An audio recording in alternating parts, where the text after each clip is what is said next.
Uhuru. Uhuru. Uhuru. Izwele tu. E Africa. E Africa. Izwele tu. Uhuru. Uhuru. Uhuru, comrades. Uhuru, brothers and sisters. Uhuru, everybody. Welcome to day 4 of what has been a powerful, historic third plenary of the 7th Congress of the African People's Socialist Party. I want to just start off by saluting Chairman Mali Shatella, saluting Deputy Chair on his name Shatella, just the entire National Central Committee. My name is Dexter. I will be your co-host this morning alongside Comrade Angelica.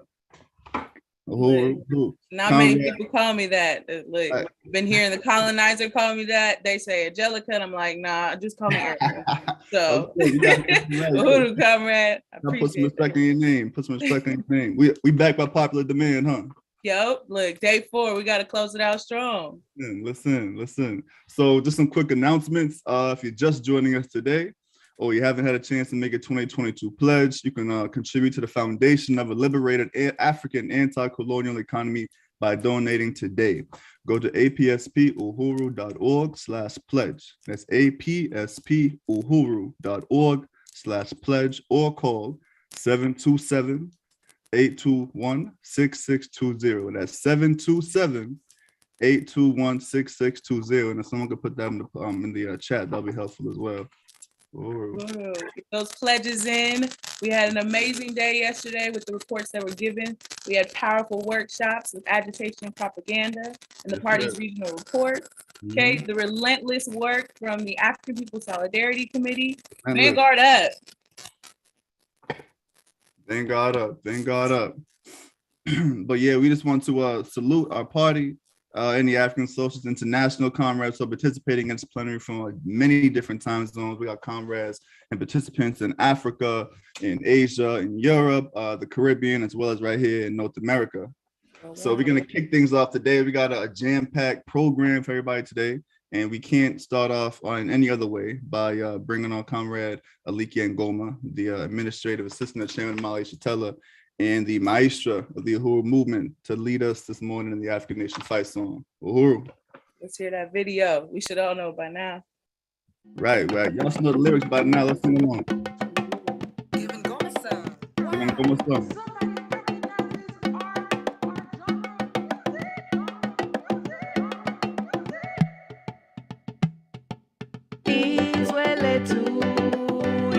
Africa.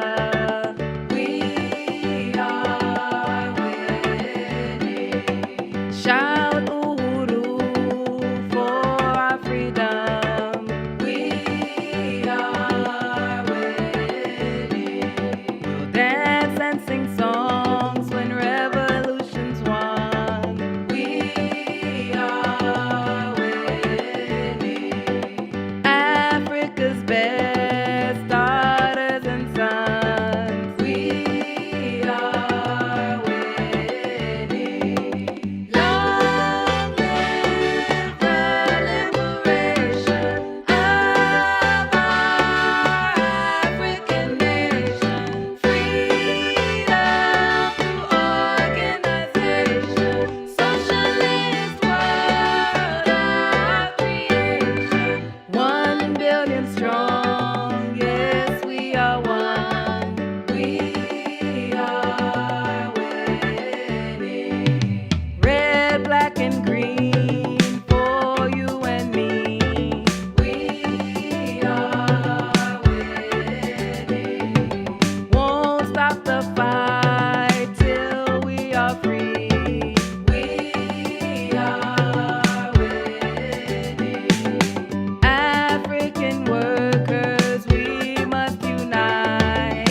Patrice Lumumba's life won't be in vain. We are winning. Keep up the work in Marcus Garvey's name. We are winning. Independent and free is what we will be. We are winning. Africa will bask in our victory. We are winning. Long live the liberation of our African nation. Freedom to organization. Socialist world, our creation. 1 billion strong, yes, we are one. We are winning.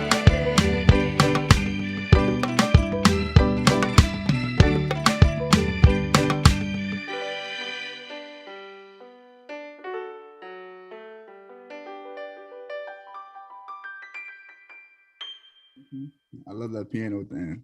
Ding. Oh, right. Uhuru, comrades, we are winning. We are winning. We are winning. And I think we've demonstrated, concretely throughout this weekend that we are winning. The party is winning, and the African Revolution is winning. So it's like every time you hear that song, it rings more and more true. So I really want to salute that song, comrade. I unite, Comrade Dexter. And I love the length of it too. Gives you enough time to really just be like, yes. So salute, comrade. Thank you again, Comrade Elikia, for that powerful song. Next up, we will hear from Comrade Ikinye Mayele announcing the nominees for the Comrade of the Year. Uhuru, comrade.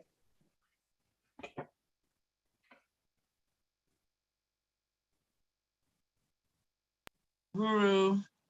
Uhuru, comrade. Uhuru. I just wanted to make sure you could hear me.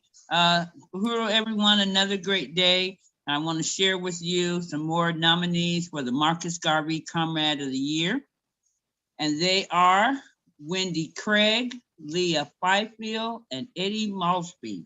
And I want to say a little bit about each of them. About Wendy Craig, it says, without Wendy's doggedness in carrying out her role as the project manager and the grants team, Deputy Chair could not call the team mighty, mighty. Wendy is the secret or not so secret weapon of the team. Every organization needs a chair, a vice chair, and a program manager. But most importantly, a project manager. Most importantly, a project manager. The project manager is in charge of organizing and updating all information for the campaign, committee, or project, and making it available to the leadership and committee members.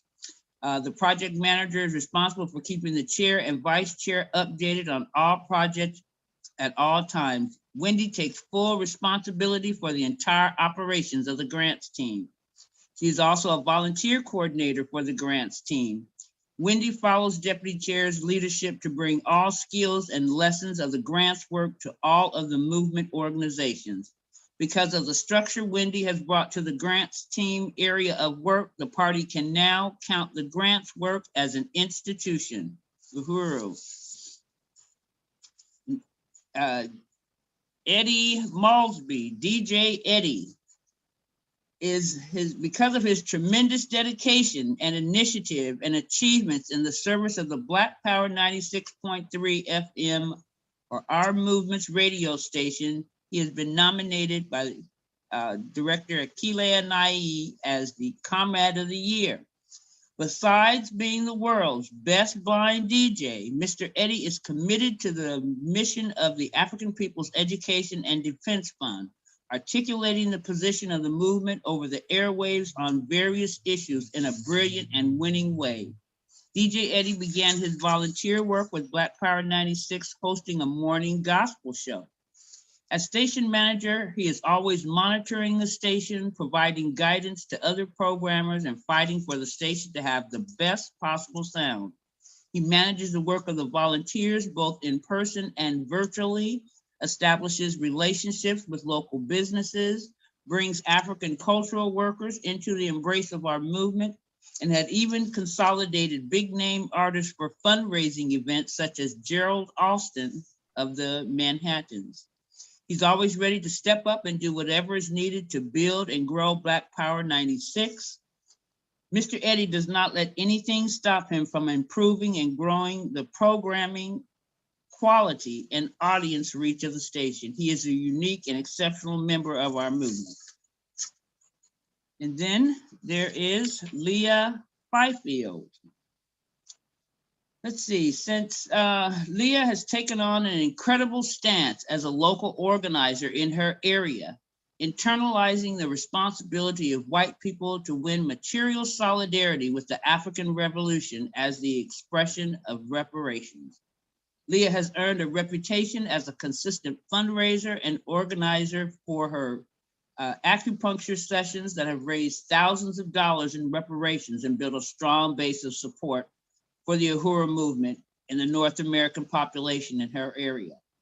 However, this last year, Leah's stance has taken on to a new level through volunteering to represent the USM reparations legacy work in the ODC-led Mighty Grants team, coordinated by Maureen Wagner.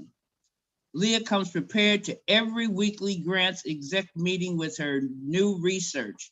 She finds grant possibilities that are totally relevant to the Uhuru movement, fully researches them, and makes proposals, including referring them to other party organizations. She has proven an effective leader of volunteers as well. Leah attends every study and webinar, including the chairman's weekly studies, and strives to sharpen and deepen her own internalization and articulation of the line of African internationalism. Her stance is one of humility, discipline, and integrity, completing the work at hand and always doing a full and complete job, never halfway. No matter what contradictions arise, she struggles to find solutions through organization. So Uhuru to all of the nominees, that you have seen throughout the course of the last 3 days. So Uhuru, everyone. Uhuru. Thank you for that, Comrade Kinge. I just wanted to pop back really quickly. Following our fight song, Chairman said, Uhuru, 1 billion strong. Thank you, Comrade Elikia. Beautiful, educational, and unifying. And DC Ona says, Uhuru, we are winning. At this moment, I would like to remind everyone that we are taking a serious and disciplined stance for this party plenary as we continue to do this work. For me, it's easy to, try and, hey, we're gonna smile through it, but we know it's serious. And that's why we wake up with revolution on our minds, in our thoughts, and in everything that we do. So for your comments and questions during the workshops and panels, please place them in the Zoom chat, in the comment sections on YouTube and Facebook, and we will be sure to read them to the panelists. At this time, we would like to remind people that the security of the party is in the 50 years of relentless struggle to build deep roots among the masses of the people for the revolution. And it is my honor to bring up the party's director of organization, Comrade Chimurenga Selembao, and his team of the security party. So let's welcome Chimurenga, Westbrook, comrades Chimurenga, Westbrook, Farrell, Corey Preston, and Jamal Abigaz. Uhuru, comrades.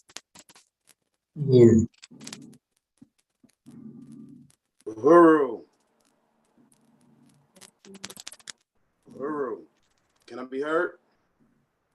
Yes. Okay. I'm Westbrook, the security liaison Can we hear? to the EDO. Yes. I want to salute Westbrook. my leadership, Chairman Omali Yeshitela, DC Owner Yeshitela, and NDO Chimurenga. And also Midwest Rep Kumba. I'm proud to say that we have been relentless these last 50 years for the struggle and liberation of our people and all the oppressed masses of the world. So not only in practice, but also we are the Vanguard Party. And I'm looking forward to the next 50 years.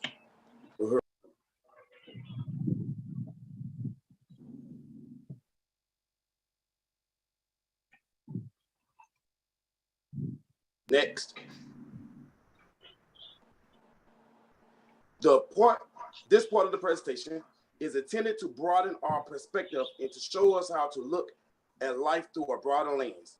And by the end of this presentation, you will have gained the necessary information and conscious minded everywhere you go and with every decision you make, especially operating within these unjust colonial laws. And when I say laws, I want to specify these arbitrary sets of rules that's liable to change or get amended at any given moment. So when we're speaking about laws, we're speaking about some corrupt sets of ideals on paper. We're not taking any liberal to uphold some moral ideals. We just know that the state used their colonial laws to kill, jail, persecute, and further their agenda. So we decided to lay a few do's and don'ts in regard with dealing with the state here and abroad. Because even though this colonial system has been weakened, we know they tend to use other methods within a arsenal to compensate. One of them being the drone for Yemen, Syria, Tripoli, Somalia, etc. I mean, let's look at this for a second. They lost a 20-year war in Afghanistan. The most advanced military in the world lost a war to some rebels, some Islamic militants, the Taliban. That speak volumes. George Bush said mission accomplished in 2001, but the American soldier is still at war and still suffering a strategic defeat. Special ops got shot out of the sky and jogged through the streets of Somalia, got chased out of Vietnam. I mean, I could go on and on. It is. American soldier is an agent of the colonial state, and the drones is one of the tools they use to keep us colonized. But with flawed intelligence, faulty targeting, and trigger-happy generals and presidents, has caused thousands and thousands of civilians' deaths a year. One New York Times article speaks about the military confidential assessment of more than 1,300 casualties in 1 year alone, and most of those is children. But this is what we're dealing with when we're speaking about a weakened colonial system that's hanging on by mere threads.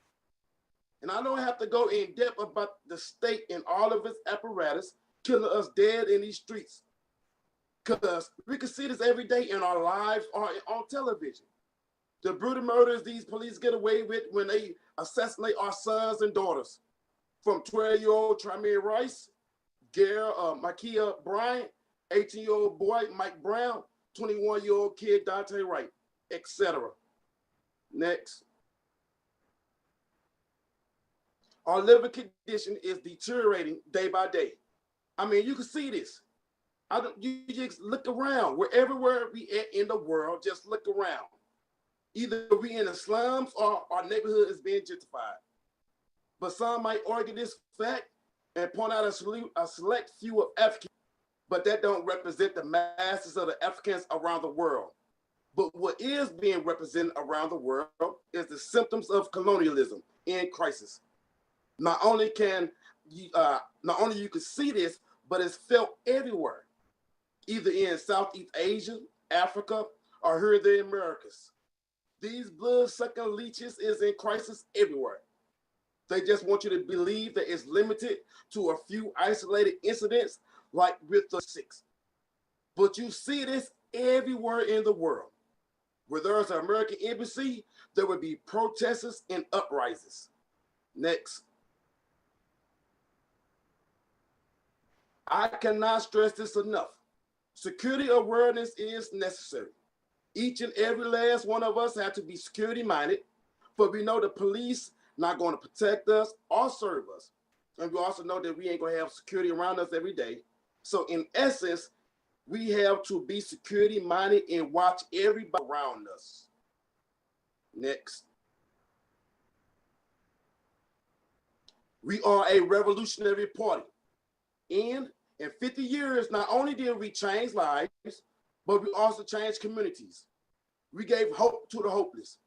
We woke up the masses and inspired them to join the call.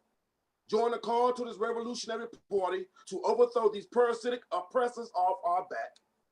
and to regain everything that was stolen from us. We know the position enemies in high places. Just look at some of these politicians here in St. Louis. They use the apparatus of the state, like the police, city officials, and lawyers to shut down President Columbayi campaign headquarters.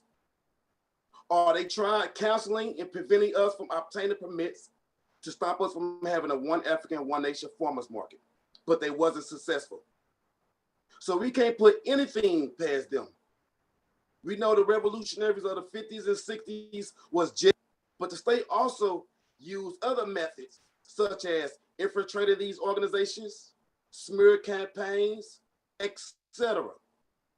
Therefore, we have to be diligent, security-minded, and alert to all the trickeries of the state, so that our demise won't come upon us either as an organization or as an individual. This is why it's my pleasure to introduce my security team, starting with Conrad Corey, to go over some steps with you to prevent our downfalls from happening. Uhuru.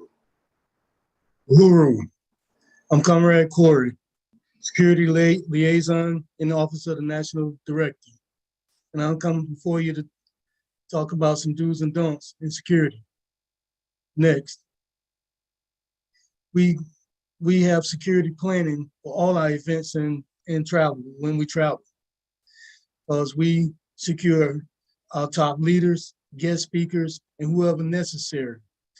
Our security team, we secure inside, outside, windows, exits. We even make sure rooftops good. We are security-minded forces. We plan for everything from the beginning to the end. Our security forces have planned. Next. We're equipped with different equipment. We have radios, we have metal detection ones, and most of all, we use our alertness. All three will be displayed during the event.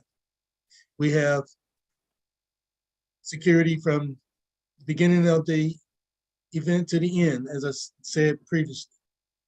We also have the comrades, our forces will be stationed at strategic places throughout the event. And our security plan will go as follows. We will take care of our own. Next.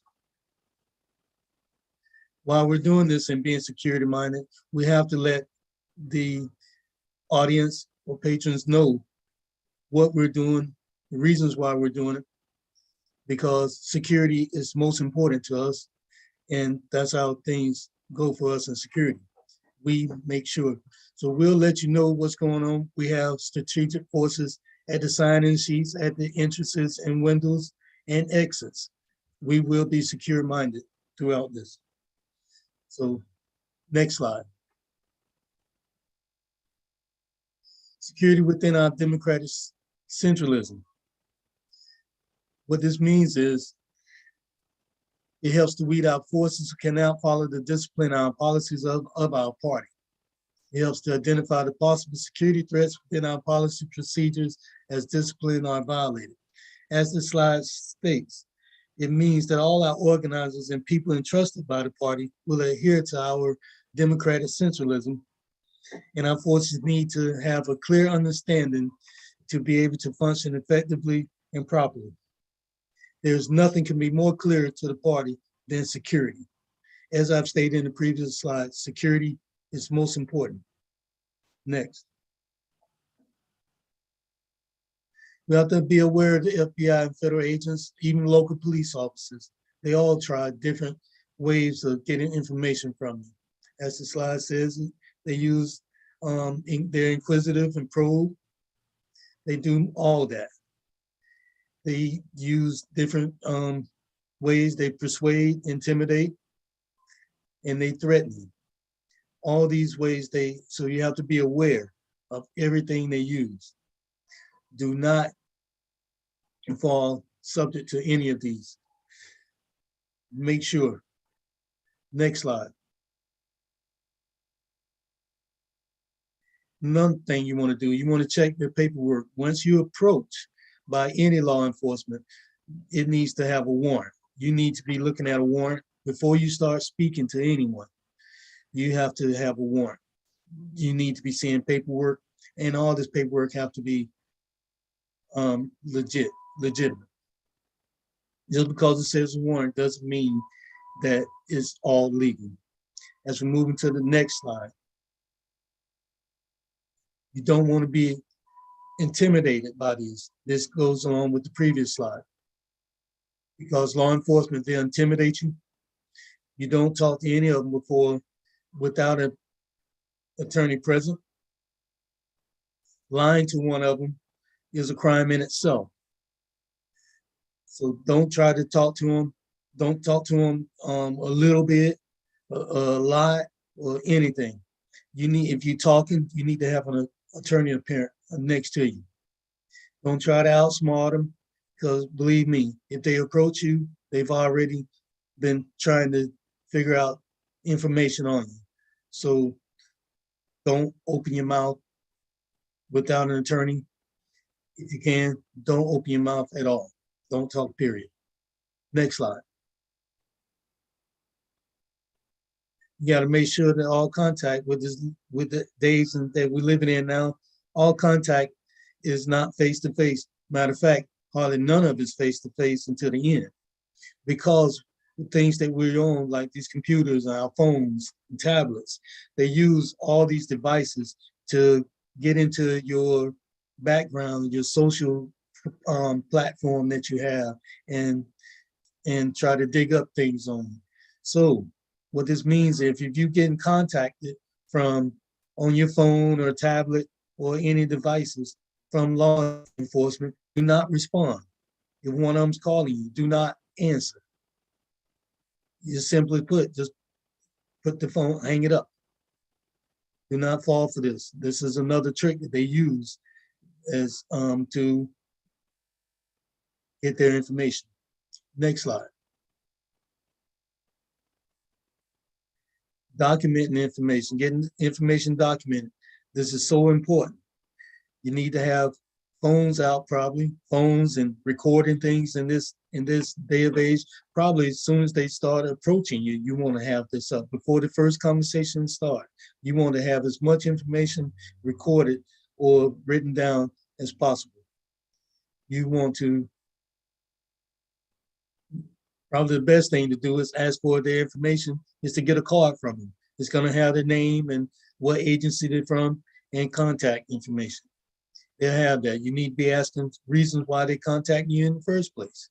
Need to know if the warrant is legit and doesn't have your residence on it or your workspace or wherever you at, your car.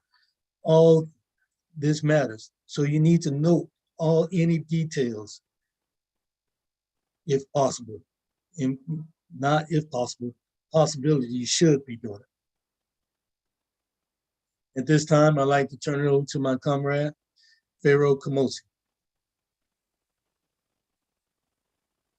Uhuru. Uhuru to all my comrades. Uhuru to all my comrades and to all the freedom-loving people of the world. I'm Comrade Pharaoh Kamosi, member of the Vanguard Party, the African People's Socialist Party, under the office of the NDO. In this slide, we will talk about a problem faced by the colonized peoples of the world, a problem that is all too common among our own people, African people, and that's police encounters. In these encounters with the police, we should be calm and disciplined at all times. Our objectives should be to lessen our contact with the domestic military, known as the police.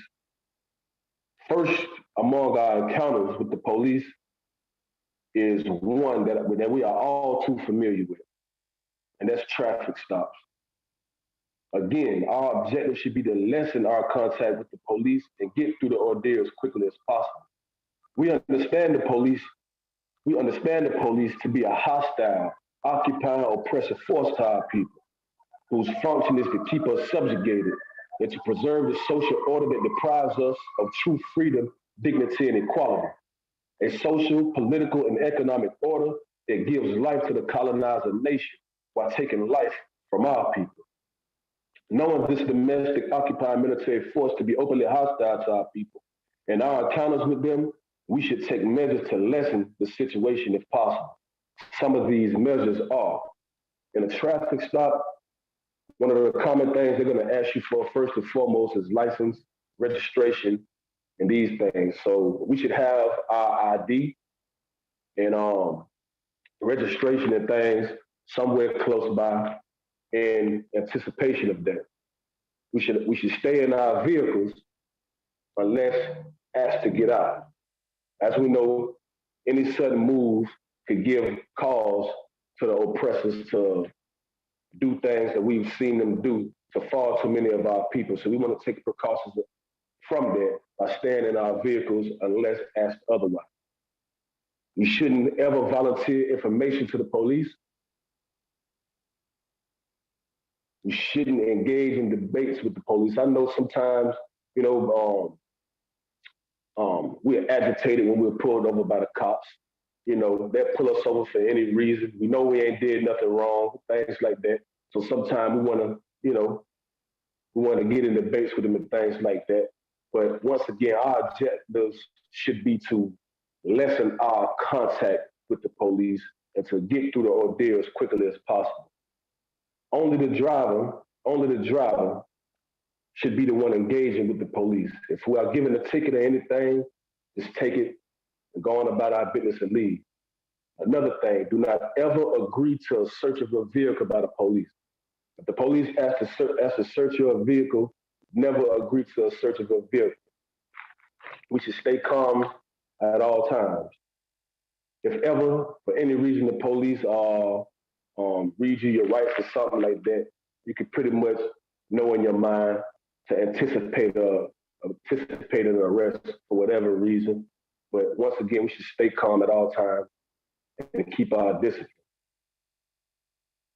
Next slide.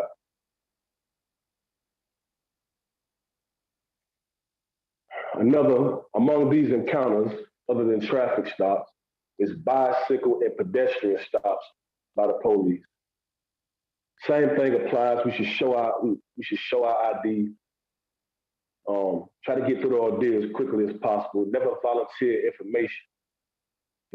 We should ask if we are being detained or arrested. If the police say we are not being detained or arrested, we tell them, okay, well, we're leaving. Once again, we try to lessen our contact with the police. So if they're not arresting us or detaining us, then we just simply tell them that we're leaving. In these kind of situations, it's good for us to check our surroundings for members in the community as witnesses and things like that. In the case that something goes wrong, we have members of the community that could be there on our behalf if ever we're brought in front of the colonial courts in case of things going wrong. Once again, if the police ask to search you for any reason, make sure that you verbalize that you do not agree to a search. You should say this loud enough for the members of the community to hear you. It's best if they approach you, if you can, to be in a public space around other people, to have them as witnesses in case things go wrong. You can have people show up on your behalf. And through these ordeals, we should stay calm at all times. And like I said, just try to get the situation over as quickly as possible. Also note, for those members of our community that ride bicycles and things like that, according to bikeleague.org, bicycles are required to observe the same traffic laws as any vehicle. This applies to all 50 states. And these is laws and rules that are not common knowledge to a lot of our people. I didn't even know there was bike laws and things like that, but we should just be aware that they are, and it could be a cause to be harassed by the police within our community. Things of that nature. Next slide. Now we're going to talk about encounters with the police at our home. First and foremost, dealing with the police, if they ever show up at our residence, do not invite the police into our houses. Do not invite the police into our houses. We should talk to them through the door, and we should ask, first and foremost, for proper identification. You do not have to let them in your house without a warrant, point blank, period. You don't have to let them in your house without a warrant. But if they do have a warrant and enlist you as a suspect of an arrest, then they have so-called legal cause to enter your home and things of that nature. But once again, we should tell them to show a warrant. We shouldn't open our doors for them. We should communicate with them behind the door, ask them to show the warrant through a window or slide it up under the door so we can read the credentials and see the merits of the warrant and the places that is being specified to search. And we should take note of those things. Next.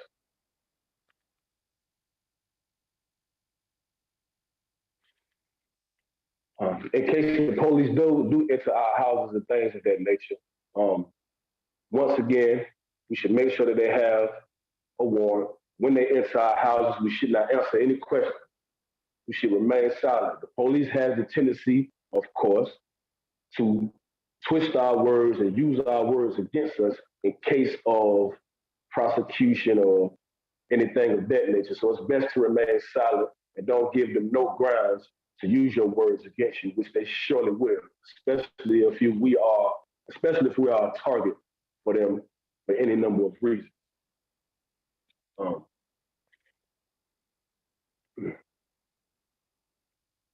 Next slide.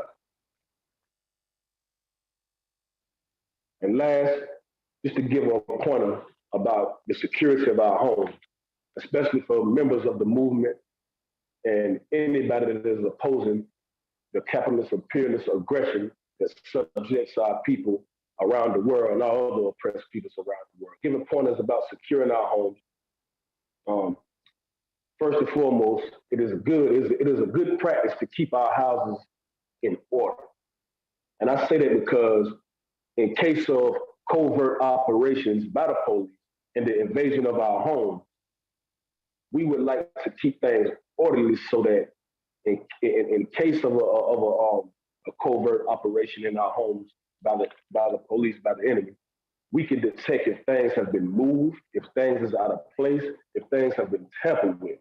And that can be a telltale sign to alert us that that our homes is being invaded, could possibly be bugged or any things of that nature. So it's good to take note of having things in order and checking your house and making sure things haven't been moved or altered in any way.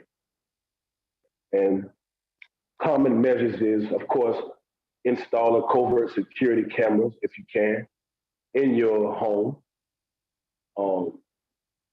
Having a peephole installed in your home where you can see things before they come.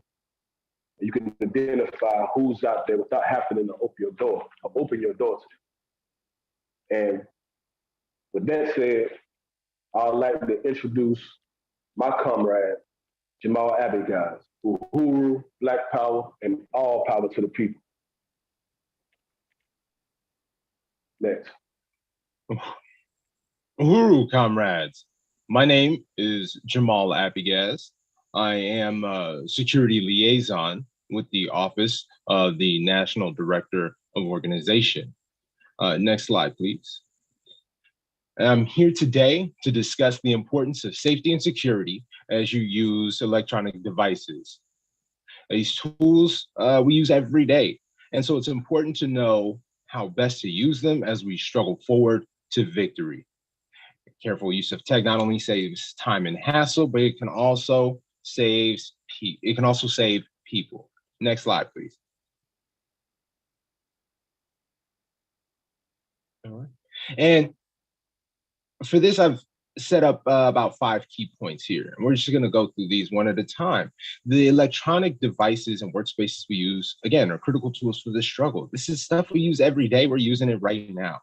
And so it is critical that we understand that in working with these technologies for the freedom of the African working class, we have to know how they're working, both when we are using them and even when we think they may be turned off.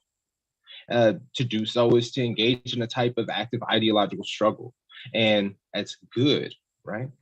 So we want to know how to use these devices without them using us. And it doesn't require an expert level of computer knowledge. Just a sound basic understanding of how these devices work is going to give you enough information to move safely across any device and any software. And secondly, these same devices can absolutely be used in ways that will create an indelible record of our activities, associations, plans, and movements. The nature of electronics as they're developed under colonial capitalism mean that unless you made it yourself, we really can't be sure what is on it. And what that means for us on a day-to-day basis, it means the words trust in your phone should never be next to each other without the word don't at the beginning. Right? And that said, you don't fear your devices. You don't want to do that, right? We don't fear the colonial state when we struggle against it. We challenge its domination of our lives, and we build dual and contending power to do so. And we deepen our understanding to meet the material conditions for the situations that we face. Any device that you can't remove the battery from is always on and one you do not control. Since the first iPhones were released in 2007, there's been a trend in the industry to move away from making phones where you can pop the batteries out. Now, I'm going to be clear about this. Mobile phone, a smartphone is, well, any phone with a camera is a device with a microphone and a camera in your pocket all the time. It's important to keep that in mind when you're moving through the world, especially when you're organizing. And you can really only know that a device is off if you can take out the battery. And since you can't do that, you want to know, when do you really need it? Do you have to take it with you everywhere? How far can you practically be away from it and still be able to meet all of your responsibilities and obligations? Right? Can it be left somewhere and somebody else get your call? Can you use call forwarding? These are tools that, you know, a lot of us have access to, but we just got to remember to use them.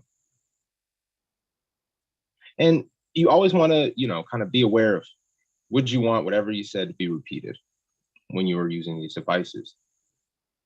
It is really key here to understand that information security is everyone's responsibility, and it requires a diversity of tools and tactics. Right? We must learn to implement these practices using these security tools to effectively carry out this struggle. And we have to make sure that we are protecting ourselves and the African nation and the information that they give us when we are out in the field. Simply stated, again, it's all of our responsibilities. One layer, one tool, one app is not going to do it. We're going to have to use more than one on a regular basis in order to do this thing right. Next slide, please. And as stated before here, security is just knowledge and consistency. Next slide. All right, so we're going to go through some of the do's here. You want to enable security features on your phone, on your email accounts, and in meeting spaces. Did you know you can require Zoom registrations for each meeting?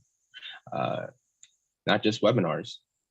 And did you know that you can manually review each registration request? And you can put an email address or request more information from registrants and put that information in any simple search engine and figure out really quickly, is this a real person? Or maybe just somebody trying to come into the meeting under false pretenses to be disruptive, right? And real simple things like this, you know, turning off your Wi-Fi on your mobile device if you're not at home or connected to a Wi-Fi network that you trust while you're out can really keep people from being able to access your device and the information your device may be transmitting over the air. And we already have ways out there to have secure meetings and have more secure communications. For instance, do you really need to be using an outdated standard like regular text messaging or SMS? These are things to think about every day as we are communicating out here. When it comes to passwords, right, we want to make sure that, you know, there's no perfect solution for the fact that we have, you know, to keep up with lots of passwords, right? And real simple passwords, you know, your minimum 8-character password these days, not going to do it. What you want to do is not try to remember a random string of letters and numbers, but you want to try, a sentence length concept, right? Something that you can remember, something that may be unique to you, but that is easily memorable. And what you have to do then is just swap out some letters and numbers, some special characters, and you've got yourself a real usable password here. And again, you have to understand that your phone's not a tracking device here. It's a microphone and a camera in your pocket all the time. Right? As stated before, we're gonna have to do these things 2 and 3 times, in order to make sure that they work. These security methods work in tandem and are complementary. And last note about passwords here. You want to make sure that you aren't using publicly available information. That includes birth dates, birth years, for yourself and your family members, spouses, children, if you have any. All of that information can be used and compiled in attempts to get into your accounts. Also, it's really important to understand that there are some types of warrants that will be issued and executed entirely without your knowledge. The Foreign Intelligence Security Act is a law that gives the United States government, specifically its spy agencies, the ability to intercept the communications of forces who are in contact with other forces overseas. You usually won't know such a warrant has been executed until the police are already at your door. Next slide, please. All right, and this is real key here. As stated before, the Revolutionary Party must take an all-sided view because we are a revolutionary party with a 50-year-old history of resistance and struggle, right? And in this new period, it's important to keep in mind that the all-sided approach to the use of IT devices and services is key. We don't want to fear devices or fear using them. No system is perfect. So we should learn how to manage our risks, combine security tools to multiply their effectiveness. And further, we should understand that as revolutionaries who are constantly growing as African internationalists, learning to adeptly employ these IT-based tools is going to be key for the benefit of the African working class here. Next slide.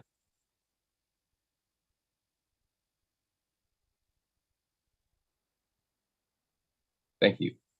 Now, we're just going to go into some topics that may be more close to home. And that's your home and your personal network.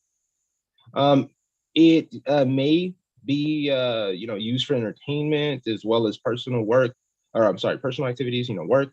And it's, let's be honest here, a bit more convenient part of making your devices, pardon me. Okay, sorry about that. Yeah, the fact that your home networks make your life a bit more convenient is an understatement, to be sure. But it's a network that's operated likely by a modem and a router, and is equipment that you may have owned yourself. It's kind of expensive, and you'll keep it till it breaks, or it's something that's leased by you from your internet company, and something that they maintain and replace when it gets broken, but you don't actually own it. And we really only think about speed usually when we're at home, and not with a security first mindset. And that can be a problem, specifically if you are, the type of person who gives out your Wi-Fi password to house guests when they come over. Next slide, please. All right, and that makes these networks vulnerable. The rule of thumb here, when you are, getting emails, and don't we get a lot, is that if you don't know them, don't open them. It's easy. And when we talk about content that you may watch or how you may watch it, that's not really my concern. It's how you interact with the links that you use to access the material that is. Right? Downloadables, can have a hidden privacy risk because you really can't know what's in the code before you download it. And Uncommonly accessed files may be more suspect than popular ones, but that's not really guaranteed. Also, there are sites that you can watch things at where they probably try to get you to click on one, if not 50 ads. You gotta be real careful about how you get rid of those ads on your screen. Sometimes they don't have usual, your typical close button. And as a result, what you want to be aware of is whether or not you're gonna have to wait a couple seconds to get what you need, or just close out the entire window, come back later, or use a different site. Next slide, please. All right. And this is just some do's about your home network. You got to know what's connected to your network, what devices, smart TV, cell phones, etc. And you can do this by logging into your home router. If you don't know how, you can call your internet company, or you can just look up the manual for the router, and there's login information there. If you have people over, have them using the guest network, something you can enable with a single click. And make sure you know where a file is coming from before you open it. And you want to be proactive about getting such information. If you see an email from a comrade and you're not really sure what the topic is or what they're getting at there by just sending you a random file, give them a call. Because if comrades have their accounts compromised, those accounts themselves can be used to get at more and more devices. Next slide, please. All right, and you want to restrict access to the devices on your home networks, and that can be done on all routers, and to the extent that you have your manuals, you can find them online, easily Googleable. You can learn how to do this. And you always want to be aware of who you're talking to on the internet, right? Strangers and acquaintances absolutely can send you malware. And as we're out online, there's absolutely the chance that people who see us speaking about African internationalism will try to reach out. And again, forces who have access to those accounts or devices through malicious means can use the trust in your account to get at other comrades. Next slide, please. All right, and I'm just gonna go through it here really quickly here. You don't wanna give your password to your home network to people you would not trust with your life or the revolution itself. Don't send anything you wouldn't want read aloud. Allow people, you don't want to allow people to get access to the homework, to the home network, even if they're just using a QR code or something like that, right? You don't want to open any files or messages that are unexpected or have unknown senders, and you don't want to make any passwords that reference any publicly available information. And you don't want to fear technology. You want to learn it well. Next slide, please.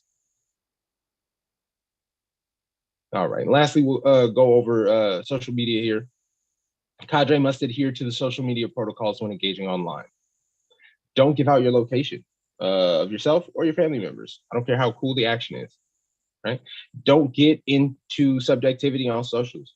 We can use social media as a tool to win the African nation to our cause, for sure, but we don't want to talk nonsense, comrades, and won't do it.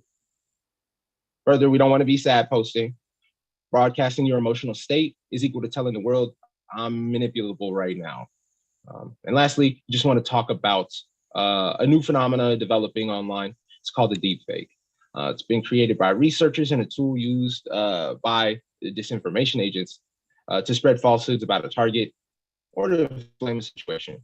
It's artificial intelligence combining voice and video that's out there online of the person who they wish to target. And they can make them then say whatever you want. And comrades could think, I'm not important enough for this. But you really don't know how an opposing force may try to create some content and threaten you with it to embarrass you, to leverage information you may have. There are, and the key thing here is you want to just limit video, audio that you just throw out there online. For some comrades, this may be less feasible than for others. And those comrades may need to take extra steps. But limiting what you post can mean there's no material to create such a fake with. Now, I'd like to reintroduce my comrade, Westbrook. Next slide, please. Uhuru. Uhuru.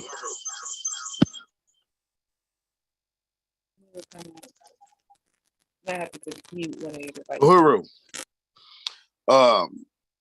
We see a couple of these sad topics, sad headlines that's up on the screen. Mother and 9-year-old daughters found tied up and shot dead in St. Louis. Another article, Miss Brooks, 30-year-old St. Louis mother shot dead while infant in the car. And then another article states that at least 4 Black women and girls was murdered per day in the U.S. Last year. This is 2001 statistics. And the sad thing about it is that it's more news clipping than this. The one that you see up on the screen, tons and tons of more. In particular, the recent apprehension of a serial killer a few months back after he murdered at least 12 African women down here in the St. Louis and Kansas City area. Our security, EPDM, and ANWO led the way with getting the information out to the local women in these areas and about them being safe. Please, you dynamic mothers and sisters, stay alert, be conscious, because we know that we all have a target on our back, not just the male. Next. Be alert of your surroundings where you are. If you're in the stores or at a party or strolling through the park, the most common victims are the ones that's not paying attention. In case of emergency, we have a few pointers up here for you to follow to help lower the chances of you becoming a victim. Let's give the phones a break because that's how most of us get caught off guard and distracted by looking down at Facebook's, Instagram, WorldStar, etc. You can't see anybody run up on you if you're looking down. And please leave the earbuds and the earphones at home. You won't need it. How can you hear anybody running up on you if you deaf? Let's try to remember to be alert at all time of our surroundings, And if attacked, fight back to the best of your abilities while screaming to make yourself bigger than what you are. Next. Like I said with the other slide, just always remember to fight back to the best of your ability and scream while you're fighting. Or run away fast while you're screaming. I recommend self-defense classes for everyone and to get a weapon. Gun being the best choice of weapon. But if you see the statistics up here with 15% to 20% of folks not affected by pepper spray. But if you still tend to get a pepper spray, please get the one that's on the keychain to prevent you from fumbling it through your purse. But just know, once again, a large percentage of folks not affected. I think a firearm is the best choice of weapon. Just check and see if the local laws require any concealed permits, and if so, get it. It's not required locally here in Missouri. Next.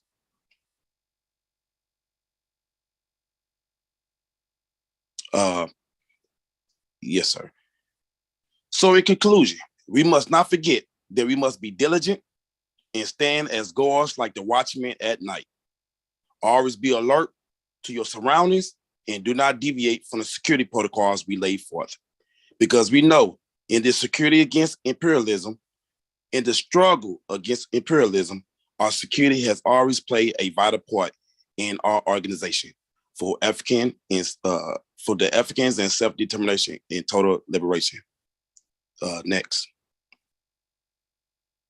Once again, I'm Westbrook, and I want to thank you for your undivided attention, your patience, and your willing to become conscious-minded in everything you do. And now is the time where I extend the invitation to join the Vanguard Party, where you can be part of this process of making a difference. The time is now, and that person is you. So please go over to apsp.uhuru.org and join. Hopefully I see you over here in security soon. Uhuru. Now I want to turn it back over to the host.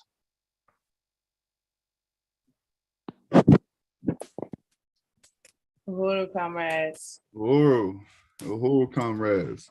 Yeah, I really want to just salute that presentation Really want to salute Director Chimaranga and just the whole security team, just all the work that's done to really protect the party against all the forces that want to really undermine this struggle.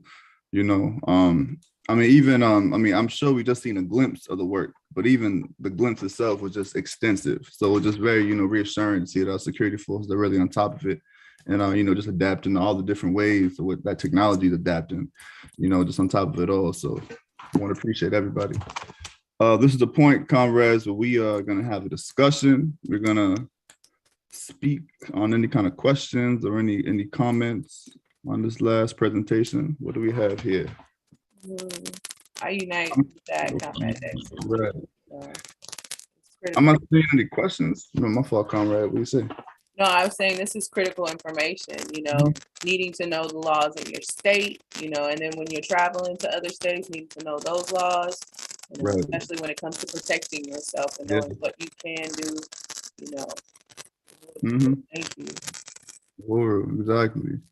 I'm not seeing a whole lot of questions, but I'm seeing a lot of unity, a lot of comments. So we can read a few of those. I see one from Comrade Michael Parker. Outstanding security measures. Uhuru, much appreciated. And I see a comment here from the chairman. We must also be opposed to gossip. This provides a real security problem. We must reject any attempt by anyone to engage us in gossip, even gossip about someone or some organization with which we disagree. Uhuru, I unite, chairman. Yeah, wholeheartedly. Comrade Nabinga touches to one of the points that I was talking about when it comes to knowing the laws across. It is important that whatever weapon you do own, you learn how to use it, whether it's a firearm or another kind. Otherwise, you only give your attacker another weapon to use against you. Uhuru. Jamal, I saw you just came back on. So do any of the security forces want to just respond to anything that's been said or write any comments?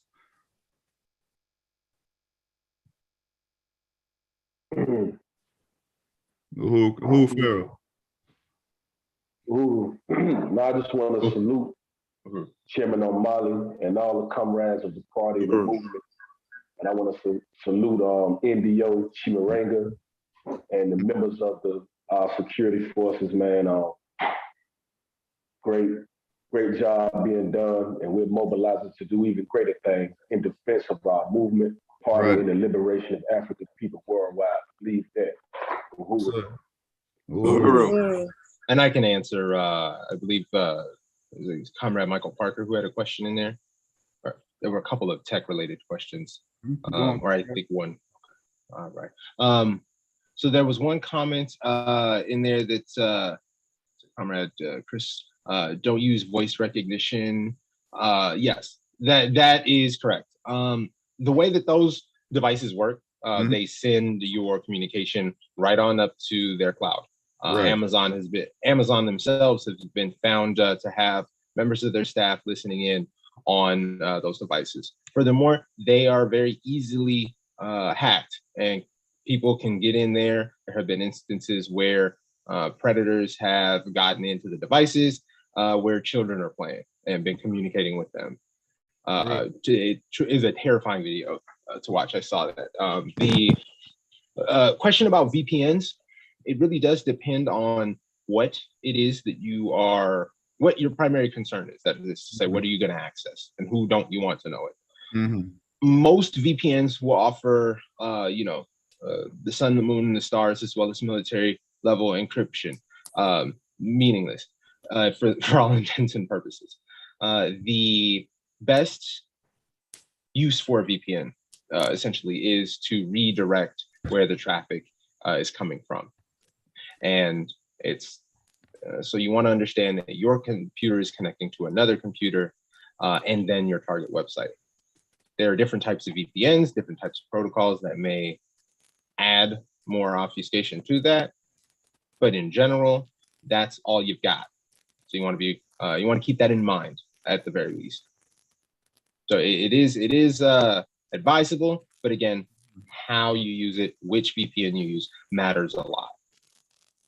And if I could just address,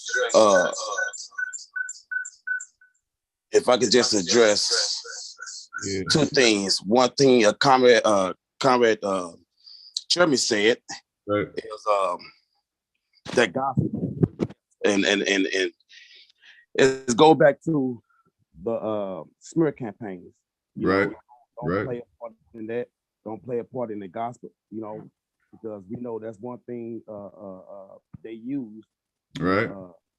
You know, the '60s to bring down a few different organizations. One You sound a little muffled, comrade. You sound a little low. Uhuru. Yeah, much better, much better. Uhuru. Can I be heard now? Yeah, you're good. Okay, I'm sorry. Once again, just to elaborate a little bit on what Chairman was saying is for us the gospel, because let's go back to the smear campaigns that the state used in the '60s against a handful of the civil rights leaders and revolutionaries organizations. We know the smear campaigns they did with Martin. We know the smear campaigns they did with the Black Panthers Party that turned to make it infighting. So yeah, we don't want to participate with that. And once again, another comrade spoke about the learning your weapon, period. Because even if it's a gun, you don't want to accidentally shoot yourself or accidentally shoot your wrong person trying to shoot this person trying to get you. Or like I said, you don't want, or like the comrade said, you don't want the person taking this weapon from you. Yes. You know, even with the mace, you know, even though it's not 100% effective, but you don't want to accidentally spray yourself. So whatever weapon you get, yes, learn it. So I unite with the statements. Uhuru. Uhuru. Uhuru. And Comrade Secretary General Luisi made a really good point here about the use of agents by the state to infiltrate organizations for a decade or more. In England, there was a practice by their domestic intelligence to infiltrate militant organizations by literally having their agents develop long-term relationships. Some of these people had families with these state agents, and all the while, these people's spouses are reporting on them, right? And that's the old impetus to which they started the relationship. So that is an extreme case. It has been in the newspapers because it's come out. But the state can go to extraordinary lengths. But it is important to note and keep those incidences in mind. So thank you, Comrade Secretary General Luisi, for that. Comrade Jamal, maybe you could follow up on this one. There was a question in regards to the VPN. So when you were answering that question, people asked, what is the VPN? Can you explain that to people? Yes, I'm self-critical. I did not explain that that acronym. It's a virtual private network. And I believe I saw a comment from Comrade Hallian there. Yes, it just makes it look like you're connecting from a different computer. And so the benefits of that can be numerous. There are things that you may want to use in addition to that we won't really go into in this session. But they are a basic measure that is pretty accessible to folks who know how to navigate around on their computers. Uhuru. It looks like we just had a question come in from Regina Rage, and it says, does the party have any plans to teach self-defense or firearm training to the community? Uhuru. Thank you for that question. And anybody could take this on. I would probably direct that to Comrade Westbrook, but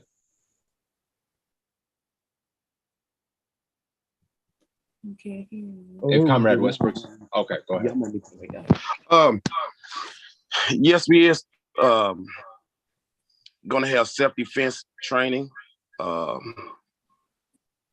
firearms training, but it won't be something that's gonna be open to the public. At least not right away. I think I feel comfortable leaving it right there. They asked about a know your rights training, maybe for the community. Sorry, say it again. They asked about maybe a know your rights training. Yes, yes, ma'am. Yes, ma'am. I'm sorry, it's a lag in between audio, so I apologize. Yeah, we're making it work. We're making it work. And we do have a few more minutes. We do have a few more comments. Just one more from Comrade Sayero. I salute and unite because all security bases have been excellently covered, even to the note of gossip. I unite with this powerful presentation of self-protection and surround awareness. Yeah, and again, I guess I want to give one comment here because I know this is something that comrades use. Be real careful when you're using WhatsApp. There are particular types of software, specifically from the some notable European and some notable Israeli agencies that develop tools for the for-profit market, spying tools for the for-profit market that are very effective and can even transmit malware when you are not receiving messages, right? You don't even have to open a message. You may get a call and it may hang up and that's it. So you want to be careful when you are, if you are getting, or if you see, and this may be just one instance of a call from a number you don't get, that you don't know, right? It's real difficult to call a number you don't know on WhatsApp because you got to go out of your way to do so. But it's a popular app that people use. So it's just something that you want to be really careful about. We got Director Shamaranga. Get off regular questions. What is malware? Malware. Malware is malware is software that is developed that does malicious things. It's a portmanteau, so to speak. And it can do things like pull passwords off of your computer, financial information. It can do everything from encrypting the device, encrypting the information and telling it where to send that information. It can be used to take over your computer and use it for mining cryptocurrencies, right? So why is my computer running all the time and I'm just trying to open one thing? And even when it's sitting there idle, it's just going. Maybe you got something going on in there. Think about that. If you do suspect something on your device, take it offline. That's it. And if you absolutely need to have something on there, get a thumb drive, take it off, that kind of thing here. And I'm sorry, we saw a number of questions just kind of pop up there. Yeah. Okay, so if y'all could just, they all kind of shot by me real quick. I do want to touch on Chambers' comment. Here, be aware of autonomous intelligent instruments, a bit different from simple artificial intelligence, in that it can be programmed and unleashed to target people without direct human guidance. And followed up, your phone is tapped, even if it is not immediately operationalized. That's correct. So a phone tap is a trivial thing for an agency to obtain, and there are laws that require phone systems to be designed in a way that does not necessarily obstruct the ability of law enforcement to get access to data. Now, there's some wiggle room in that statement if you kind of heard it right. And this is where Apple exists, right? This is where Apple's encryption technology exists. Sure, you can have the data, but it's just a bunch of unintelligible mess that would take, longer than human lifetimes to actually decipher. So that's an important thing. I talked about emails and things like that are they can have malware in them. One of the purposes of malware that's fairly common is what's called a keylogger. That is to say, something that logs every keystroke you make. Now, if you have these, and if one of these gets onto your phone and say you're using an encrypted text app, well, they don't actually need to break the encryption, right? They're literally seeing everything that's on your screen. And so it's just, again, why it's so crucial. If you see your devices doing things that just don't make any sense, even for, what you may have already seen on your device, go ahead and get in contact with the Office of the National Director of Organization and tell them what's happening as best you can, document it, write it down, and don't worry about feeling like, you don't know what you're talking about, or that this may just be nothing. If you think it's relevant enough to communicate it to us, we will absolutely look into it. True. Thank you, comrade. And I just really want to salute everybody for your contributions to this discussion. Clearly, this is a topic of much interest. I want to appreciate all the participants who had all these questions. We had a real lively discussion. I want to thank all of you, comrades, in the security office for the work you do. Again, we do have to close out now, but I do just want to end with reading these two comments. One from Chairman: dictatorship is rule without regard for law. And there's another from the Burning Spear, or the Department of Agitprop. Uhuru, with the use of Zoom and similar platforms for meetings, which have their own security issues, I'm sure, but because people are able to participate in meetings remotely from any location, I think it's important to raise the issue of conducting meetings regarding the party organization / committees, etc., just anywhere and around anyone. Members must be disciplined and conduct meetings as if we were in person, not from the car. Hold on, people commenting, throwing me off here. Slow down, comrades.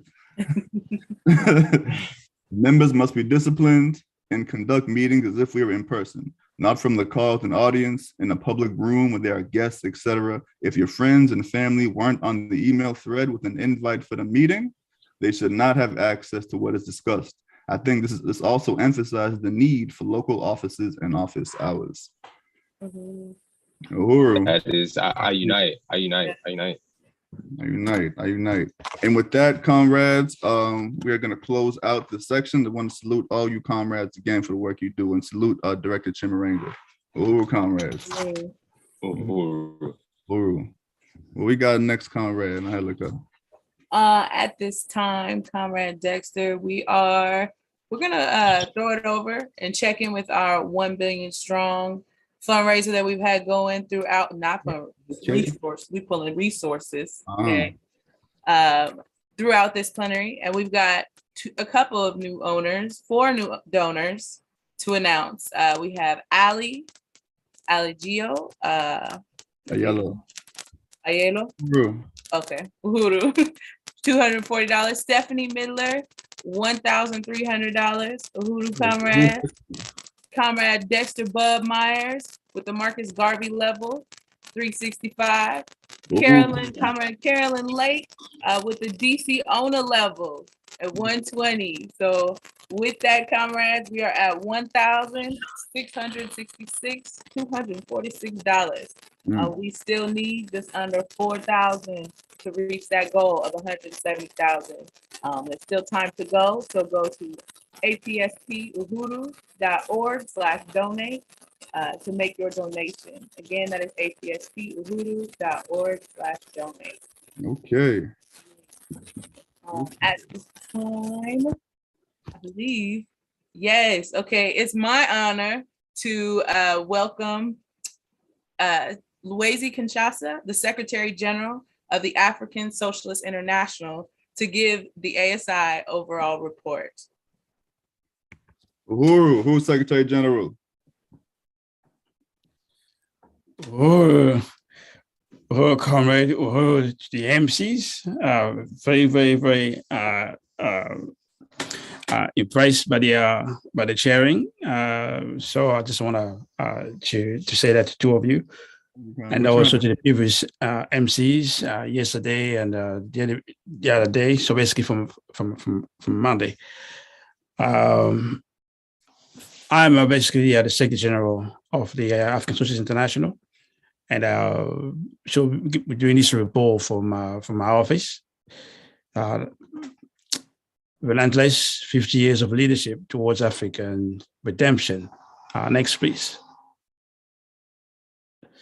I want to salute the Chairman of Mighty Stella, carrying out the vision of Marcus Garvey, the leader of our time, the leader of African nation, the leader of African revolution, as well as DC honor the incredible leader in charge of the economic development of the not just of the party, but for independent African economy, and also salute the entire Central Committee of African People's Socialist Party. Next, please. And you know, the ASI has a starting point, And in fact, before even I read this one, I just want people to be really aware when we say the ASI is not the Africans outside the United States, because I'm aware that the reports I'm making is from London, and also it will be followed up by other reports from Africa. In fact, the HQ, the ASI, the head of the ASI is in the United States.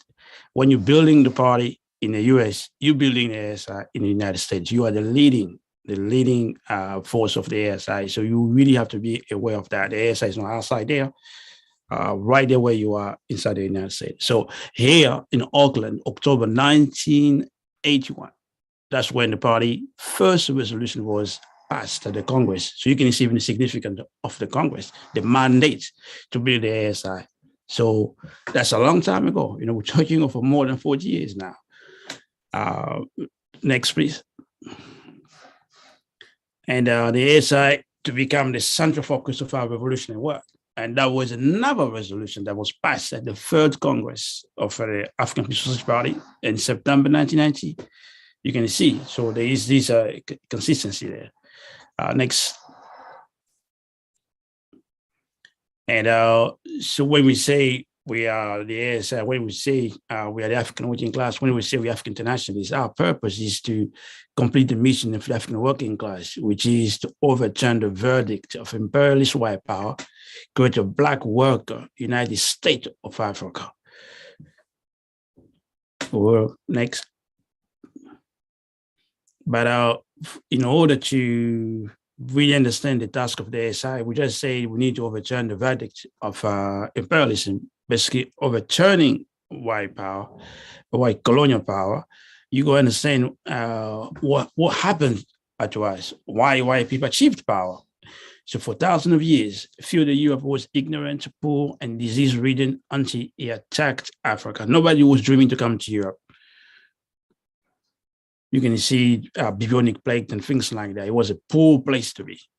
No schools, like no private roads, no hospitals, no clean water, no electricity, no development. It was underdeveloped and nobody wanted to be here. Or next. Feudal Europe was a tyrannical place, a tyrannical system. It was a place of tyranny. They burned women, every year, if not every day. Between 1400 and 1700, 100,000 women were burned at the stake in Europe after they were declared witches. Germany was, in fact, there was no Germany anyway, but what is not Germany today was the capital of burning witches. So there was no freedom here for most of white people. Next. And want to change all that. They have no, basically out of a miserable existence. What to change that is the Portuguese attack on Africa by 1415. And you can see Portugal or Spain, it's not that far from Africa. Gibraltar and Ceuta, very, very close. Objective, of course, was to see resources and settle in Africa. Next. And the Portuguese were the first that initiated this assault on Africa. And they were able to capture the island of Madeira and the Azores. Azores is a set of islands, basically in the Atlantic Ocean, just, between Europe and Africa. It's like you live in Europe, you come into Africa. They are located around that region. Next. And that's really important. Africa was free, healthy, and rich. Africa was free, healthy, and rich. We managed our own affairs. We didn't live in fear of being killed by the police or anything like that, or even go to jail. Most places in Africa, there was no jail. And Africa was rich. For example, it's well known that Kanka Musa went to Mecca, and he splashed so much gold, that the price of gold went down. So it's quite clear that the Europeans were informed that Africa, not just Europeans, but people around the Middle East, knew Africa was a wealthy place. Next. Portuguese captured Cape Verde in 1456, and Cape Verde is already down. You already, past Mauritania. You just between, what they call Gulf of Guinea, Senegal, Guinea, that kind of place in West Africa. That's really halfway almost in Africa. So they captured Cape Verde and began to exploit it and kidnapping Africans. This already in 1456. The kidnapping already happened, I think, 10 years almost before, by 1444. The Europeans were already, it's testified, they've been doing that. The Portuguese first began the transformation of European feudalism into global colonialism as a mode of production. To get out of poverty in Europe, they have to come to Africa, they have to take resources, they have to loot, they have to enrich Europe, not by European labor or resources, by somebody else's labor and resources. That was our labor and our resources. Next. By 1492, Columbus began the theft of indigenous land, but that was 77 years later. By that time, the Portuguese have already reached Namibia. They're going by South Africa. There are many names you might have heard of. So the conquest of the Americas marked the intensification of transformation of European feudalism into global colonialism as a mode of production. That was not the starting point, but intensification. Remember, 77 years of looting in Africa have taken place already. Next. Colonialism created New Europe. Theft of our gold, labor, talent, sweat, and blood, theft of our land, and genocide. This is the miracle of Europe. It's not that, intellectual curiosity or explorers and things like that. Is the theft of our land and gold and sweat, everything, and genocide, killing as the loot that really create the basis for the miracle, the transformation of Europe. Next. Colonialism created a single world economy, which today, we refer to as colonial capitalism. This is African internationalism. Nobody uses these terminologies, in the way we're using it. If someone does, definitely where they got it from. So, and this is a testimony from one of the Portuguese counselor. I do not know in this kingdom, talking about Portugal, a yoke of a land at all, tithes, excise, or any other royal tax more reliable than the profit of commerce in Guinea. Guinea to me basically black, Africa, not just the Gulf of Guinea, but just Africa.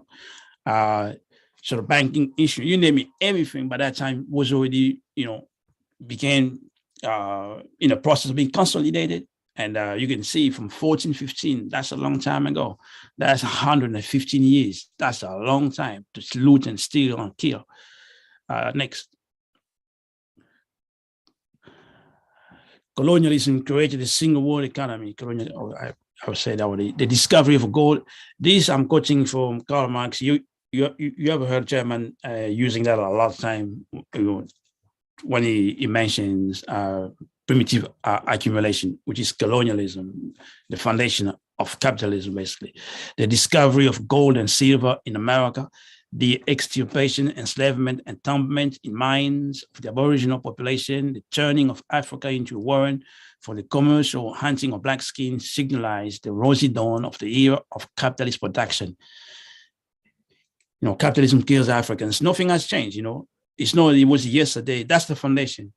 That's how capitalism works. As we're doing this, as we're making this meeting, Africans are being killed in Africa, kills in Australia, killed in Brazil, in the US, or in the Mediterranean trying to cross. That's how it works every single day. No yesterday, every single day. That's the foundation. That's how it works.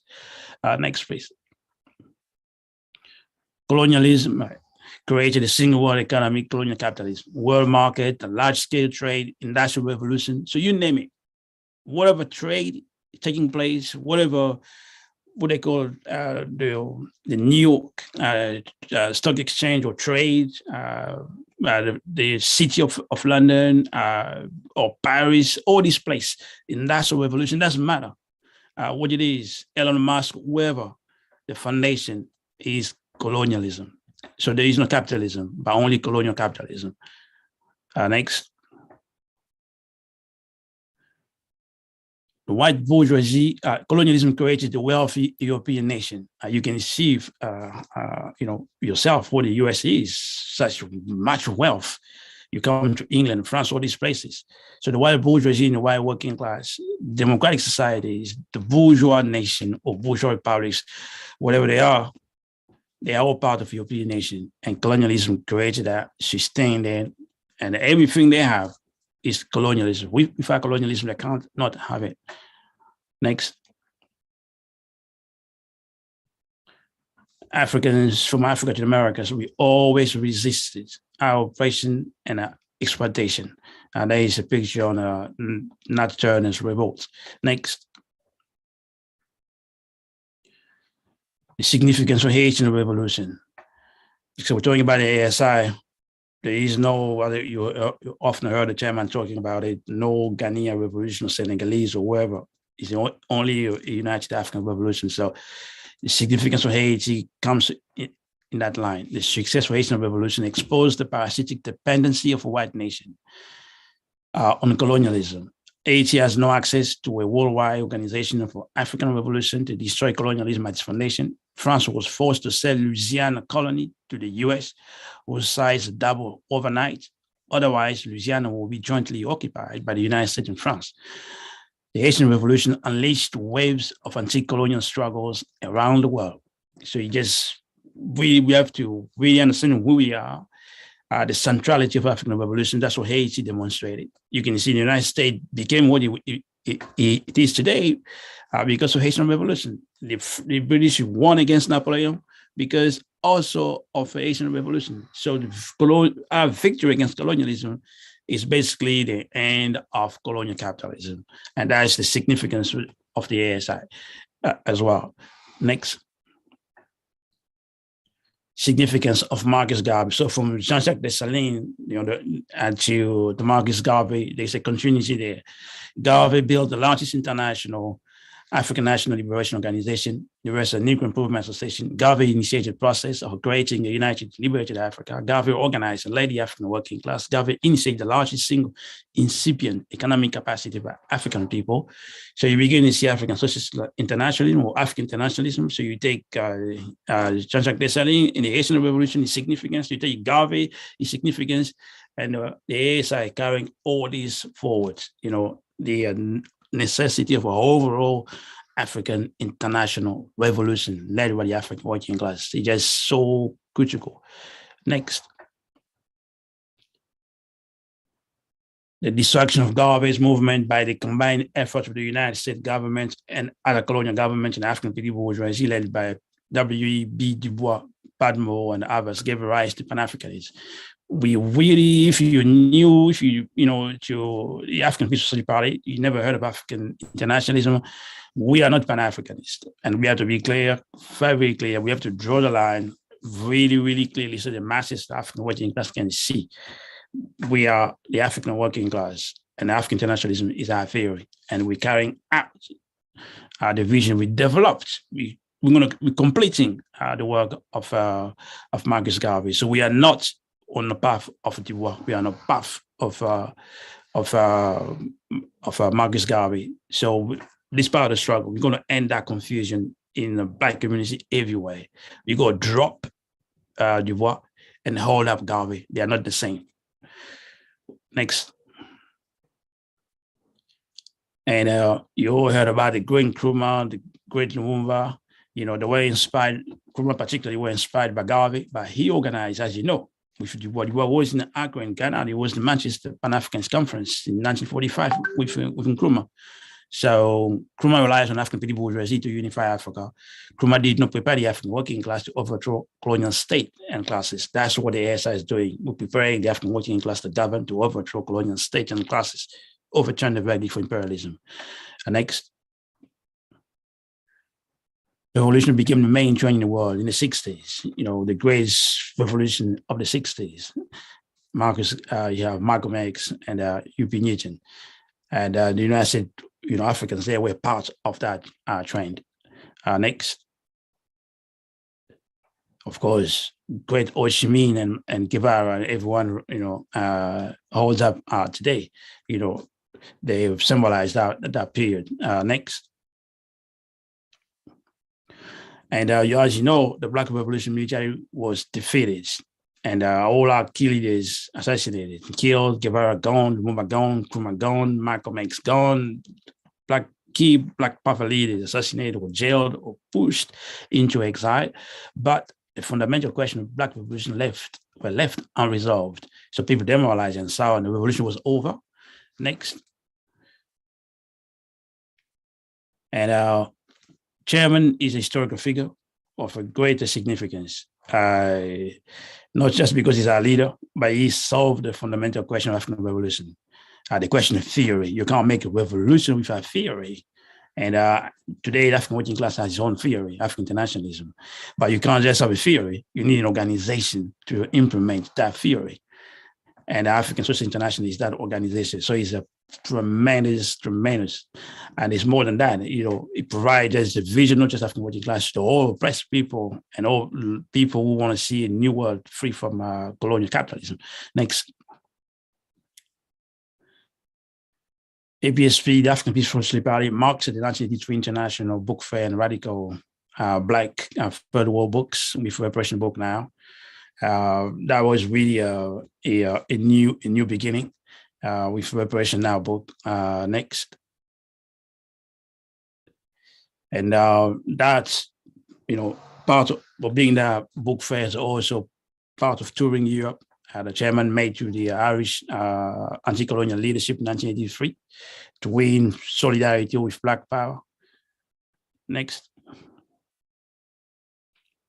Also, I didn't say about what the chairman toured also France and England in the process. That's how reparation demand was introduced in Europe.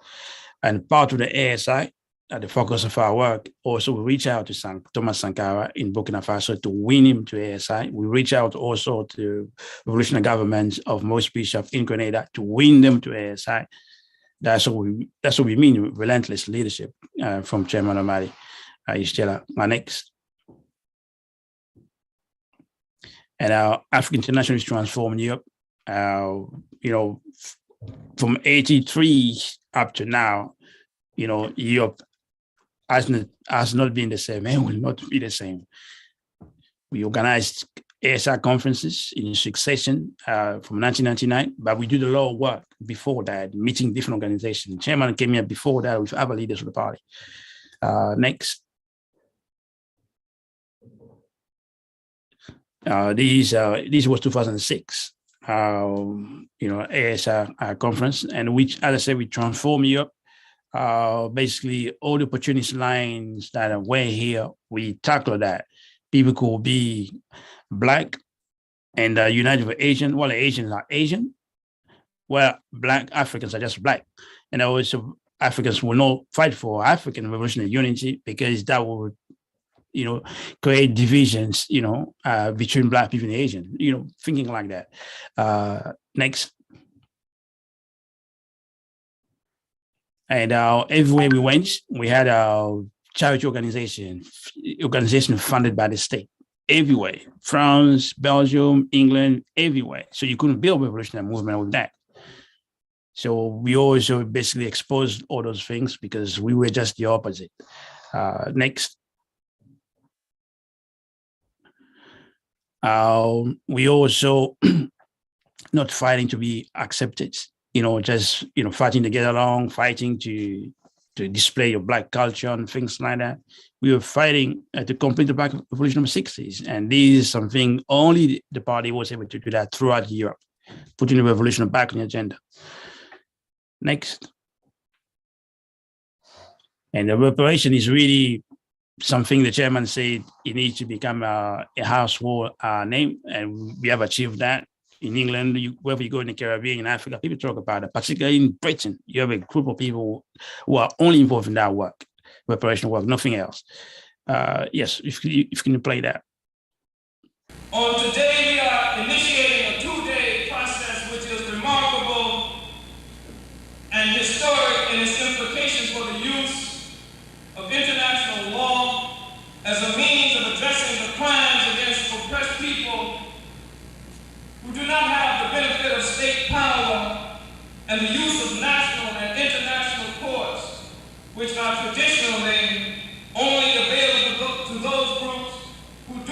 possess state power. On today, we are initiating a 2-day trial of the United States government for crimes it has committed against the Black or African population of the United States. Yes, well, it is a profound video. We're mobilizing to be on Belgium next weekend. Where there is it's going to be a big demonstration, and we are our demand there. We're going there. Belgium must pay. So we're taking straight from that in 1982. So African Internationalists Transform Europe. We introduced ALD in Paris. So that's part of transforming the ground in Europe. That's the impact of African internationalism. Next. We already talked about the ASI. The ASI is a part of political, you would say, talk basically in Europe. People might not be with it, but they know there is another line then in the Black community. They call us the ASI, Next, please. This was, others say that we transformed Europe, and this was a demonstration.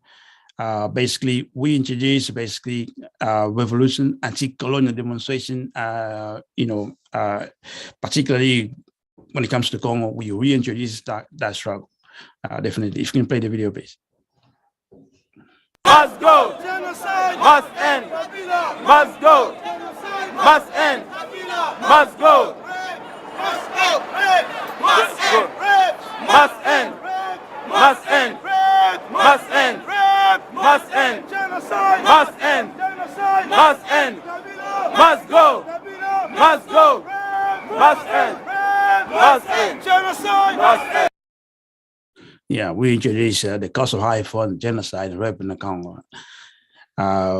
Next. African International Transforming Africa.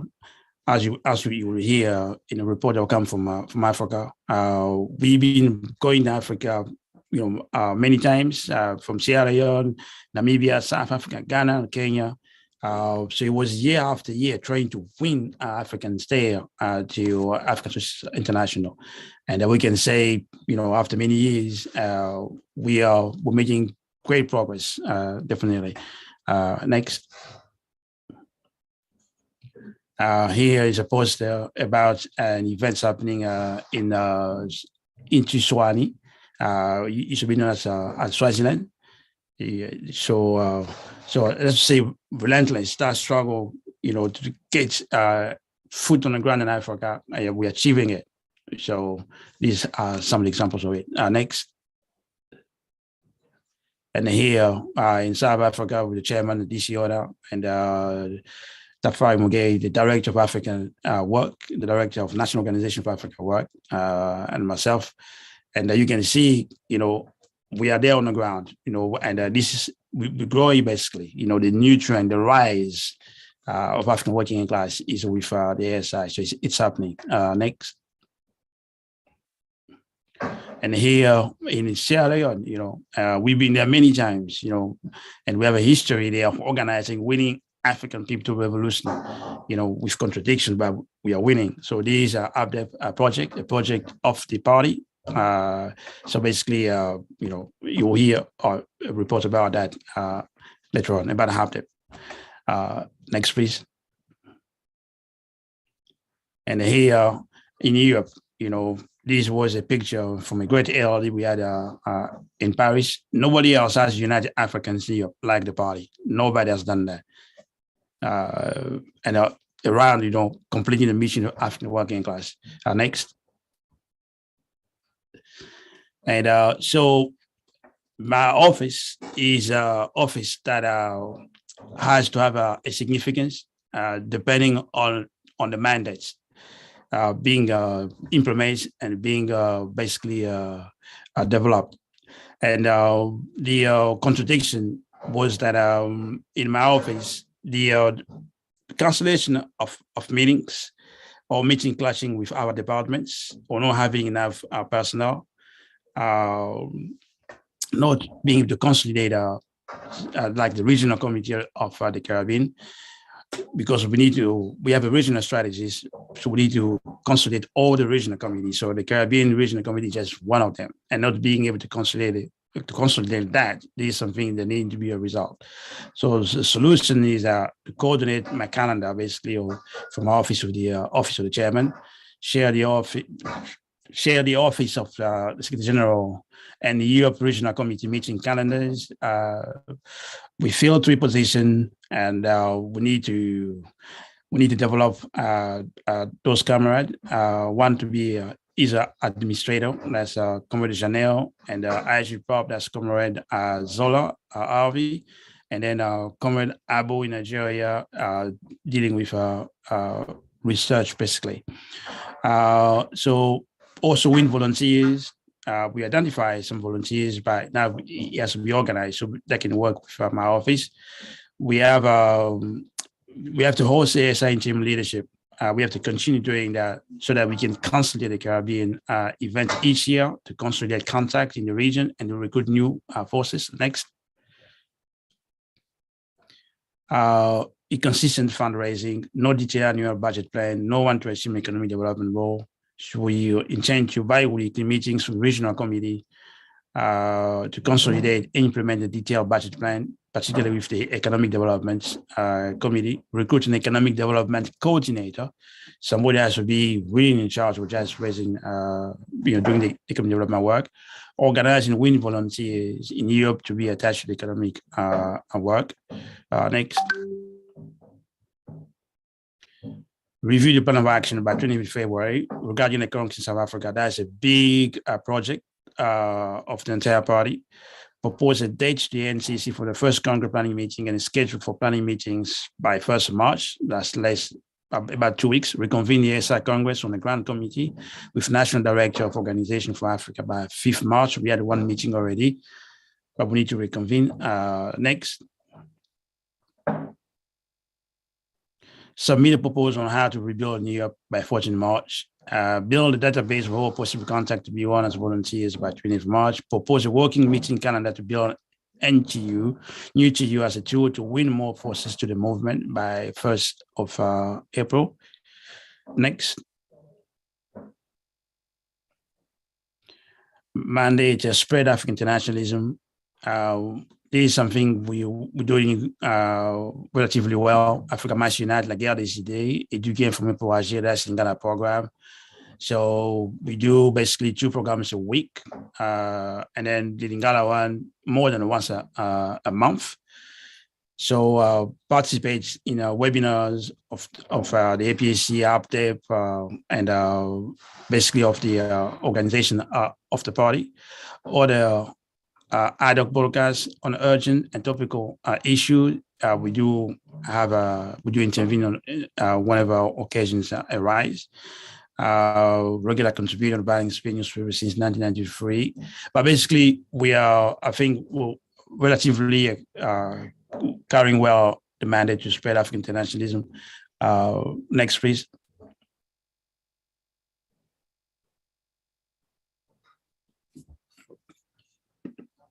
Well, this is the last slide.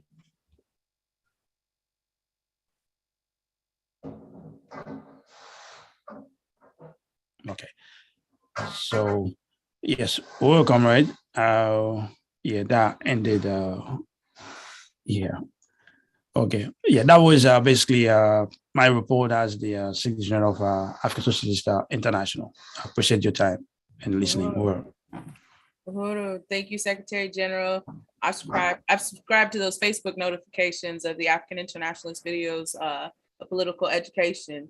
And so in addition to Chairman O'Malley's, O'Malley taught me that comes on Sunday mornings at 5 a.m. Pacific Standard Time. But this helps understanding deeper why Belgium must pay. And I unite with the comrade that had asked, how can we get access to this historical report? I would also quickly like to make a correction on the pledge announcement I made prior to your report regarding the total red. It is 166,244. Hold up, $246 that we read. There we go. Thank you, comrades. Look, trying to go back and forth. $166,466 raised. Uhuru.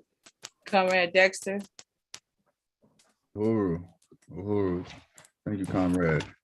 And I just want to just reiterate what you said, comrade. Just saluting Secretary General Louisi for this really just insightful history here. And we'll be moving on to the continent of Europe. I want to pass it on to Comrade Bertin, the regional representative in Europe, on building the Europe region of the African Socialist International. Who, comrade? Who everybody? Who Dexter? Who?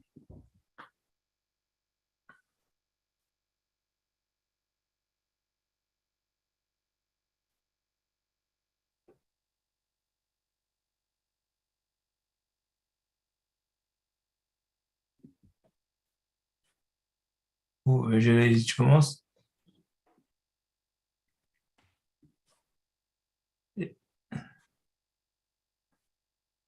Dexter? Who? Yes. Are you seeing the presentation, comrade? Yes. It's Yes. you saw. Yes, well, Yes. yeah. Several questions, comrade, because you were briefed about probably this one. Basically, this report from Europe, I'm going to share it with a comment about that. Bertin is the regional representative for Europe. And so we're going to do that together. And yeah, that's basically what I want to say. So we're going to take it in turn.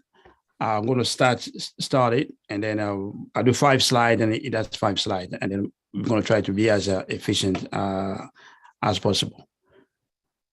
So, comrades, if you go to next, next slide. So basically, we would like to salute our chairman, Omar Chela, for his relentless revolutionary leadership and vision of the future for the African nation. Next. We want to salute the entire National Central Committee of the party. Next. So these are the faces of the comrades who are doing regional work, from Comrade Bertin as a regional representative, Makola as the membership and recruitment, Karega as the balance spear agent, social media outreach as Comrade Emery, and Comrade David Toko as the Ashik Pop, and economic development as by Pat Lumumba. Next, please. African internationalism, political theory of the African working class. Next. Africa in Europe, Africa's same struggle, different fronts. Our mission, build the European front of the African revolution. Next, please. African internationalism has nothing to do with Pan-Africanism. Next, please. African internationalism versus Pan-Africanism. Pan-Africanism was created as an attack on Garvey. Limitations of Pan-Africanism led to the overthrow of Nkrumah and Lumumba. They did not recognize the class question inside the colonialist African nation. Next, please. The class enemy was inside the organizations. Pan-African African Union is betrayal of Nkrumah's vision. Next, please. We need to understand how an impoverished and cold place become a developed Europe. Next, please. Yeah, just as we said before, feudal Europe was made of a tribe of peoples warring among themselves. Today, people are used to see the Germans, the French, the British, but it wasn't like that. Even the map you see there is even more unified. You know, there are more tribes than that. The Vandals, the Basques, the Visigoths, just the thing with the name Vandal, you know, because vandalism comes from that. You know, the Anglo-Saxon and so on, the Franks, the Angles. That's how Europe was. You know, next. Europe was poor, as we said before, seeking around, had no viable economy. That's really key. No viable economy. wealth stolen from Africa, transformed feudal Europe into global colonial capitalism. Next. The Black Death, bubonic plague decimated Europe between 1346, 1352. A third of white people died. Nobody called Europe Europe. It was Christendom, and it was underdeveloped. Next. For 1415, that's an important date, for Europe. A bad date for Africa and the rest of the world. Europe attacked Africa, so these are a good illustration. Next. And those attacks were consolidated into global colonialism that took Europe out of feudalism. Or Bertrand. Next. Global colonialism created the European nation, the end of feudalism and rise of nation states. Next. A European man, yes, I was out of process what the very idea of a European man arose, an idea that did not exist even in etymology before the 17th century. Before the slave trade in Africa, there was neither a Europe nor a European. Next. Global colonialism created colonial capitalism. On the left, African working on the sugarcane field, and on the right, European making chocolate and sweets. Next. Colonial capitalism, cobalt mining in Congo. Average next monthly wage is $67. Next. Colonial capitalist cobalt refinery in Finland. Average white workers earn a net of monthly salary of €2,509. Next. Yeah, see, Europe is a strategic front of African revolution. So we are in Europe, and often Africans will tell you are not on the ground. You have to be in Africa, and that's really important for us to say that it's not like that. There are many fronts. So Europe is a strategic front. 90% of Africans from everywhere are here in Europe, and they are workers. Next. Europe is a strategic front of African revolution. Military and political support to neo-colonial regimes in Africa come from here. Next. Just an example, Northern Hill Carnival is the largest of its kind in Europe. The largest of its kind in Europe. That's significance of African working class creativity. Next.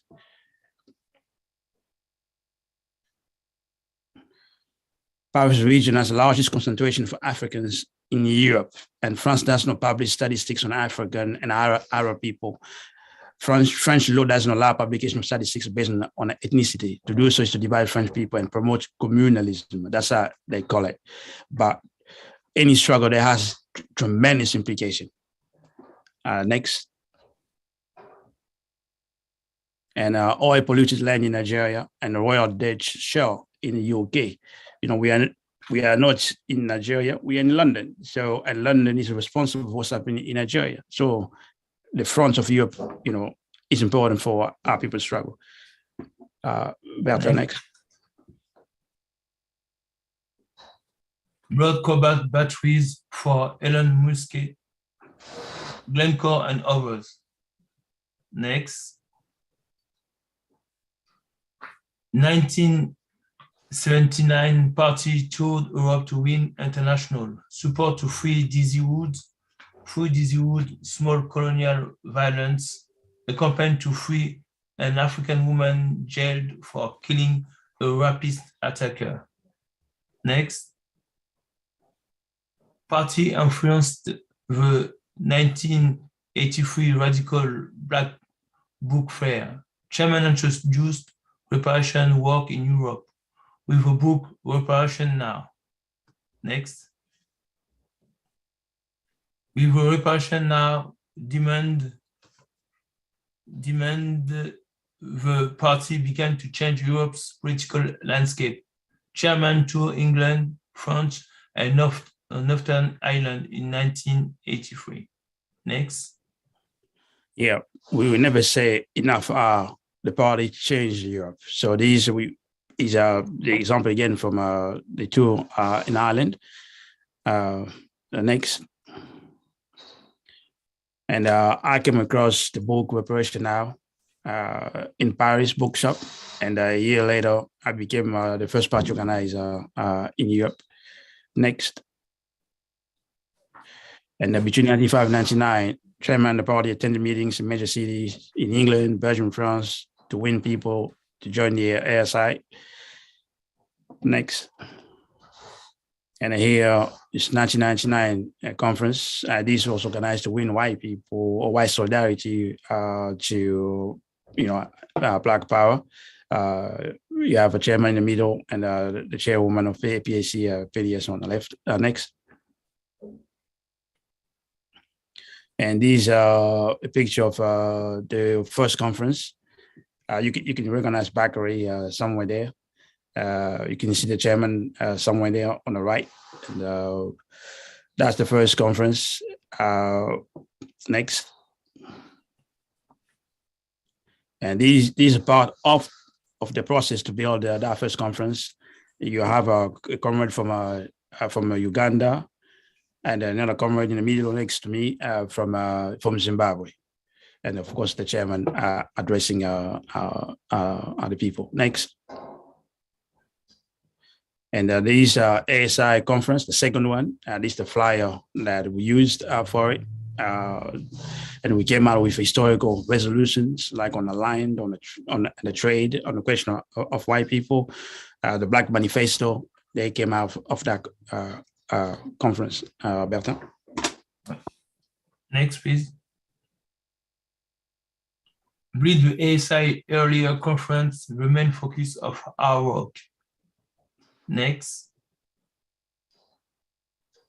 With the ASI earlier conference, the main focus of our work, Sweden. From London, we reach out of every African throughout Europe and in Africa. Next. With the ASI earlier conference, the main focus of outwork, Cologne and Frankfurt. Next.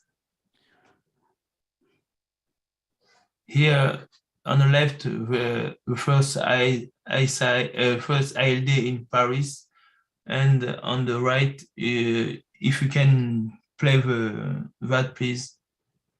Yes, Uhuru, we are here.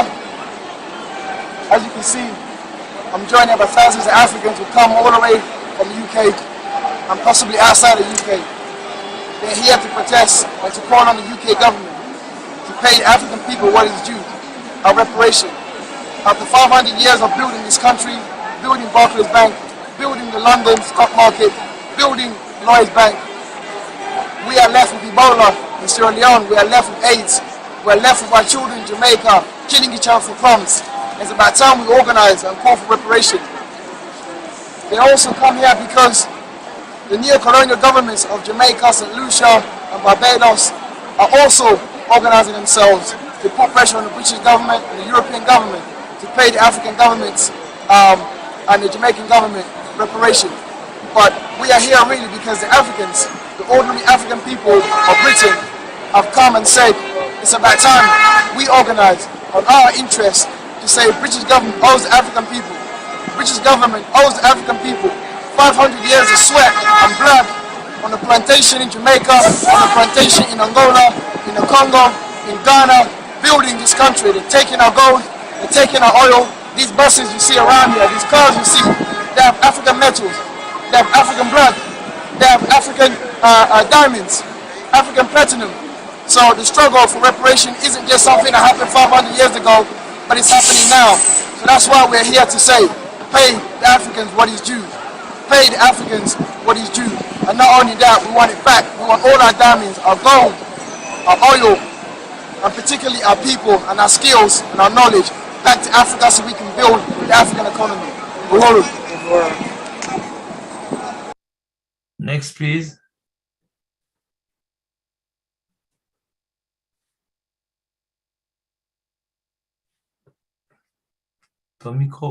Sorry. Yeah, this is consequence. The video you saw Makola talking there. That's a consequence of the party's work.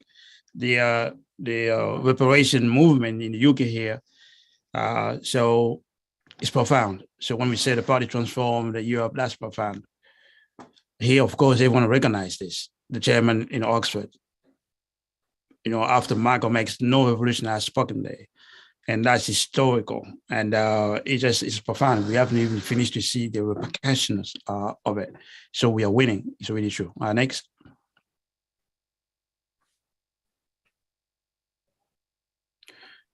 Yeah, we printed files on the Batting Spear, printed and sold the Batting Spears on street of London and distribute them in Europe, like here is in Paris. Next. Yeah, we spoke everywhere, universities, you name it. We organized in Pidam in Sweden. We ended political organization status quo. Next, please. Yeah, here, just if you can play 1 minute only. The party transform Europe. If you can play that, please. Ferguson is the Gaza Strip. Ferguson is the Gaza Strip. London is the Gaza Strip. London is the Gaza Strip. Ferguson, Gaza Strip. London, Gaza Strip. Ferguson, New York, Gaza Strip. London, Gaza Strip. Paris, Gaza Strip. Ferguson, Gaza Strip. Missouri, the Gaza Strip. Missouri, the Gaza Strip. Ferguson, the Gaza Strip. Ferguson, the Gaza Strip. Ferguson, the Gaza Strip. London, the Gaza Strip. London, the Gaza Strip. New York, the Gaza Strip. That's right. They tell the people there is no difference between London and Ferguson. Every night in UK, the police brutalizes our people, brutalizes our young people. That's every night. Every night, you're brutalizing the Paris, you're brutalizing the New York, you're brutalizing. And here, basically, you can see if the party is not on the street every weekend, nobody is on the street to educate, to organize the African working class. And we give Africans here in Europe the opportunity to fight for Africa, without being in Africa, and also to fight for all Black people from wherever we are. The party has done that consistently. Next, please. Here, we attended Belgium, in Belgium, the 50th anniversary of Congo independence. We had a great impact there. We really marked that event with anti-colonial slogans, summation of the struggle of the 60s and so on. You can see our banner was the main banner there. Next. And here the ALD we're talking about, the first one. You can see Africans came from everywhere. To come to Paris, you can see the chairman, DC owner. You can see Common Penny and Kitty on the left. Next. Here we organized for the African National Women Organization. We had a good conference, good start, but we weren't able to consolidate that. Next. The party transformed Europe, exactly.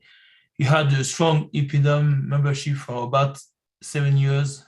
We appeared on Islamic Channel UK, Vox Africa, and Black Community Radio, Galaxy, Omega, Genesis, Majestics, etc.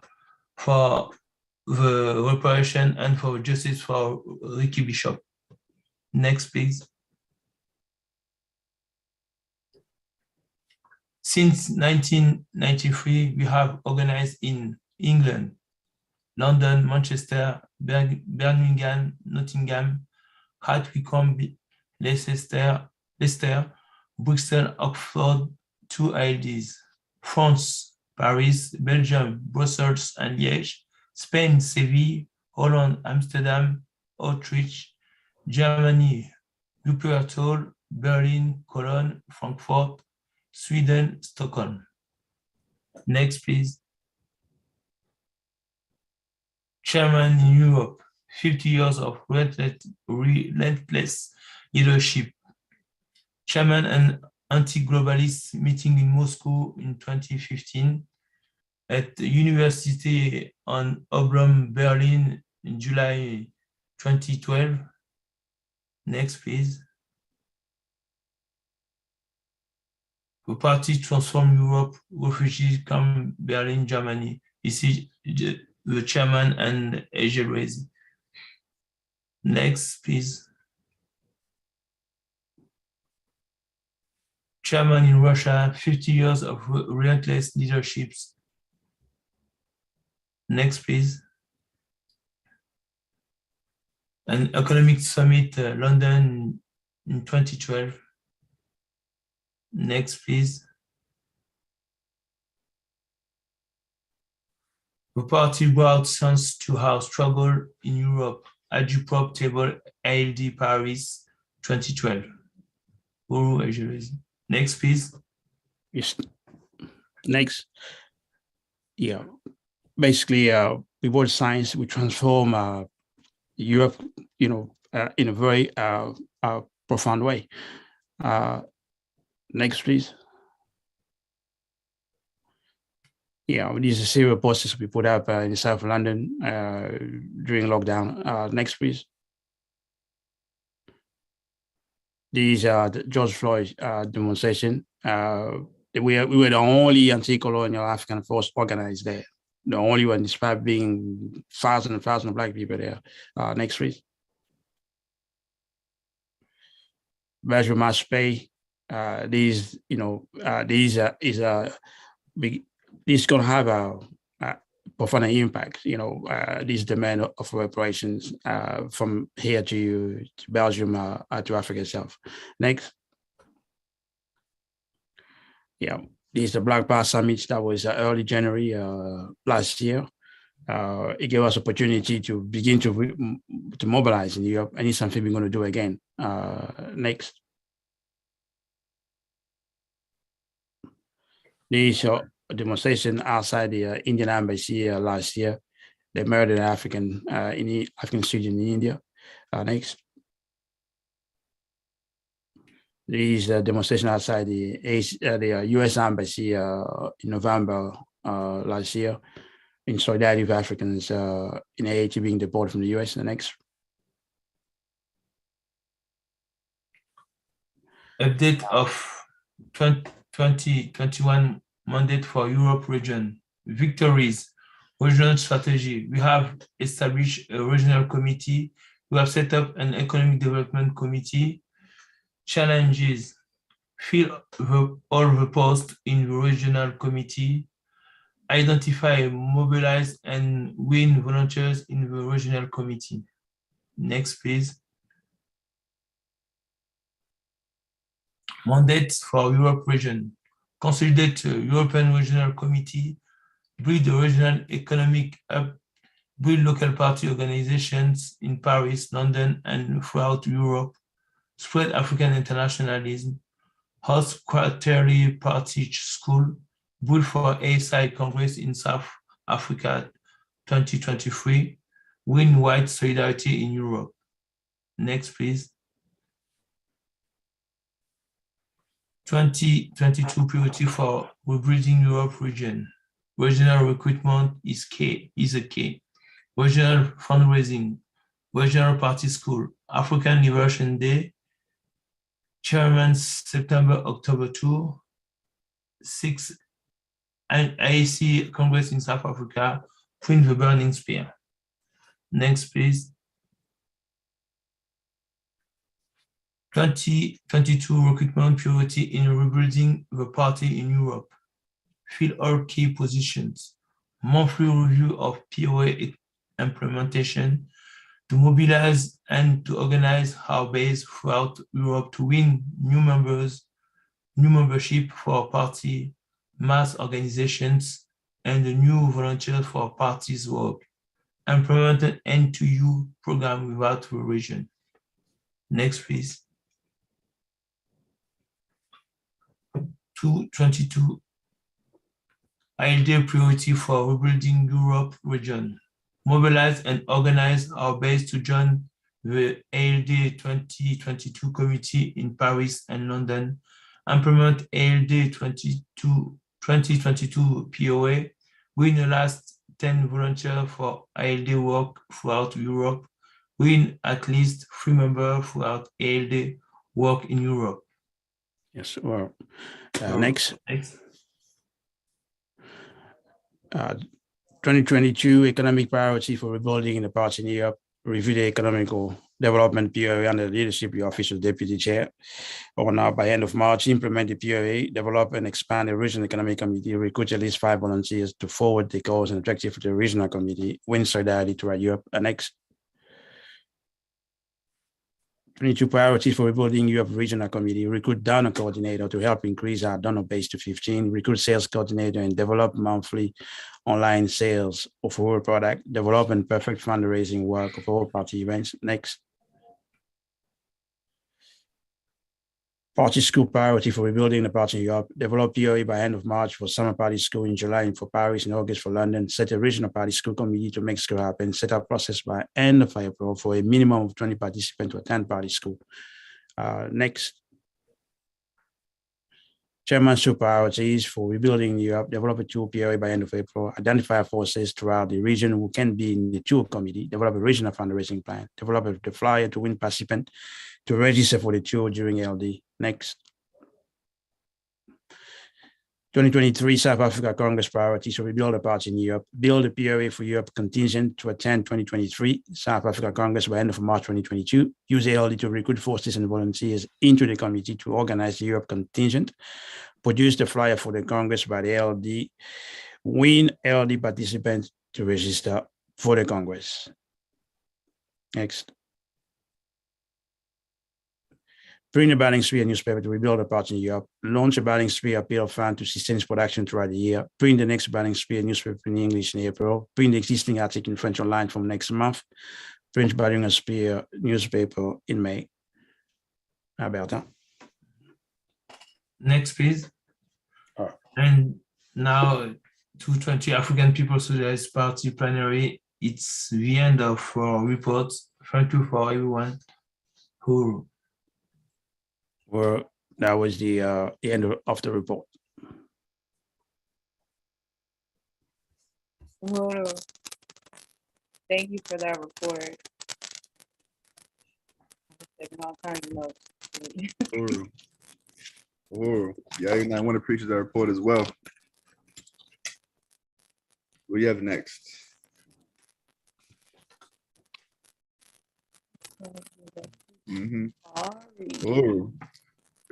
So thank you, Comrade Bertine, just for the work you're doing to build a party in Europe. At this point, we're going to bring back SG, so don't go too far, Secretary General Loizy, because you're going to be speaking about the struggles of African people in Asia and Australia and the Pacific region. Yes, we're here. We're just introducing that struggle. So these work really in progress. So Africans are the first inhabitants of the planet. This is not a claim to a land. I mean, where Africans are located, around the world, they are not in the majority anymore. People just need to be aware of that. Next, please.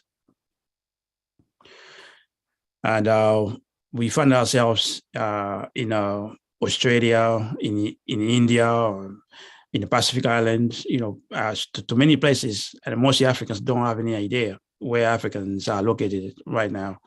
So there is evidence documented the Africans left Africa between 65 and 8,000 years ago, to go through the Middle East, to go around the world, basically. Next, please. And here, these are Africans in India, the Jarawa.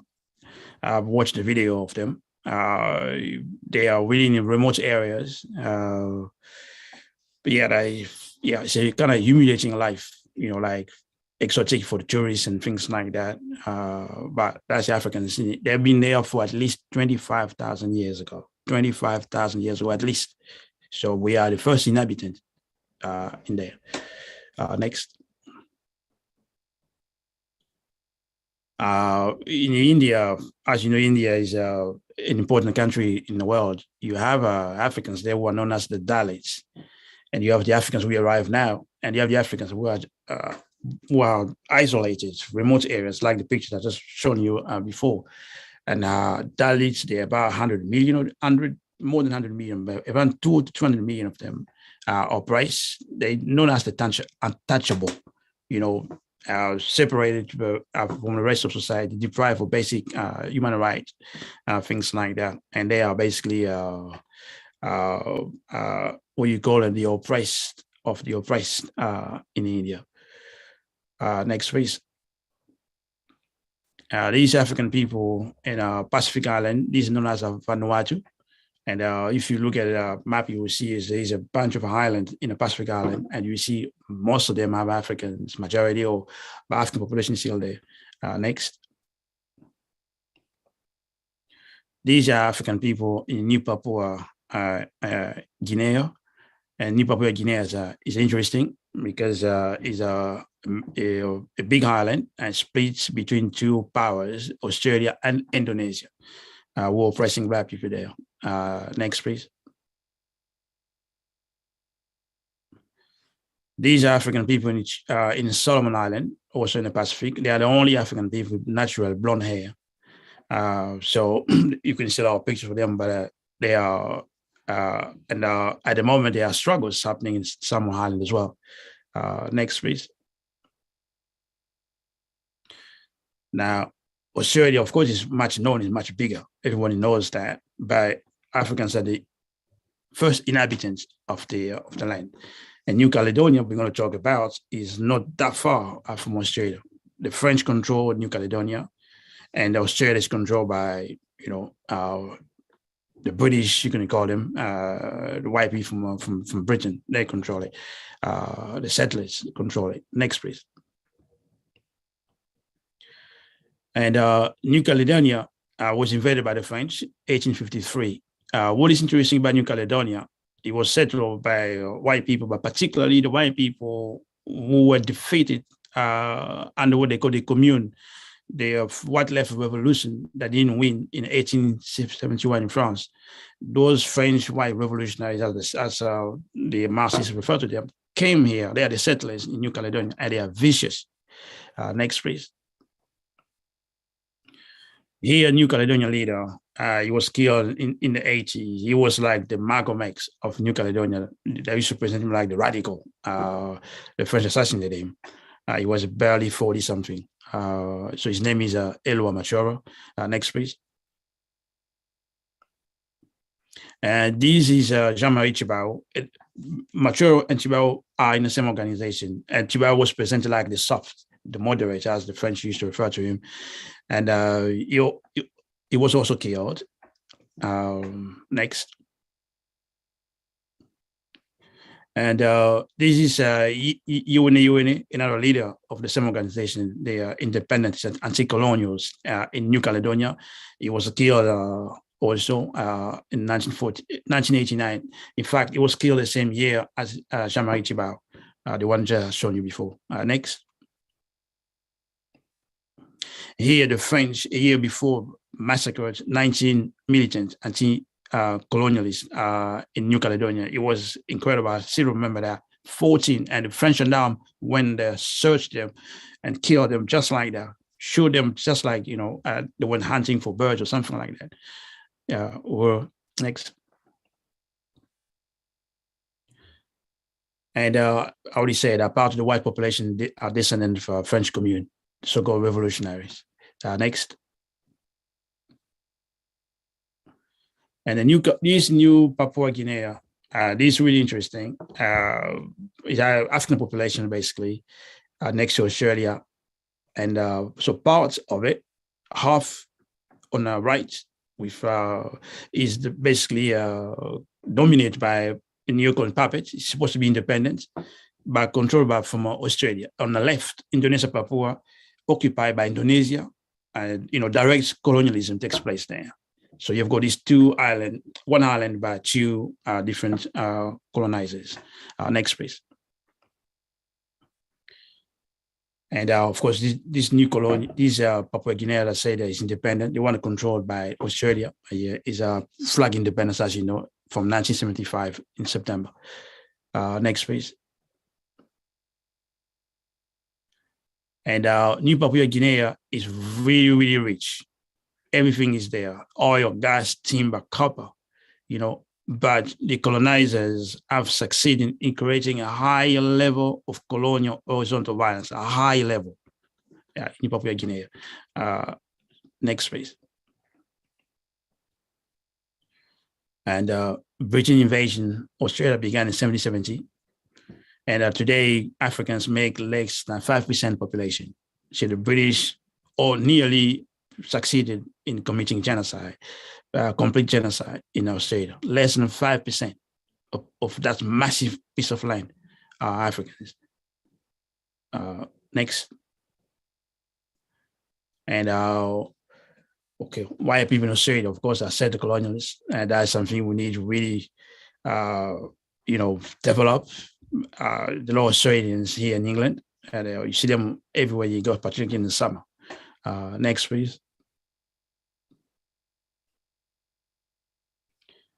And the responsibility for the ASI is massive. It's really massive. Not only, as you heard the report, we need to rebuild in Europe, but we need to build the ASI, because who is going to give voice? Who is going to bring clarity? Who's going to bring organization, the science, the 500 years science of African revolution that ISI represent, African internationalism represent? Who's going to do that?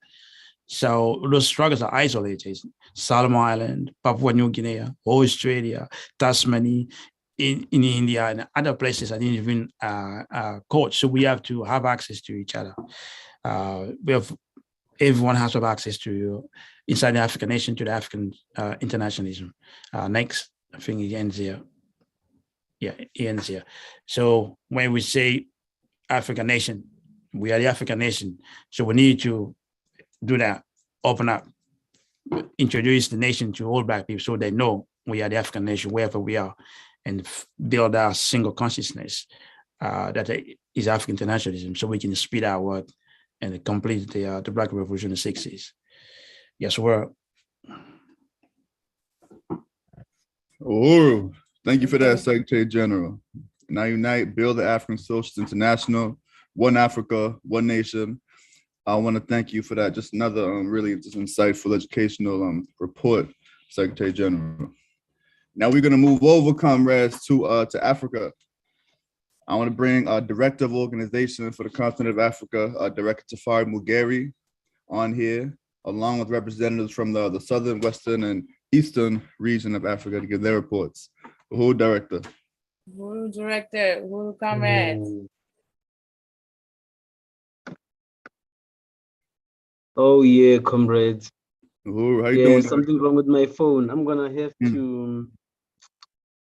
Yeah, it's gonna require me to restart the phone. I wasn't anticipating this, comrades, but it's fine. That means my face will not show. But the work's gonna show. We can hear you. The work's gonna show. All right, because it will require me to restart the phone anyway, so I'll just yeah. Okay, Uhuru, comrades. As it has been said, I am Director Tafari Mugeri of the African Socialist International Africa region, and I am also the chair of the African People's Socialist Party in occupied Tanzania. So first of all, I really want to salute you, comrades, the host of this event, and also I want to really salute the entire plenary conference. This is a historic event that we are witnessing right here. And I really want to recognize and just to express appreciation for the leadership of Chairman Omali Yeshitela, who is the leader and founder of our revolutionary movement that's going to see us through the total liberation of Africa. And I want to salute Deputy Chair Onazine Yeshitela and my direct leadership, S. Chilwezi Kinshasa, as well as the entire Central Committee of the African People's Socialist Party. And I just want to salute all the comrades who are here. So our theme for this presentation is from presence to building, relentlessly advancing the chairman's regional strategy. So I'm sure by now everyone knows about the chairman's regional strategy, which is laid out from the 2018 political report to the 7th Congress, and actually even in the following plenary reports that the chairman has written from 2019, 2020, and 2021, as well as this plenary that we are in right now. So I just want to mention that and say that that's where we are right now. We have presence throughout the continent, in most parts, a lot of parts of the continent, but now we have to advance and start building, because our party is all about building. African internationalism is a theory of practice. So Uhuru, next slide. Yeah, Uhuru, comrades. So Africa is central to the development and destruction of capitalism. This is actually the basis, the essence of African internationalism. African internationalism is the political theory that informs us about this whole social system that oppresses African people and all oppressed people across the world, because Africans the world over are not simply suffering from just the presence of another species coming from somewhere else. There is a whole social system that was that emerged from the attack on Africa, the attack that we suffered by Europe. It actually transformed the European society and also transformed the African society. So everything you're seeing in Africa, it has a dialectical relationship to what you're seeing in Europe. The world that is there, all the the tar roads, all the skyscrapers, all the street lights and the air conditioners, they come at the expense of Africa's well-being. African people are suffering because of what has happened to us through this onslaught by Europeans. As you can see, the pictures there, the one on the left, in showing just African people being taken in the in these ships, slave ships, and be turned into chattel, into property. Actually, Africans, as Chairman Omali Ishtere has laid out, were the first capital. Africans were the first capital and the first commodity. That we know in terms of this whole social system known as capitalism. And you can see they refer to it as the transatlantic slave trade. They have these fancy terms just to define what happened to African people. But then we are the people that feel the heat. To us is not a theoretical question or anything like that. It's an experience that we feel, and that's why we feel that we have to do something about it. We cannot just theorize or simply talk about it. It's a reality that we experience as African people, and we want to overturn it. So, Uhuru, next slide. Yes, so just continuing from that basis, we say colonialism is the mode of production for the capitalist global economic system. I'm sure this is what you've been hearing, throughout the, since the whole of last year and so forth. But then this is what the chairman has been saying all along, since he first developed this political theory of African internationalism, that colonialism is the mode of production. Like you cannot speak of capitalism without speaking of colonialism. Actually, what happened to us in the early 1400s, when Portugal first went into the west coast of Africa and snaked those couple of Africans and turned us into slaves, that was the initiation of colonialism. Colonialism did not start in 1884 and 1885, as the bourgeois white intellectuals would have us believe. So what happened to African people being dispersed all over the world and exploited wherever we are. That's why our conditions, everywhere you go, African people are oppressed. We are exploited. That we are brutalized. We're killed by the police. We live in these ghettos, and we are contained. We are an oppressed and colonized nation wherever we exist. So we're saying that when we say colonialism is the capitalist mode of production, we simply mean that capitalism was born as a parasitic social system. It was born as a parasite from sucking the blood of African people, exploiting us. That's how it was born, and that's how it's maintained. As you can see from this picture, it's African in the mines in South Africa. And actually, I live in a mining area here. Right now, I live in a mining area, and almost everyone, you are either working in the mines or in some retail store, or you are so-called unemployed, and you are just waiting there to be exploited. And if you don't, if they don't need you, they just leave you there to starve. And then when they need you, then you're gonna be exploited anyhow. That's why African people, if you want to be free, we have no choice but to fight. So we say the capitalist social system was born and is maintained through the rapacious relationship we have with Western imperialism. That's how capitalism was born. And we're saying also that capitalism is a global economic system. And since African people, the African working class in particular, we are the pedestal upon which this whole system rests, there's no way we can be integrated into the system. We either destroy the system or we remain victims of this whole entire social system. So, and this is just one picture. You can see pictures of children as young as 8 years old or even younger, working in the coltan or coltan mines in Congo, and children in Cameroon and Ghana working in those cocoa plantations, so that Nestle and all these other companies can be able to have cocoa for chocolate, or the flowers in Kenya.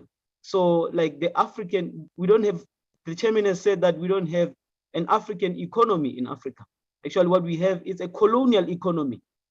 So the production, the primary purpose of production functions in order for resources to be shipped off Africa and satisfy the needs of all the colonizers and the imperialists. So that is what we are confronted with right now, and that's the basis for us even founding the African People's Socialist Party, because we are determined to destroy this whole relationship we have with imperialism. Uhuru, next slide.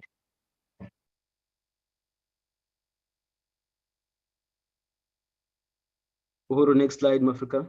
Thank you. So while talking about this, brutal oppression that African people experience, like any other human beings, we are human beings at the end of the day, and we are oppressed by other human beings. So it's only natural for us to resist and fight back. It happens on a daily basis. Even without the party's intervention, African people are always resisting.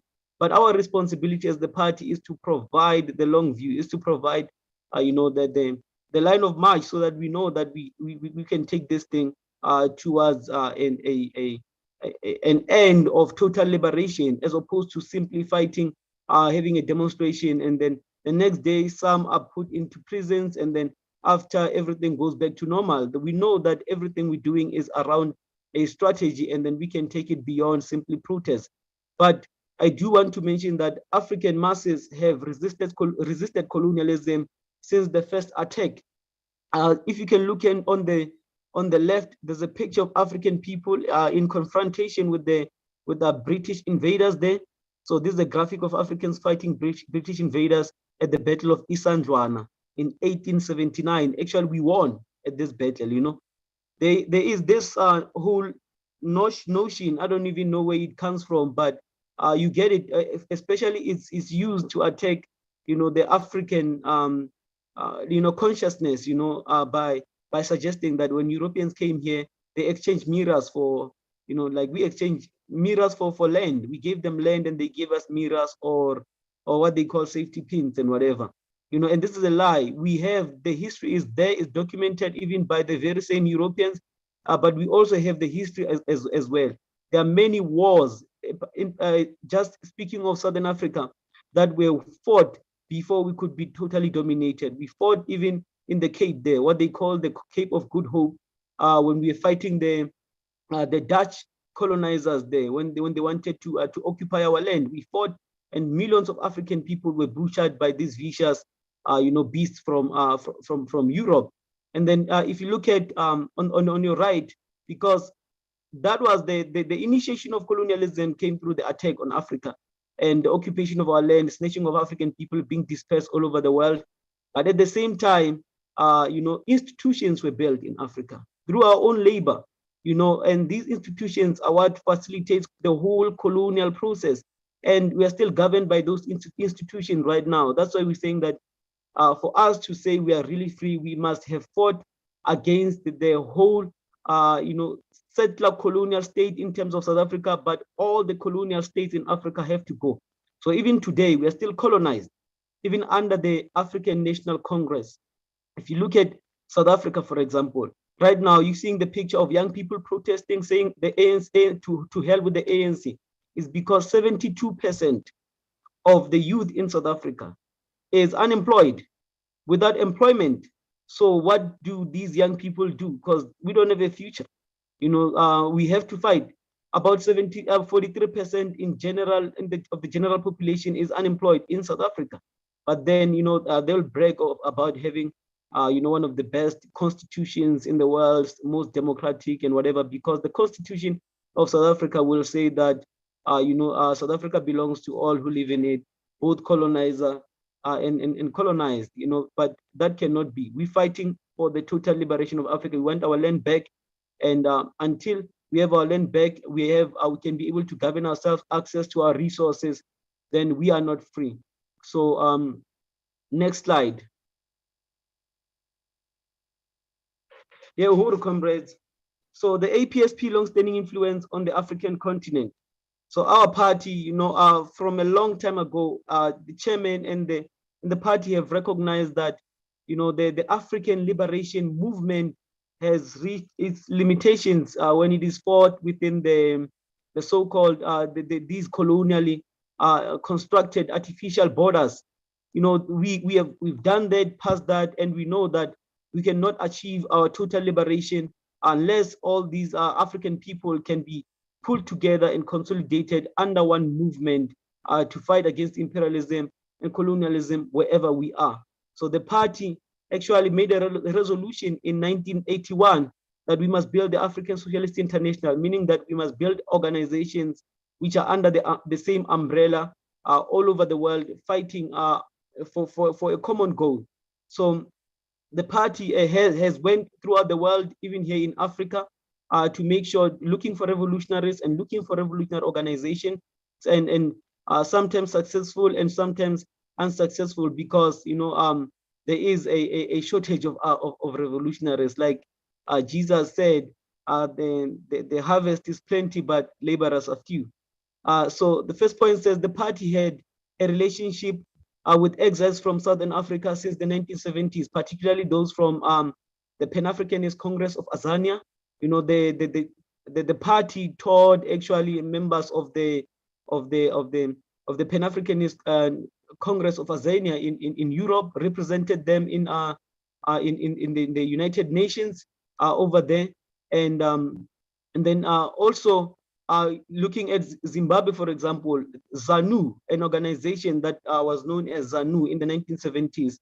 We had comrades from ZANU that were accommodated by the party and taken care of in the United States, and that relationship has been there since that time, and that's why we are here. By the way, in 2002, the chairman Omale Shitela and the party delegate at the PAC 8th Congress. So in 2002, the PAC had a Congress, 8th Congress, and the chairman was invited there alongside other comrades and leaders of the party as a guest speaker. I'm sure you've seen the video. If not, you can go online and watch the video of the chairman in South Africa. He got a very like powerful response, like roaring response from the masses of the people who were there in Umtata. Everyone was saying Uhuru, Uhuru, and wanted to hear more from the chairman. And the party has also traveled and worked in Kenya, Nairobi, and also as well as Sierra Leone and Ghana. The chairman has toured Africa, and these tours were not simply tours for simply going out there to just to shake hands with African people from different parts of the world, but the intention was to build organization, and that's what we're still on about even up to now. So Uhuru, next slide. So the party struggled to build in Africa. So this is the same thing that I've been talking about. So you can see some pictures there. On the left, Chairman Omali Taylor with Comrade Gaida Kambon and Winnie Mandela. You know Winnie Mandela, who fought especially in the 1980s, who actually was, like a lot of white people were frightened by her. Even the settler colonial state here was frightened by Winnie Mandela, and another comrade there, who took care of the chairman and the party leadership on their visit here. And also there is a picture there, and the APSP commemorates the 30th anniversary of the Sharpeville massacre. So we have recognized for a long time that the struggle of African people is one all over the world. So it's so much that when we speak about what's happening in Sierra Leone or in Mali, I don't have to feel that like the neo-colonial puppets of Africa speak in terms of, no, let the Malians solve the Malian problems or the Kenyans solve the Kenyan problems. No, that's my problem.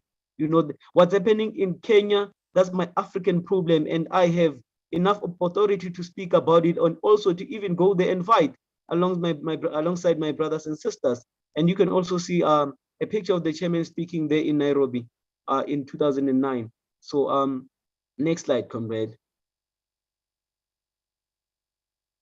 Yeah, Uhuru, I'm just gonna read quickly that quote coming from the Vanguard, the political report to the 7th Congress. Our struggle against colonial capitalism must be rooted in the actual colonized territories that we occupy. This is the essence of dual and contending power, the victory of our success in transforming every colonized African community into conscious, active opponents of colonialism. We will take organization and ideological development to the heart of the African working class communities, where the colonial contradictions are concentrated. I'm reading this quote because this is what's gonna inform the rest of the presentation here, because we want to win territory. We want to be there in the communities and win the mass of the people into this movement. So the picture that you're seeing there was from 2018. That's Chairman Omali Taylor on the streets. We were just introducing the movement to the people there. That's in a township called, actually a shanty town called Alexandra. It's so-called informal settlement here next to a very affluent place called Sante. So Uhuru, comrade. Next slide. So victories, regional committees within the African. Okay, let me do this. Okay, I'm sorry, just a second. So victories, regional committees within the Africa region. So we have looked at Africa as a region, before, but now the chairman has mandated us to build regions within the Africa region. So far we have the West Africa region, Southern Africa region, and the East Africa region. And you will see from the presentations how we build committees around that. Existence of the key mass organizations of the party, ANO, INPDAM, and APDEP, especially in terms of South Africa, occupied Tanzania. Expansion of party membership. We have party members in South Africa, Botswana, Swaziland, Uganda, Tanzania, Kenya, Sierra Leone, Ghana, Nigeria, Ivory Coast, Chad, Gabon, and Liberia. We have established the Congress Committee because on next year, 2023, October 6th to the 20th, we're gonna be hosting the 8th Congress of the African People's Socialist Party right here in occupied Tanzania. On all members of the party and movement and African people will descend here on occupied Tanzania. So we also want to speak about just some contradictions. So the mandated economic development project did not manifest, and we'll talk more about that. Attempts to win settler activists in South Africa to build in the USM did not succeed, and we'll hear more about some of the challenges that we've been experiencing here in terms of occupied Tanzania, Africa as a whole. So yeah, Uhuru. Yeah, so I will hand over to Comrade Nonsigelelo to make this the next presentation, Uhuru.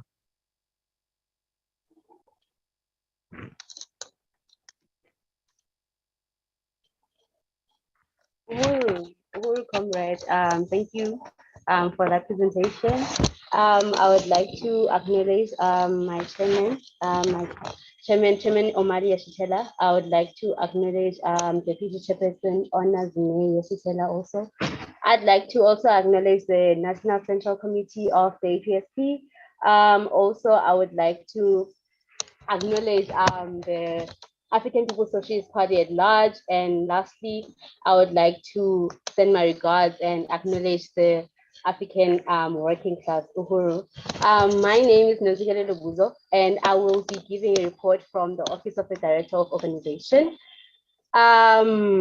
From this office, we have Tafari Mugeri as the Director of Organization, and we have, we have Sima Moloi as the administrative assistant in the office. We also have me, Nonsigele Lubuza, as the general assistant.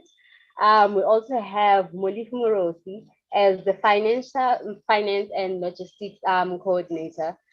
So what I can report on from the Director of Organization, Office of the Director of Organization, is that one of the contradictions that we're facing is the fact that we are all from different places and different locations. Therefore, it's very hard for us to be able to work efficiently because we're all in different places. But the second one is that we need to fundraise and raise funds for the office so that we can be able to work and be more we can be more visible on the ground. The victories though that I can report on is that we have ensured that the Office of the Director of Organization has ensured that committees are built for every area of work. And the other one is that we have managed to consolidate the East, the West, and the Southern Africa regions following Chairman of Mali Yeshitela's regional strategy. We've also ensured the establishment of the essential mass organizations of the party on the continent, like ANO, APDEP, and Impidam.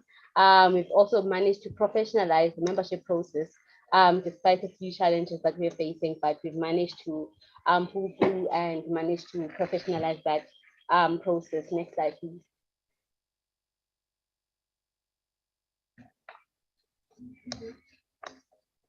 Next slide.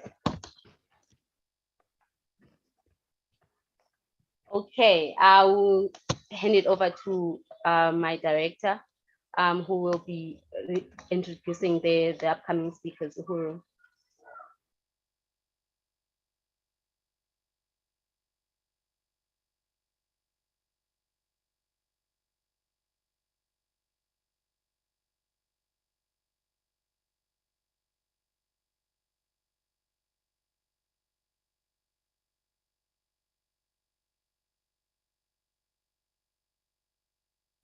I don't think it's a bank.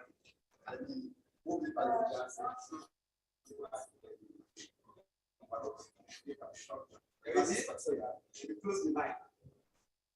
Yeah. I don't connect that. Esse é a notification lá. Uhuru, comrade. Yeah, Uhuru, comrade, and I could not unmute. Somehow I was trying to unmute, but it blocked me. And could you also please unmute Comrade Molai Conte, because he's having the same problem? Yeah, Uhuru, comrades. Yes, I would like to just to open it up for the regional reports. So we'll hear a report from West Africa, from Comrade Molai Conte, who is the Vice Chair of the West Africa Regional Committee. And we'll also hear from the East Africa Membership Coordinator to make the East Africa report, and Bugadange. And also from Southern Africa, we'll hear Comrade Zwane, Muzi Zwane, who is the Membership Coordinator for the Southern Africa Regional Committee. Uhuru, next slide.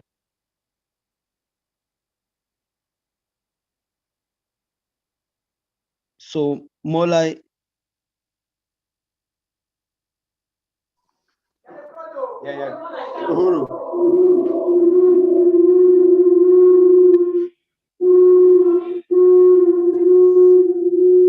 Yeah, Uhuru, comrade.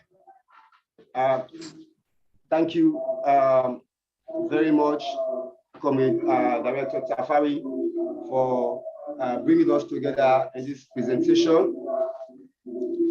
And I want to use this opportunity to salute the general leadership of the African People's Socialist Party, Chairman Omale Sitela and Deputy Chair Onizeni Sitela, for us to come here tonight to do a presentation on West Africa. And comrades out there, if you can see the flag, the map you see is a West African map. And this map is being created by the imperialist people, the neo-colonialist people. And it was created in 1884, 1885, when Europeans sat at round the table in Germany, Berlin, where they divided Africa, not in our own interest, but in their own interest. So being here presenting the West Africa report, I just want to say that we are in Africa, we are not divided, we are still one people in Africa. If you can see on the next side of the picture is a demonstration being held in Nigeria. And tens of thousands of young Africans took to the streets to protest against brutality after a video of man that was killed by the notorious Special Anti-Robbery Squad, nicknamed the SARS. On October 20th, 2020, there was a huge protest out in the streets of Nigeria calling for the disbanding of these brutal units. There are those of these units engaged in the kidnapping, murdering, the theft, the rape, the torture, unlawful arrest, humiliation, unlawful detention, extrajudicial killings, and extortion of our brothers and sisters in that country called Nigeria. Comrades, as you can see the picture, a woman standing in the streets protesting with her hands up, showcasing a poster that reads, "The power of the people is stronger than the people in power." Next slide. Next slide, comrade. Uhuru. In the history of Sierra Leone, there is this brutal war that was fought for about a decade, which other people might be attempted to call a revolution, but it was not a revolution. In 2004, a group of Sierra Leoneans formed the Africanist movement. After several visits of the leadership of the African People's Socialist Party and the Uhuru movement, one of those visits was in 2005, where I was given a certificate of recognition. However, in 2009, the leadership of the African People's Socialist Party, that include the Honorable Chairman Omale Sitela, at a ceremony held at the British Council, the name of the Africanist was transformed from the Africanist movement to the African People's Socialist Party here in Sierra Leone. So if you can see on the first side of the picture, you will see Comrade Gaida Gabon, who was the Secretary General of the African People's Socialist Party in the United States, and Secretary General Louise Kishasha, whom they were all here gracing that occasion. On the other picture, comrades out there is Comrade Aisha Fields, the director of the All African People's Development and Empowerment Project. She has been here on a duty of the African People's Socialist Party from the United States to see how we can fast track and facilitate the health condition of our people within the community of Allentown. So in this regard, APDEP has done a lot of work through Director Aisha Field. We can boast of APDEP in the intervention of its staff during the Ebola in Sierra Leone during the 2014 Ebola disease that struck the country and and 3 countries in West Africa, that is Guinea, Liberia, and Sierra Leone. APDEP also showed a concern to the African people when they were here in the mudslide to help remedy the situation so that the African people, through Project Black Ink, can understand that we can do it for ourselves. And it is time that we take up the responsibility to do it. So in that regard, the party, as you can see the logo on the screen, the APSP logo, we have the party here in Sierra Leone, and we have created Impidom in the capital city. The reason for Impidom to be in the capital city is that we are going to challenge the neo-colonial power, the neo-colonial leaders in the capital city, Freetown, because we believe that by concentrating Impidom, which is one of our mass organizations in Freetown, then definitely we are going to turn the hands of time of colonial powers, bringing up the new rulers who are the rulers of the working class.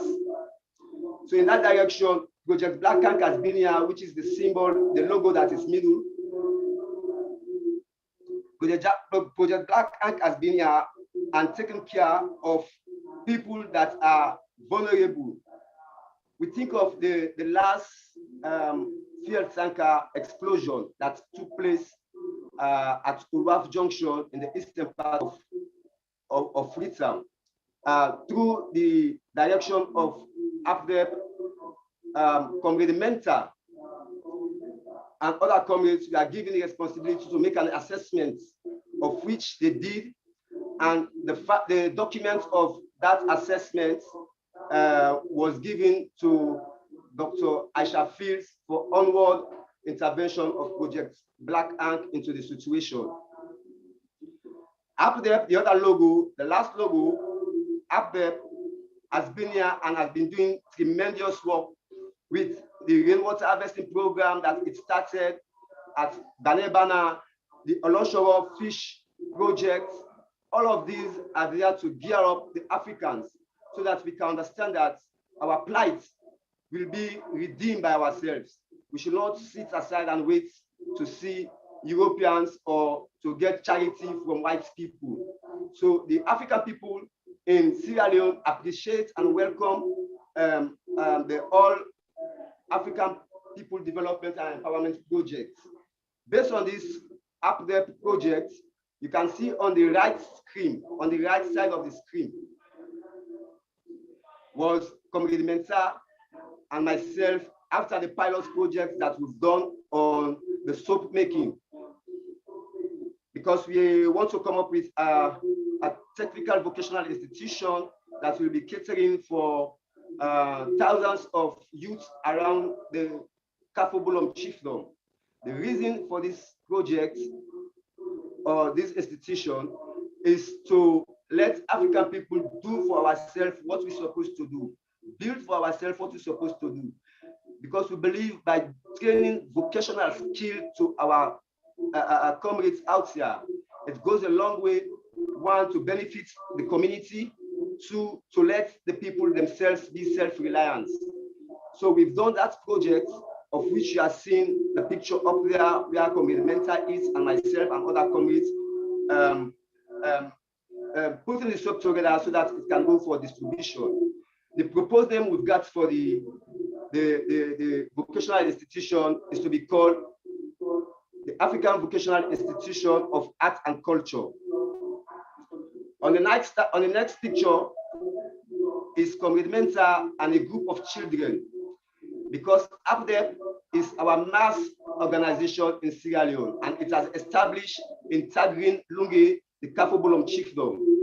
So we are now organizing the children because we believe in catch them young as they grow. So Comrade Menta has the responsibility to bring these children, and we've done one program with the Marcos Garvey youth children internationally, linking them with our children here.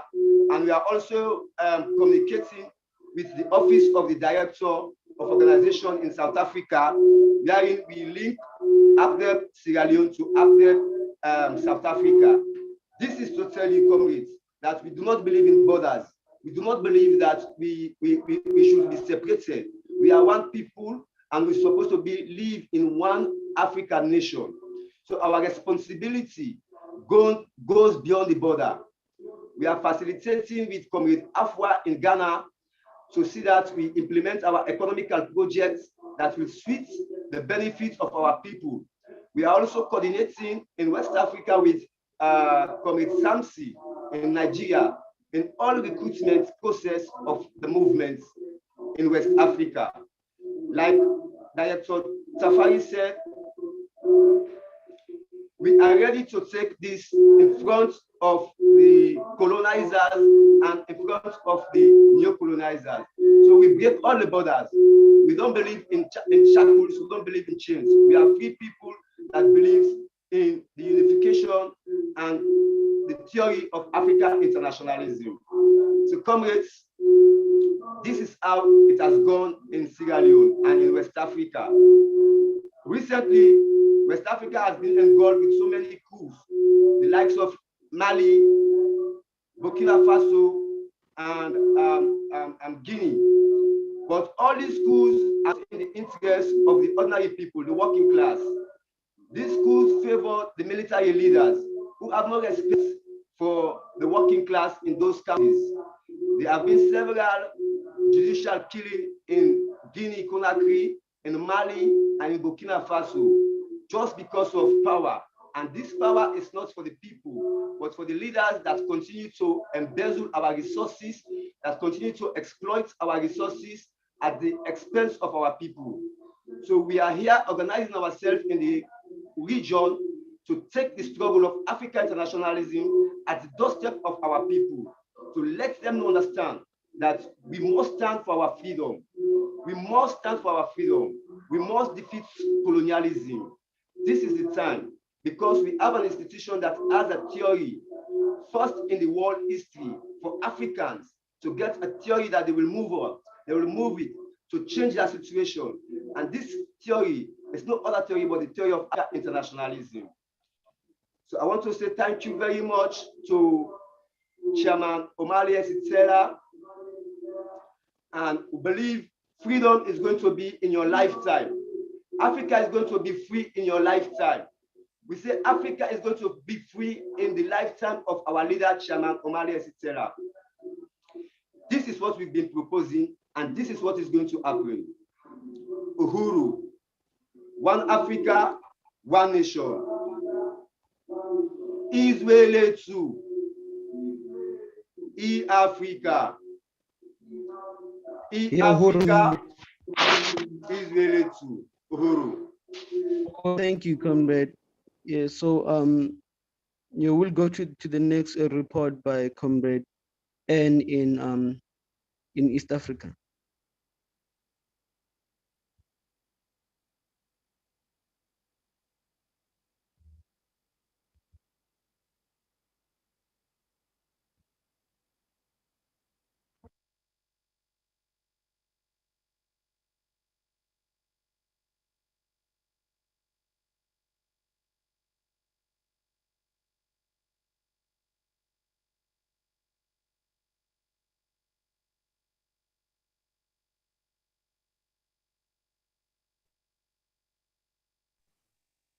Yeah, Uhuru, comrade, can you please have the next slide?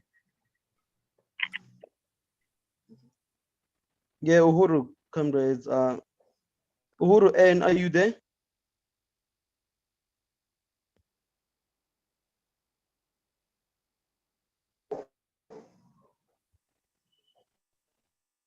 Yeah. Yeah, Uhuru, comrades. Yeah, I want to be self-critical about the median All issue. is well with you. There she is. Begin by Uhuru.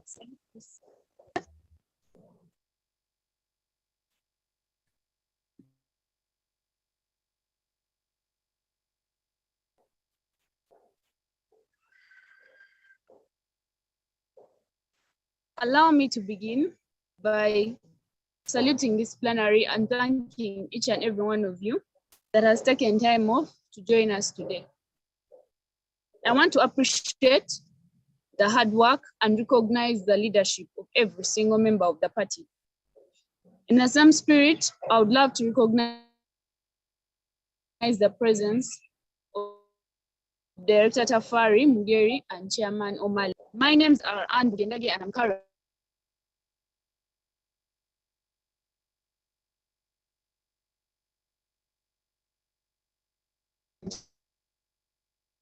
based in Uganda. I am the main African regional coach. I want to briefly describe in the map the sizes of countries, as we can all see: Uganda, Kenya, Uhuru, and Tanzania. can you turn off your video, comrade, so that your audio can be better? For the sake of network, Uhuru.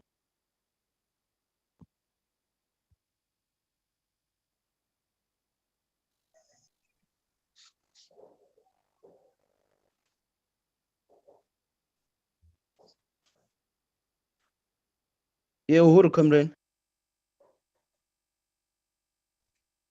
You can turn off. Yeah, you Uhuru, go on, Uhuru. Okay.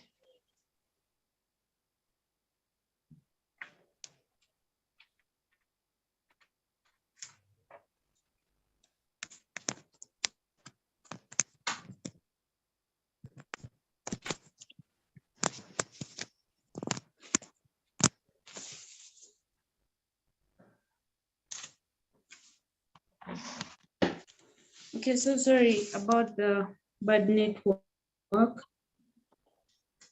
Uhuru comrades, I hope all is well with you. Allow me to begin by saluting this plenary and thanking each and every one of you that has taken time off to join us today.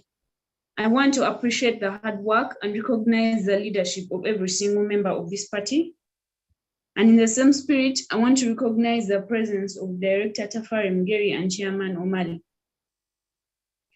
My names are Anne Bugenage and I'm currently based in Uganda, Kampala. I am the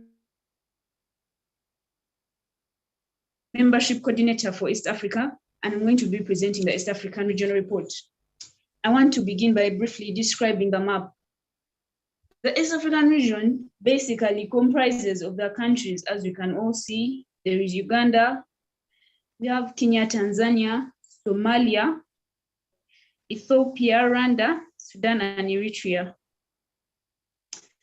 Our goals as members of all East African countries is to unite as one and not to describe ourselves by the different country borders. Currently, we have members in Uganda, Kenya, and Tanzania, and we hope to see more membership from other countries, a lot more.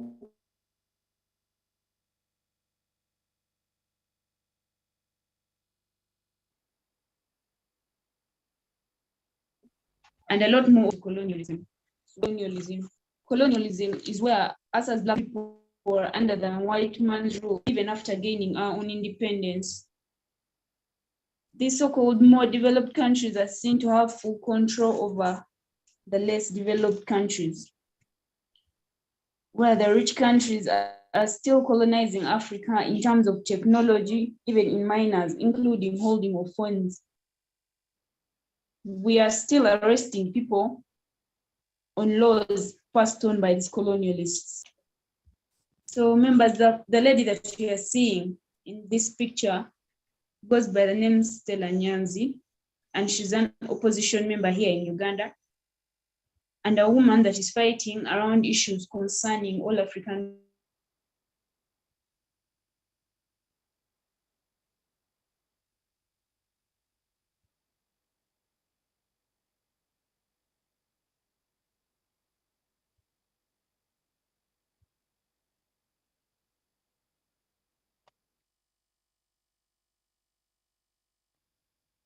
women.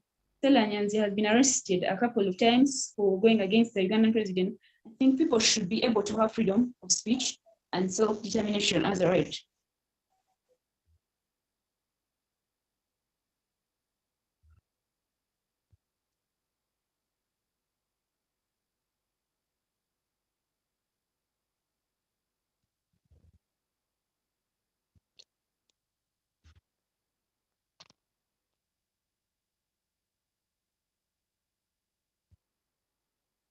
Yeah, yeah, Uhuru comrades.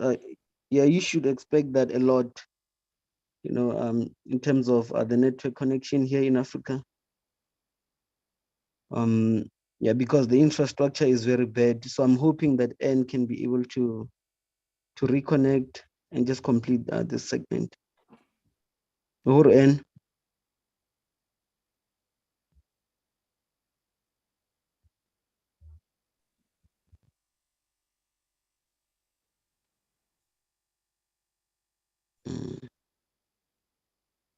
Uhuru, comrade.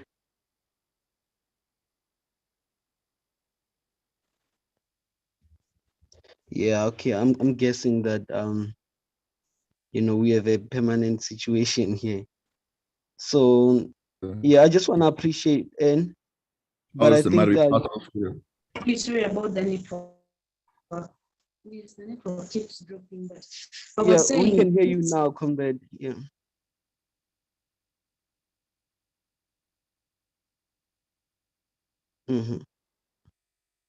Yeah, Uhuru, comrade.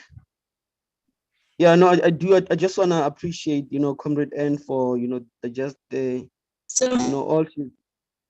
all she's done to attempt to make sure that she has the best network, because that's something that we've been trying to Africa resolve. has prospects for this organization.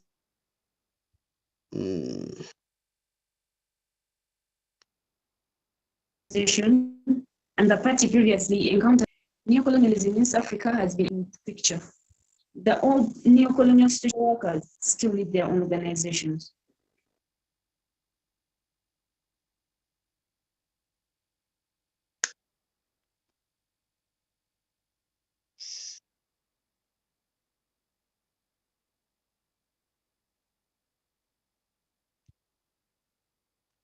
Yeah, Uhuru, comrades, I do want us to save time. Yeah. So Uhuru N. Yeah, I hope you can be able to hear me, comrade. We want to go to the next slide, and so we'll move the presentation. But yeah, we'll move the presentation to Southern Africa, the regional Southern Africa regional report. Yeah, no, it's fine. So I will be making this report because Comrade Zwane has also been experiencing network issues. Yeah, he just sent me a message on WhatsApp saying that he is unable to connect altogether. So I will read the report because there is a report that no, it's okay, come on. I'll have it from here. So I'm gonna read the Southern Africa report. And I just want to really express appreciation for you being able to bear with us with all these challenges. So Uhuru comrades, thank you. I want to firstly salute this powerful plenary conference. I want to salute my leadership, Chairman Omali Eshitela, our leader and the leader of the African Revolution. I also want to salute my direct leadership, Tafar Mugere, and the entire Central Committee of the African People's Socialist Party. My name is Muzi Zwane. I am the chair of the APSP Swaziland, as well as the regional membership coordinator of the Southern Africa region. Let me start by acknowledging my comrades in the Southern Africa Regional Committee. We have Director Tafaro, who is the chair of the committee. Also, we have Mulifi Murosi, who is the economic development coordinator, and myself, the regional membership coordinator, as I have already mentioned. We are also looking at to add a sister in Botswana to become a member of the committee. Should Sister Tsepiso join the committee, we will be having comrades in South Africa, Botswana, and Swaziland. This is a huge achievement for us because we are practically defying the colonial borders that separate us against our own interest.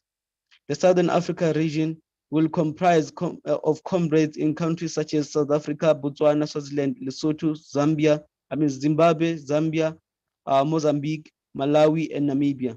We do not yet have members in most of these countries. However, based on the trend of our development, we anticipate to see the emergence of forces coming through to join our ranks from more of these countries.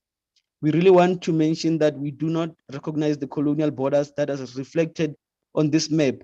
Africa must be one. The colonial borders only serve to perpetuate colonial oppression. If you look at the picture on the right, you will see masses of African people resisting the Swati regime. The Mswati regime, just like in all other governments in Africa, is a neo-colonial regime. Neocolonialism is white power in blackface. That is what we are fighting against in Swaziland. Next slide, please. Now we want to talk a little bit about our work. The party in the Southern Africa region continues to grow in leaps and bounds. We have members in occupied Tanzania, Swaziland, and recently in Botswana. However, much of our work is still concentrated in occupied Tanzania, or otherwise known as South Africa. We have been present in Tanzania for a while now. The party in Tanzania has fought many battles, especially in the townships where our membership is generally concentrated. Our party in occupied Tanzania has successfully managed to establish the three main mass organizations of the party, namely INPDAM, ANO, and ABDEP.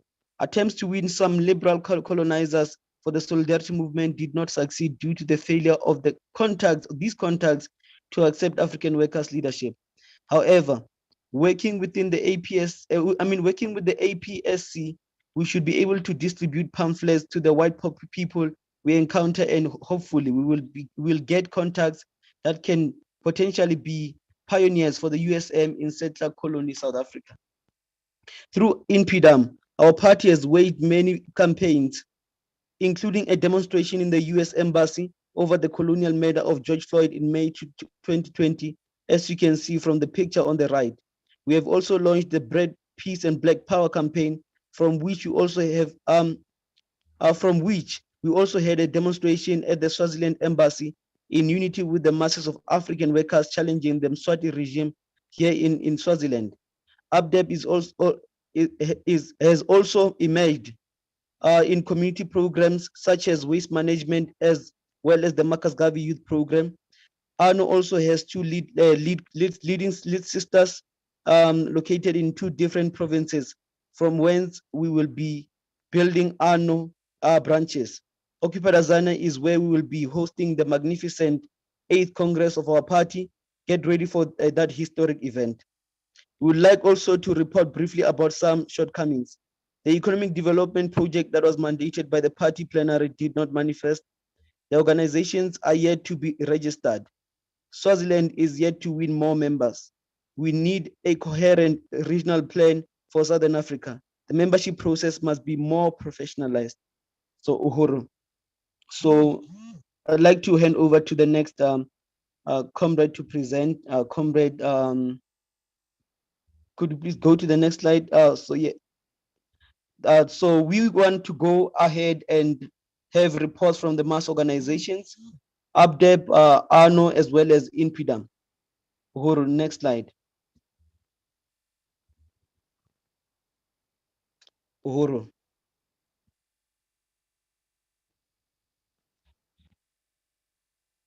So President Zakele will be making this presentation, comrades, but he is presently on plantation, and it's impossible for him to be able to make this presentation. So I will go ahead and make the presentation. So this is a presentation for the International People's Democratic Uhuru Movement. You're looking at two pictures there, both of them from Occupied Tanzania. One is from 2019, and we had a cadre development program in Kokosi, Forgeville. And this was a very amazing program. And we took some material that had been previously used from the US, and which is why we are at an advantage, because we don't have to start anything from scratch. The party has a history of developing material and struggles being waged, so we're just picking up from that. So and then on the right you can see this is from last year, the previous year, 2021 Bread, Peace, and Black Power campaign. So I'm going to read a quote here from one of the convention report statement made by Chairman Omali Chitela. It says, our motivation for founding INPDAM was clear. The struggle for the liberation of our people had to be resuscitated after its crushing military defeat of the 1960s. Uhuru, next slide. Yeah, Uhuru. So before talking about this, I just want to mention that INPDAM has several branches here in Occupied Tanzania. We have a branch in Mpumalanga, that's one province. We have a branch in Gauteng province, where I'm located. And then we also have a branch in a new branch being established in Cape Town right now with comrades Veliso and Siabonga Matiwani. So so we'll be getting more developments of INPIDAM as we build more branches. I just want to state a few more things that have happened recently with regards to INPIDAM. We are able to participate in the IEC meetings that are led by Comrade President Kalambai, and this has been very helpful because we are able to address immediately some of the contradictions and be able to report directly to the leadership on those meetings. So Zakele Mkondo has been part of those meetings, and myself, Chafari, have sometimes been part of those meetings as well. And we just also want to mention that one of our goals, one of the major goals that we have here is to build offices, physical offices. We're going to be working on that on this year, building an office in the 2 branches, one in Gauteng, in Kokosi, and also a branch in Pinar Msogwaba, where President Zakele is located. So I want to move right away and report about the Bread, Peace, and Black Power campaign. So on last year, we were called on an emergency meeting and had to respond to this, by the chairman, Omali Shitela, insisting that we do something. We have a response that can be able to, to defend the masses of the people. Because what actually happened was that in July 2021, you saw the masses of African workers going bomb rushing the stores, going to supermarkets, going even into factories, touching them, and just taking everything that they can put their hands on, refrigerators, televisions, and even food. Just after that, the government, it was an actual uprising. Then the government condemned the African working class, called us hooligans, criminals, and even looters. So we raised the slogan, hashtag who are the real looters. We said the government and the settlers are the real looters. So if you look at the t-shirts that we're wearing there, behind that, that's what's written: this government and the settlers are the real looters. So we wrote a pamphlet. It's a very powerful pamphlet that lays out what we need. We don't need police containment. We don't need the police like you're seeing there. What we need is economic development. We want our land back. We want, economic development. We want black power in the hands of the African working class.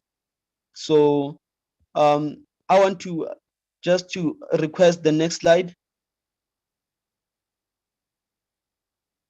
Yeah, could you please play that video for us just briefly? Black power looks like. This is what black power looks like. Touch one, touch all. Touch one, touch all. Israel to Africa. Africa. Israel to Africa united will never be defeated. My Africa united will never be defeated. My Africa united will never be defeated. My Africa united will never be defeated. So vanguard, we must lead. African people must be free. Yeah, Uhuru, thank you, comrade. Uhuru, comrade, could I please request a little bit more time? Because I know we're on time right now, like from the leadership, the coordinators. Because we still have just a few more reports to make. Uhuru, Director, yes, can. Thank you, comrade. So we just want to call for other African masses to join INPIDAM. So you can we do outreach on the streets. We take contacts. We contact the people and invite them to our programs. And then we sign them up. So you can also go to inpidam.org and then you can join there through the online membership form. And then you can also contact us here if you're in occupied Azania on 064 685 1998. So you can get us on that number. Next slide. So next we'll have the annual report from Nonsigelelo.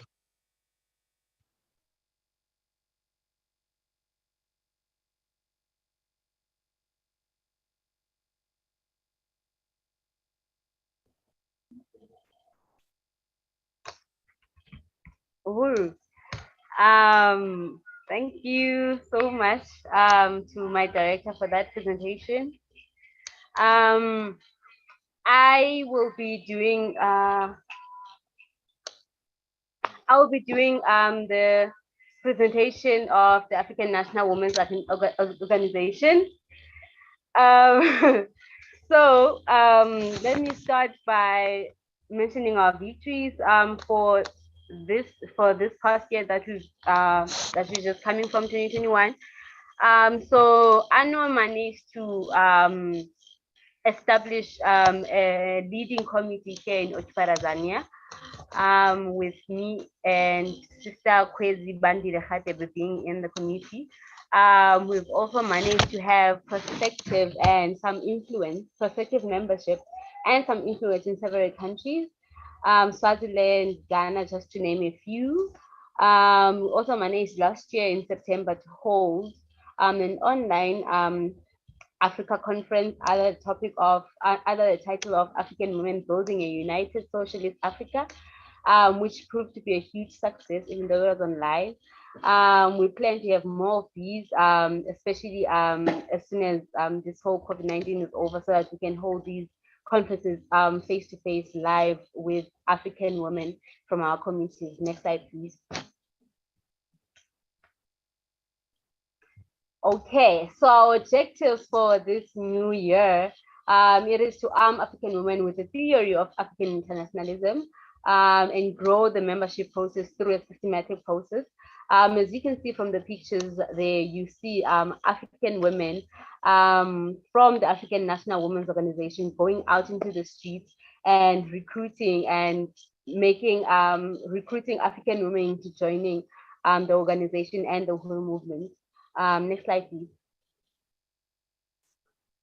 Yes, so our plan is to establish decolonize here in occupied Tanzania as a form of an economic development being here in occupied Tanzania. As soon as we can get that to be shipped here, we can manage to get the sales and get the ball rolling, get African women to buy products that are made for them and buy them by the community of African women. Yeah, next slide.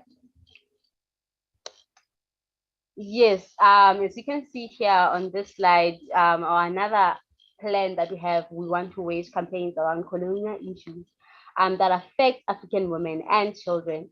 As you can see in these pictures, you see African women again in the streets, getting the African National Women's Organization's name out there so that African women know about us, that we exist and we are there for them.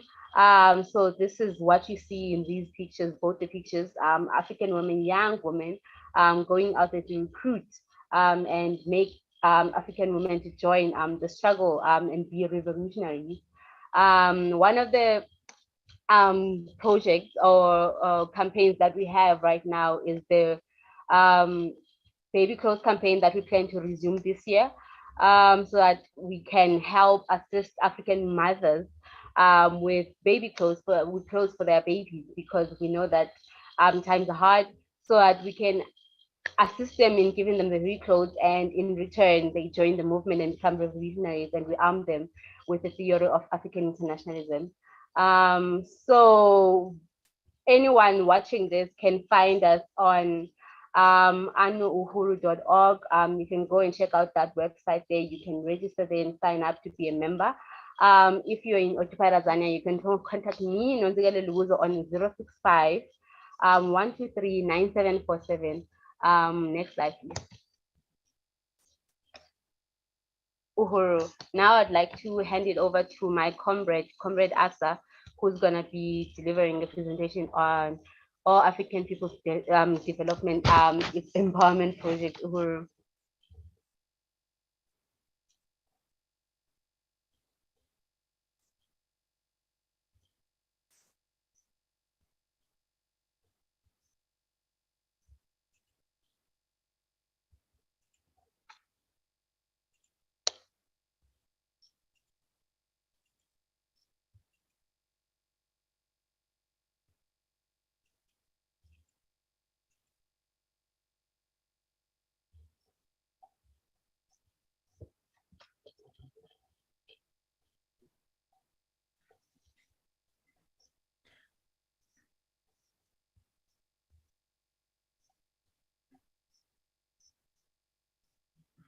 Ooh, Director Defari.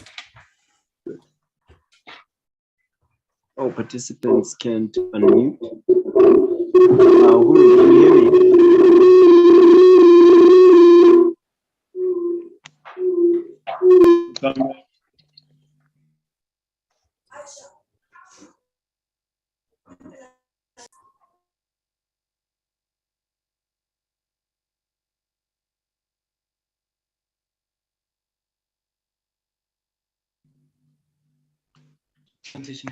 Yes, sir.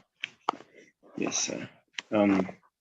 Hoping, fella, that I'm able to be heard here. Oh, yes, yeah, you can be heard, comrade. Uhuru, comrades, thank you Uhuru. very much. I'd like to first of all acknowledge my leadership, our comrades, Tatu Zwelakhe, Chairman Omali Yeshitela, SG Secretary General Luezi Kinshasa, Umamu Ona Zinei Yeshitela, DC, as well as my direct leadership, Chairman Tafari Mugeri. I want to just appreciate this opportunity of the party to give us a chance to report on our progress here on the continent. And so I'll be reporting on the All African People's Development and Empowerment Project in South Africa. My name is Asa Somali Anpu, and I am from UPDEP in South Africa. And we'd like to just speak on how things have been going here on the African continent. So next slide, please. In South Africa, we'll start there just before we go to Sierra Leone. But we'd like to say that in South Africa, before UPDEP was built, because UPDEP came in late last year, around August onwards, 2021, there were many attempts in the Uhuru movement inside occupied Tanzania to create practical solutions, with revolutionary conclusions to our people's questions. And this is what eventually led us to UPDEP. But the truth of the matter was that we tried many other things, sometimes through the mass organization in PDAM. And later on, we created this organization, which we were under the impression that if we could not be able to have UPDEP here, because there were some legal issues with South Africa, we could not have UPDEP here due to that organization existing outside this country, and whatever the case may be. We created a contingent called the Better Life Association. And around 2018 and 2019, that's when we thought to pull this plan together. And it had a good run of projects. We had a program called Project One, which is Apesanang, and it was dealing with taking gently used clothes and reselling them for less than 50 rands to the African working class community, especially around times such as winter. Because we noticed that's when people needed clothes more than anything. And, we just had to make them accessible. It was very great. It had a good run, even though it happened for just a year, but it was a good test to show us how to practically get involved with the people, learning how to keep monies or calculate monies, how to make, to get back to people and follow up. So the next program that we had was called Project Project Tutukani. And it was about waste management. Since 2019 to 2021 in July, it had been functioning. But because we are trying to create UPDEP in South Africa, we paused it because we wanted to be able to get a good grip on what kind of organization are we trying to build. So one of the most outstanding organizations here is the Marcus Garvey Youth Program, because it ties in with African children in the United States, in Europe, and everywhere else in the African world, such as West Africa, Nigeria, Ghana, and so forth. So the Marcus Garvey Youth Program was something that was introduced as a primary program through of UPDEP through Sister Aisha Fields. And, as you can see there are children in the, those children were in the Marcus Garvey Youth Program. We had about 15 of them. Next slide, please. Yeah. So, oh, excuse me. Could you please go back, comrades? Yeah.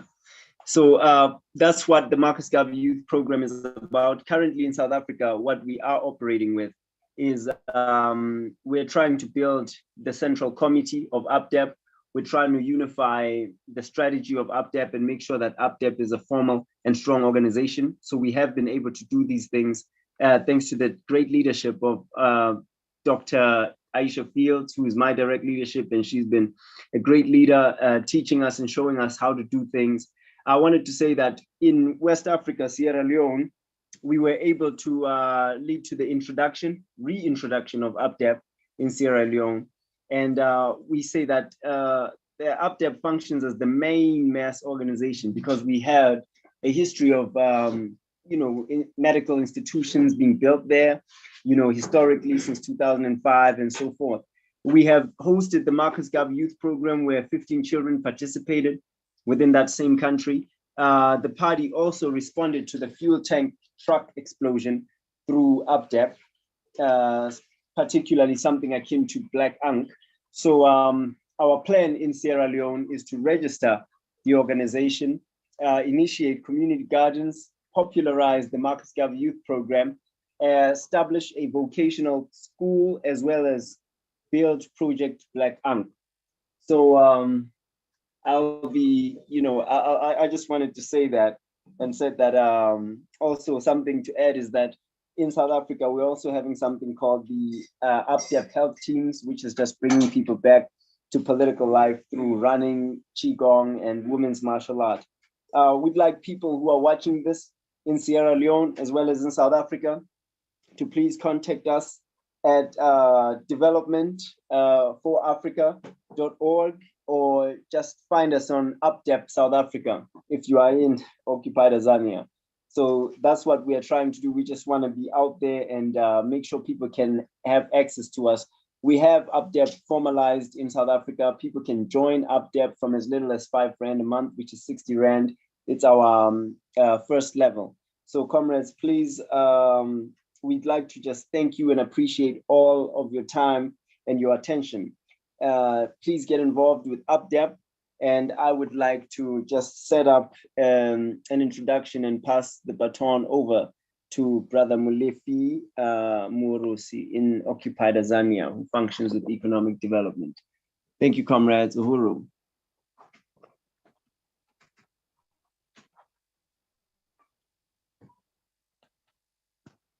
Yeah, Uhuru. Uhuru. Yeah, Uhuru Africa. Firstly, I thank you so much, Comrade Asa and Pooh, for the introduction.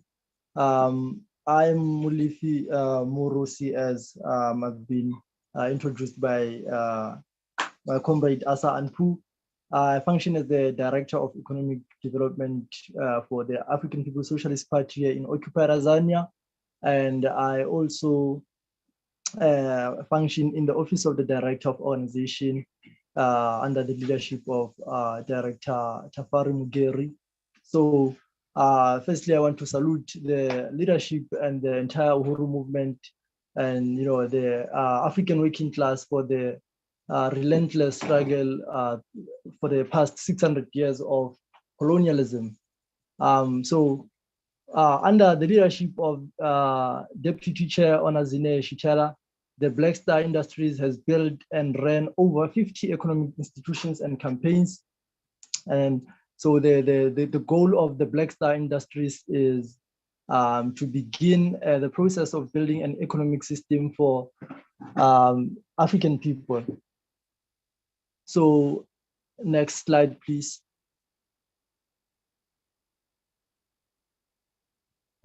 So we had a mandate to build an economic institution, which is the garment factory. And then under the leadership of Deputy Chair Onazine Shitela, we accepted and took it on, and in the process, we published a naming contest. And however, we had contradictions of comrades not completing, comrades here on the ground not completing action items on time, and there was a lot of liberalism and comrade not taking full responsibility of the entire project. So and there was lack of unity with the work in terms of practice. And because our movement is a movement of practice, so our leadership had to put the project on hold immediately. So as a result, we did not announce the winner of the contest. We did not communicate with our people. And so for all of this, all of that, we want to say that to the African nation and the entire Uhuru movement, we are self-critical, and we want to struggle and continue with the work of the people, for it is necessary for our national liberation. So we are already working on the POA to be able to re-establish the building process of the garments factory, and we also are consolidating a committee on the ground for the factory. So, and the committee will meet regularly, and then we'll also report to the office of the director of organization, and the economic development steering committee for Africa. And then we will also the steering committee of economic development for Africa will be in communication with and get training from the office of the deputy chair. Next slide, please.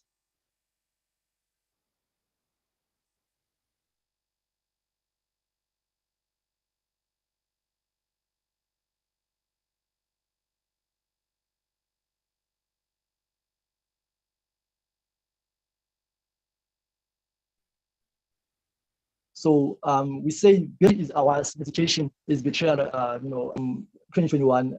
There's a document that is very crucial for us as the Uhuru movement and the African nation. So our goals for this year, 2022, is to utilize the Uhuru NTU Volunteer Brigade to get more people to participate in our programs, and then we also want to build and consolidate the Africa Economic Development Steering Committee, so that we can have the body that can be able to hold all the comrades on the ground throughout the Africa region accountable. And we also want to re-establish the garments factory building process. So we also want to work with every committee within the entire region, to develop and build economic activities or institutions. And we also want to, work with membership coordinators to advance our sustainable income generation. So another thing that we want to do here in the continent is that we want to tie all our economic development work throughout the continent as one revolutionary project. That it is, because all the work that we do is not, is not just a project that is just in Sierra Leone, that is just in Bombela, or in anywhere where we are. So we want to tie the work as one revolutionary project of the Uhuru movement, and under the leadership of the African People's Socialist Party. So we also want to utilize the youth education and supplies, in short, is to mobilize resources to Africa. So another thing is that we are already consolidating a committee on the ground in Orange Farm. So we want to, acquire land and build party institutions there. So we're talking about Uhuru House, and also talking about building the One Africa, One Nation marketplace here in occupied Azania. We also want to, soap production here in occupied Azania, as well as in Sierra Leone under APDEP, which is the main mass organization in Sierra Leone. So those are the things that we really want to work on this year. So I would like to thank and salute everyone, salute the plenary, and salute the leadership of the party for the 50 years of relentless struggle. And I would like to take it back to the office of the director of organization, Director Tafari Mugeri for us to for him to report us to help us get the with agitation and propaganda. Uhuru. Uhuru, comrade, please, next slide. Thank you. Yeah, I'm gonna expedite the process. Also, on this slide, we say advancing the theory of African internationalism. We know how crucial agitation and propaganda is. It is the backbone of the organization. You know, that's where we develop everything. You know, because African internationalism is the center that directs, you know, our motion everywhere. So I just want to firstly indicate the fact that right now, currently, we are, you know, re-establishing and restructuring the Agitprop committee because we had a contradiction. Right now, currently, there has not been a director of agitation and propaganda, and that's one thing that I have, as the director of organization, have involved myself in directly, so that we can be able to maintain that committee, because we do have committee members and a volunteer there, and we are hoping and working actually to get more volunteers through the Uhuru NTU volunteers brigade. But this committee has already right now been able to have a couple of meetings since the beginning of the year. And, you know, we have been discussing around questions of the Facebook page, how it's going to be managed and how it can be developed so that it can have more followers and so forth. And discussions around having the Benin Spear printed in occupied Azania, as well as possibilities for shipping it from the US to West Africa. You know, because it's a huge struggle and it costs a lot to ship from the US to South Africa. So we are exploring how it can be shipped to West Africa so that we can have the Benin Spear on the ground. And also bringing back the Azania Weekly Rep, which is a publication, a weekly publication on the Facebook page by myself, Tafara Mugeri. Another thing that is going to be worked on as we build in Orange Farm on the ground, we want to incorporate economic development into Agitprop, and this is going to be done through, you know, printing, you know, like some of these pamphlets that we've seen from Director Akile's office, and also being able to, you know, produce T-shirts and buttons and so forth. So we want to bring the practical, you know, application of Agitprop on the ground right there in Drizig in Orange Farm, where our headquarters is going to be established. So thank you. Next slide.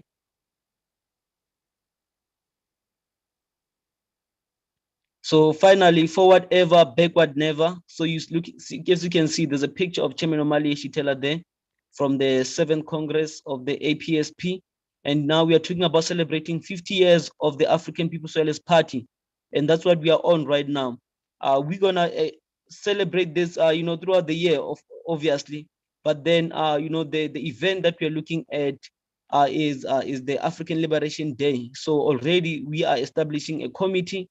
Immediately after this, you know, plenary conference, we're going to be having regular meetings around, you know, just, you know, applying the regional strategy for us to, you know, because this is a call for us as a region to have, you know, like these ALDs in the different regions: West Africa, Southern Africa, East Africa, and in West Africa as well.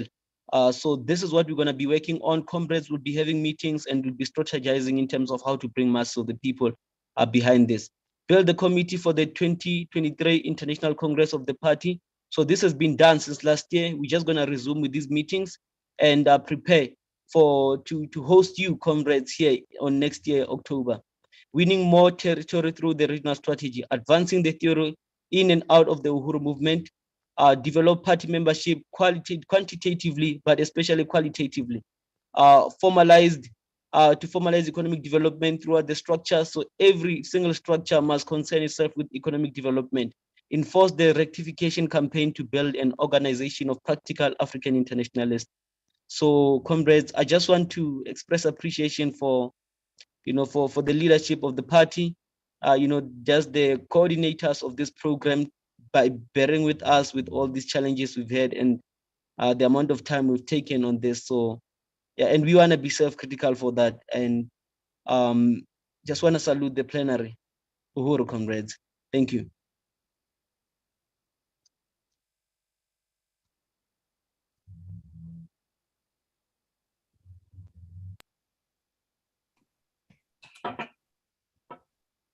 Uhuru, comrades. Yeah, I just really want to salute that real breathtaking report to come out of come out of Africa, come out of Europe. Yeah, all the work being done on the continent of Africa, under the leadership of Director Tafari. I think this is real dynamic work from building a party, building just the economic development going on, the mass organizations being built. It's a very profound report. Uhuru. I Right. unite. One thing that stood out was, it is my responsibility to fight alongside my brothers and sisters. Yes. I really want to salute all you comrades, and the questions and comments have been pouring in. So let's try to touch on these questions. One of the very first questions that was posed during Secretary General Louisi's report came from Chairman, and it was in regards to the demonstration. Was the demonstration in France or Belgium? It was in Belgium. Yeah, with the banner. I believe so. Yeah, that was in Belgium. Well, yes, with the banner, that was with you, right, Comrade Secretary General? Yeah, that's how we went, myself and Makola Likai, and we got everyone in Germany to meet us there. And those who were in Belgium as well, so they're joining. So we had our own contingent, so we can have our own chance and influence the other events. Yeah, it was great. Another question, this one is for Director Tafari, was a question around the unemployment statistics. And I believe this was in regards to Africa as a whole, might have been in reference to Occupied Azania. It was Occupied Azania. Comrade Tafari said something about youth unemployment and then unemployment in general. And the question was, could you give that information again? Thank you, Chairman. You with us, Director Tafari? Was it 72% of the young people? Okay, Director Tafari dropped off. Okay, I think it was around 70 some odd percent of the young people and 40 some odd percent unemployment, at least overall. Thank you. Another question from Comrade Diop Olubala. Uhuru, is there a place in the revolution for the demand for wage increase by colonialist capitalist bosses, or does it serve to perpetuate colonial capitalist exploitation and systems? Yes, when the chairman says colonialism as a mode of production, it is profound, really profound, which means that generally speaking, there must be a significant portion of Africans somewhere who are not paid at all. That happens all the time. So let alone the workers forming a union and demanding a pay rise. When you hear the saying child labor, that's real colonial capitalism, because capitalism cannot function if Africans are paid our real values. They can't. So wherever you go in Africa, you've got, workers, children, but workers everywhere. There is no mine in Africa that doesn't have children, and there is no farming, these big farms that doesn't have children. And the people who go to work, that's regular. They don't get paid. Regularly, workers don't get paid. And, we're going to talk more about that. People who go to 6 months, sometimes a year or more than a year, they don't lose their job. And since they know unemployment is so, you heard the statistic from Occupied Azania, 72%. That's regular. Everywhere in Africa is like that, 72 or even more, 80, 90%. So parents can't go home, tell their families they are unemployed.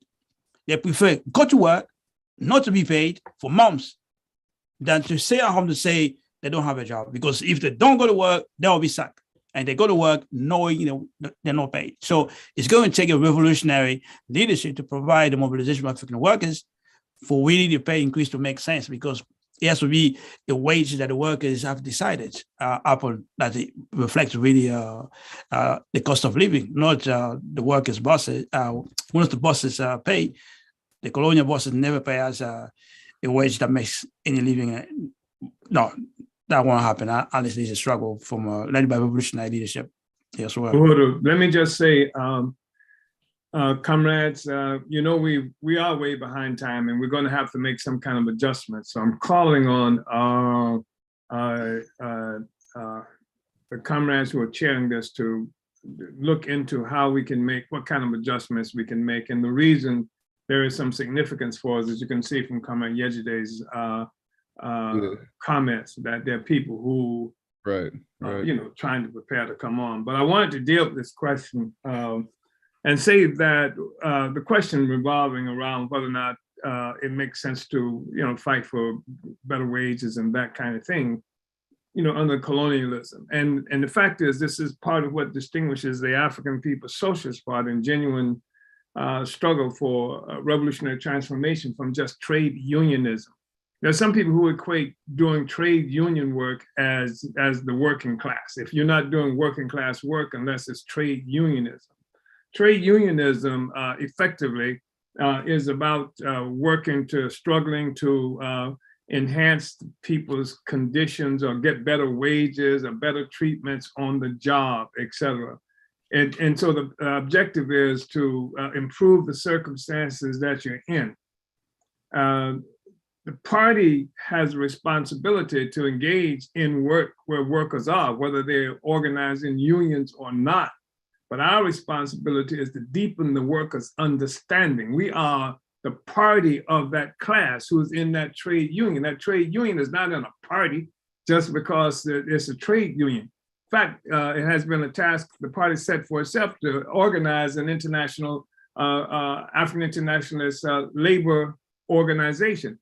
But because the responsibility is to help the workers understand that their struggle ultimately is to own the means of production, that you can be engaged in working to change your circumstance. Workers won't do this automatically on their own. That's why we have to take revolutionary science into that. And even if we engage in that work with trade unions, our objective is to take the workers all the way.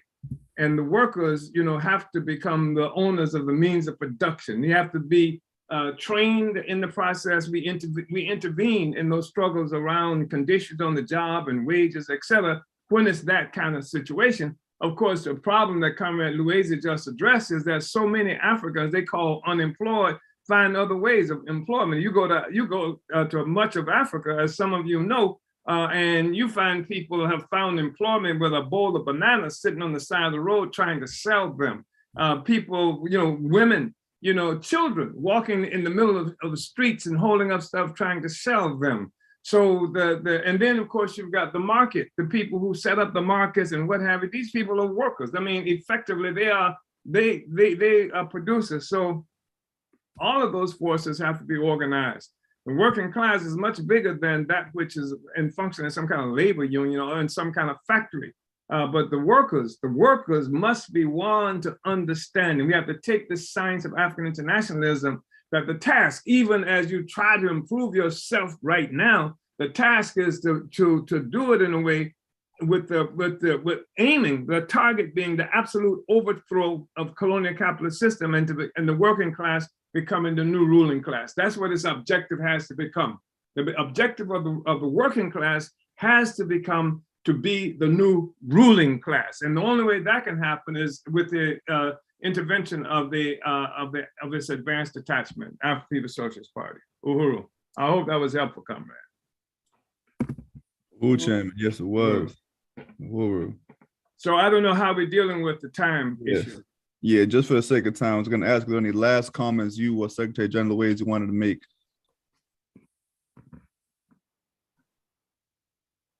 Got 2 minutes. I want the comrades, particularly in South Africa, I want Comrade Tafari to provide us with an actual POA that includes, that are wrapped around some immediate resources that's needed, like maybe for office or trying to carry, at least, some kind of stipend or income for 1 or 2 people there. What would that cost us a month or a year, et cetera? I would like to have an answer to that question. Uhuru. It doesn't have to give it to me right now, but I need it. Uhuru. And also, we have to consider I want to find out what that soap is they're making in Sierra Leone. What kind of soap is that? And then finally, I want to consider, really want to consider possibilities right now. I mean, when I say right now, we know we have someone in Ghana who is fighting and want to really take on the garment thing. The problem is we don't have the party members that we need there. I would like to see us develop a strategy that takes that into consideration and see what we can do within that region or what have you to kick that damn garment factory off, because I know it's possible to do it, and I know it's possible to do it rather expeditiously. So that's part of what I would like to have us consider. Uhuru. Uhuru, Chairman. Uhuru. At this time, we are going to move forward, and I have the privilege of introducing this next report from an organization that led me towards IMPEDUM and the party itself, the African National Women's Organization, because we know African women must lead. And they will start us with their presentation of African Women Forwarding the Revolution, titled Not One Step Backwards. Uhuru, welcome President Yejide. Uhuru, African women must lead. Uhuru. Thank you so much, comrades. It's been really a pleasure to be a part of the Plenary 2022 Plenary, but also celebrating 50 years of the party's leadership and the chairman's leadership.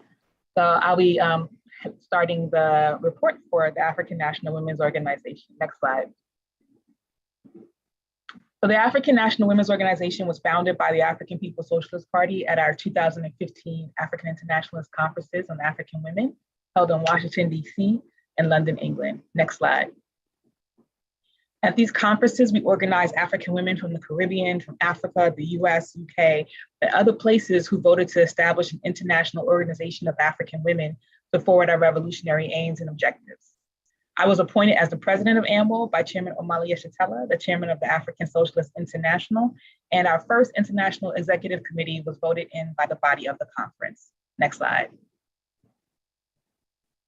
Our initial priorities were to work on the resolutions that were adopted during the conferences, which were to protect, 1, to protect and defend the Child of Shakur, 2, to organize against African mass incarceration in the US and the UK, 3, to form the Uhuru Kijiji Child Care Collectives, 4, to expose the colonial contradictions regarding immigration and organize against it, 5, organize against horizontal violence or intimate partner violence, 6, develop political education to stop the harmful practice of female genital mutilation, 7, to organize against the imperialist wars targeting women, children, and men in the Congo and the rest of Africa, 8, to develop birth and reproductive justice initiatives, and 9, to develop economic development projects. And some of these we still have as our main resolutions, and some of them we've kind of like, dropped off, but these are essentially the pieces that we work on. Next slide. Today, our International Executive Committee members are myself as the president, Nonsikilelo Buzo, who is our secretary, and she's based in occupied Tanzania, Sayi Kamba, who's the Membership and Recruitment Director, and she's based in the United States in Florida, and Hada Judah Longi, who is the International Treasurer, and she's also based in the United States in DC. The International Executive Committee, or the IEC, is the highest body of AMWO when AMWO's convention is not in session, and we lead the day-to-day affairs and political activities of AMWO, including making sure that our work adheres to the resolutions set during our conventions, and that there are other, although there are other positions that need to be filled, this is not the full scope of what the IEC should look like. However, this year we're going to overturn that contradiction by bringing in more members to the IEC by initiating a political education regimen that will prepare our members to take on the other roles that exist in the IEC. Next slide. Thereby, we will be accomplishing our mission to bring African women into political life, revolutionary political life, empowering us economically, socially, and politically. And we're going to be, this is annual, forwarding the interests of African people internationally through our programs aimed objectively at the advancement of African women. Next slide. NWO is guided by the political theory of African internationalism, not feminism. African internationalism informs us that colonialism and not patriarchy is the root of African women's oppression, making our fight against patriarchy obscures the colonial reality of African women. Our existence comes as a result of the attack on Africa, the enslavement and colonial domination of African people, not from patriarchy. Next slide. This is in opposition to the bourgeois women's created movement that forces white women to try to get the same rights as the oppressor nation white men so they can have the same dominion over people and land as their male counterparts. They've created this narrative that all women are in the same boat, that patriarchy, male domination over women is the primary barrier. However, it has been impossible for them to win this position alone as oppressor nation white women. So they've created strategies to adopt colonized and oppressed women to fight their fight by validating African women's experiences, as we can see from this picture of this white woman uplifting this Black woman, African woman, from the position that the colonizing nation has placed African people in. Next slide. And the bourgeois white women's movement is the foundation of the entire feminist movement. And it is the desire of white women primarily to get the same access to the colonial plunder as white men. They've done this by using the conditions of poor and oppressed people. They've dominated as a springboard for the bourgeois women's movement. For example, in the US, they catapulted from the fight to end African slavery to the fight for women's suffrage, which led to struggles for equal pay, reproductive rights, and ending sexual violence, all of which happened as African women were fighting off sexual violence as low-wage workers in the homes of white women, but also just generally speaking, you couldn't be an African woman walking the streets alone because there's some savage white man that could rape you and get away with it. Next slide. White women's adoption of our issues did not improve the material conditions of African and other colonized women, solely because white women sit on the pedestal of colonial capitalism, which robs African people of self-determination. This reality laid the groundwork for Black feminism, which used the momentum of the bourgeois feminist movement and the gains and contradictions that were plaguing the Black power revolution of the 60s to, one, make the case that for patriarchy as the primary contradiction based on the misogyny within Black organizations up until that time, to align ourselves with the all women fight against patriarchy. And to do that, one has to accept the idea that women are powerless because of patriarchy. So we have to band together with our colonizer. And three, because anti-racist became the primary key thing, that we weren't fighting against imperialism or anything that would really help us understand the scope under which African people were colonized. And so these sort of terms went away as coming out of the Black Revolution of the 60s, and now you start to hear more of anti-racist as the anti-patriarchy and all these things that kind of define the lives of African women. And they try to solve the contradictions of oppression while being oppressed. That's what Black feminism is. It's like we're going to be oppressed, so we're going to try to resolve these contradictions without really bringing into question the colonial question. And they use feminism in this undercover way to kind of make it a part of the system. Like you're gonna go into people's organizations or just do things as a feminist, and that really undermines, any potential for real struggle against the system. And it doesn't require the precondition of revolution, the destruction of capitalist system as a motive force for leading African women to liberation. And for this reason, feminism is not a liberation ideology. African internationalism is. Next slide. Click. Next slide. Next. Gotta click it. African internationalism does not ghettoize African women. It explains the conditions of all African other colonized people. Next slide. Next. It is an African working class theory that validates the experiences of African people. Next. It arms African women with knowledge of how we should fight against capitalist colonial attacks. Next. It helps us understand that any progress made under colonialism is not liberatory. Next. And we know that the end for us is destruction of colonial capitalism. And if our organizing is not leading us to this end, then we are doomed to be colonial subjects forever and constantly fighting against attacks against women. Next. And we know that we live in a capitalist colonial society. Therefore, every single institution, department, policy, et cetera, was created by white power. From big cities to small villages, our social life is impacted by this. So everything in the society is governed by colonial laws, and we cannot escape it unless we destroy it. And that's what African internationalism helps us as African women understand. Next slide. Therefore, we were born as a strategy of the African Revolution. The revolution is always on the agenda, from street outreaches, protests, and conferences. We are winning the war of ideas and increasing the ability of African working class women to come to the revolution. All of our work is done in the context of deepening the crisis of imperialism, leading us to make the African Revolution. Next slide.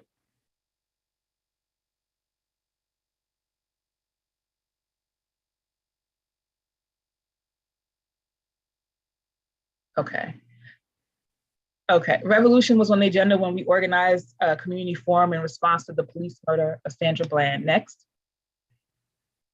Revolution was on the agenda when we organized a political education and self-defense series where we brought together African women, martial artists, and African women in the community. This campaign addressed resolution number 2 from the Conferences on African Women in 2015, which called on AMWO to initiate programs that will combat colonial imposed violence. Next. Revolution was on the agenda when we were organizing against police terror in the UK. Next. And when we organized international response to defend the rights of Kushinda Olarinwaju when Brent Council in London attempted to evict her and refused to deliver the services due to her learning disabled son. The denial of these services made her son vulnerable to the local police. Next.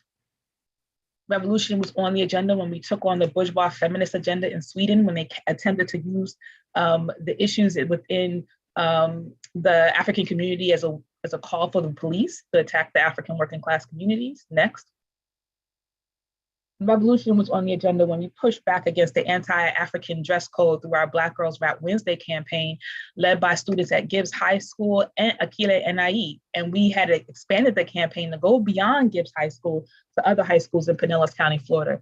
This campaign demanded the removal of police from campuses, to change the dress code policy countywide, to remove the contingent that head wraps required an administrator's approval, that we called for Black community control of schools where community is represented on the board. And it allowed for, and we called for the creation of a chapter of AMWO on school campuses to protect the rights of African students. And this campaign had national attention. Next. Revolution was on the agenda when we initiated our prison campaign, writing to African women political prisoners and other women locked down in colonial prisons. Next. Next. Revolution was on the agenda when we participated in the first Black Women's March and the Women's March, both held in Washington, D.C. At the White Women's March, we were the only organization recruiting, selling the burning spear, collecting contacts, and soapboxing. Next. Revolution was on the agenda when we began our Arrest CPS campaign work to defend and organize African mothers who have their children kidnapped by the colonial state. Next. And it was on the agenda when we organized our first branch in Cameroon. Next. Revolution was on the agenda when we organized for and built a national committee in occupied Azania, the first one in Africa. Next. All of this work has been stepping stones to prepare African women to represent our own interests under a liberated socialist Africa governed by the advanced detachment of the African working class. Next. We plan to build on all of this incredible work and strengthen our infrastructure, which is critically important to the success of AMWO. This includes filling out all of our IEC positions, establishing stronger subcommittees. We want to organize African women everywhere. We are going to use the party's regional strategy to rebuild in Europe, to expand in Africa and recruit in the Caribbean. And we are moving toward establishing a headquarters, which you heard from the chairman in his political report, that is a part of our whole strategic plan. And in 2022, we plan to make significant headway to accomplish all of these expectations. Now I'm gonna bring up my comrades, Erica Clark, Demetria Hester, and Hada Julalongi to tell you more about our current campaigns. Uhuru. Uhuru.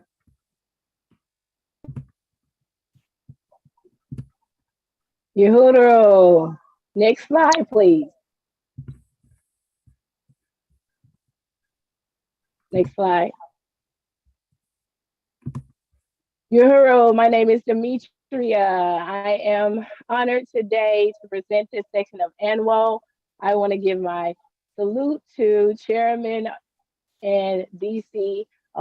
And I just want to say this has been the best thing going all weekend long. It's just so inspirational to be here and be part of the African People's Socialist Party. Uhuru, Uhuru. Arrest CPS campaign. This is what we're talking about. We have to get our children home. The Arrest CPS campaign, the Arrest CPS campaign of the African Women's Organization that came together in 2017.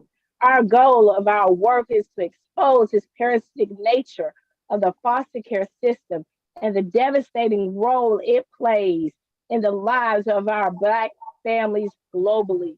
Stop kidnapping our Black children. Next slide, please. Here is our Arrest CPS committee. Yesterday, Armella, our coordinator, Erica Clark, secretary, Demetria Hester, political action coordinator, and Hande Longi, Uhuru Kijiji Child Care Collective. As the Arrest CPS committee, we are here to overturn this parasitic system that has us as modes of production. We are here to destroy this system. Next slide, please. Our Arrest CPS about this work. Our Arrest CPS campaign takes on the child policing agency that is known as Child Protective Services. Arrest CPS is here to advocate for Black families and tell the real stories and fight for the return of our Black children. This parasitic system and all the institutions that support it must go. CPS, you can hide. We charge you with genocide. Next, I want to go ahead and turn it back over to my comrade, Erica. Thanks. Uhuru, comrade. Uhuru. And thank you for that introduction into who we are. In this next section of our report, we will hear the reenactment. Oh, next slide, please. In this next section of our report, we will hear the reenactment of African mother that has been struggling with the child welfare institutions set in place and the special oppression they oppose upon African mothers. Let's take a listen.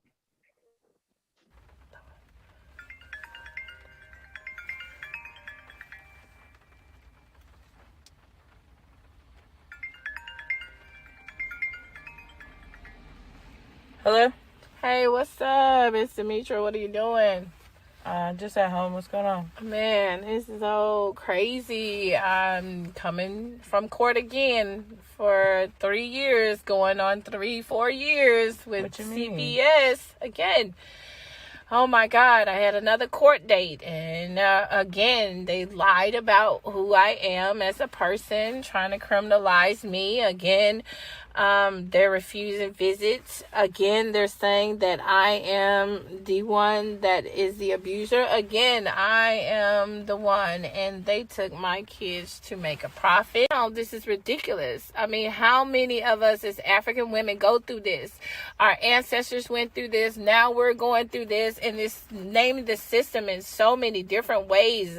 DHS, CPS, military, the police in our schools. Constantly changing their name. Changing the name, and it's just ridiculous. The same our kids, so we can heal with our kids. We should have the right to be able to take care of our own families. Period. Mothers should not be getting their babies stripped from them, taken from them. Right, your whole rights as a mother. They're telling you that you You're as a mother of your child that you birthed, that you're not good enough, and that this system is what your child needs. It's constantly criminalizing, but especially Black women, especially African women. Period. All the time, because they know we're strong and we're going to fight back. They know that we're going to tell the truth. We're going to stand up for each other. We're going to support each other. At every turn. Every turn, because that's what's needed. Yep. It's just our community and loving each other and fighting for each other's freedom. That's the only way that we're going to see a change, period. Look, let me check out a couple of things and I'm going to get back to you, all right? Okay. All right. Thanks. All Bye. right, bye. Next slide. The friend of the African mother then does some searching and comes across the AMWO campaign, Arrest CPS, and sends this information to the mother, who says she'll check it out and see if there are, quote, about that action. Next slide. The African mother does her due diligence and checks out AMWO, finding that we are the truth and will help her push forward in her struggle against this parasitic system to see her family heal and also help others at the same time. Let's take a quick listen.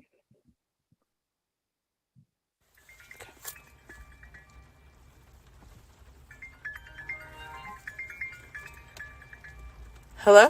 Hey, what's up? Hey, what'd you find out? Oh my God, I have found out that since 2017, they have been working to destroy CPS. Yes. Oh my God, I have been in contact with yesterday, and she's the president, and she expressed to me how they've been fighting, and I saw how they've been fighting on their webpage about returning our children, and how this is a parasitic system, and this system needs to be torn down. It's a coercion of violence. That's all they do, is produce violence to us and our children. When we fight back for our children, we are not the people they're saying we are. We did nothing wrong. This is a colonial system. This is a capitalist system. So it's just wonderful, and I join. And I'm gonna be doing direct actions and going out in the streets, getting people to sign up and tell their stories so that we can. Uhuru. And that's why AMWO fights like we do. Next slide. To empower African women to lead. The 2021 campaign goals shown here have either been implemented and executed or are in the beginning to middle stages towards completion.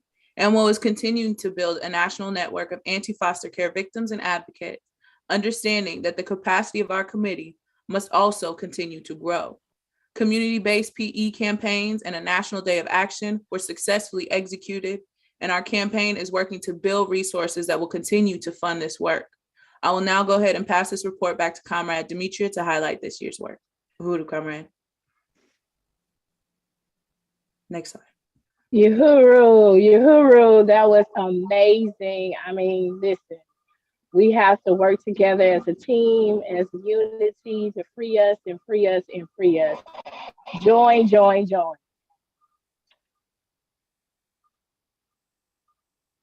All right, RSCPS 2021. This was energetic. It was explosive. It was loud. It was bold, so everyone can hear our voices. We have to stay consistent, have discipline in fighting this corrupt system called CPS. We have to fight every day, 24/7, until our Black children are home, until all our Black children are home. We will continue to work with Black families to be united children, and that's what's needed.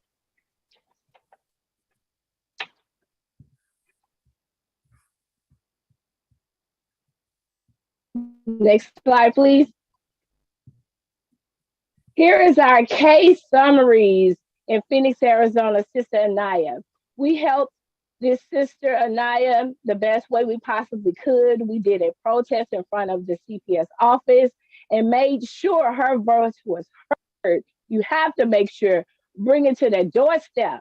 Unfortunately, Sister Anaya would not follow our recommendations, which made it difficult to plan a long-term strategy. Therefore, we were unable to continue her case. Next slide, please.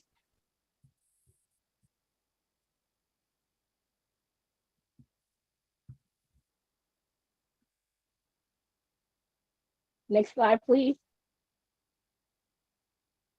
Arrest CPS National Day of Action. Our demands on the National Day of Action, which was August 27, 2021, Arrest CPS and WO stood in solidarity with Black families who are trapped in this system, fighting to regain custody of their children from the state. In cities across the U.S., we organized and parents participated, and organizations. That's what it is about, organization. Arrest CPS National Day of Action demand the end to the state-sponsored kidnapping of our Black children globally. This must stop, and we're here to stop it. Next slide, please.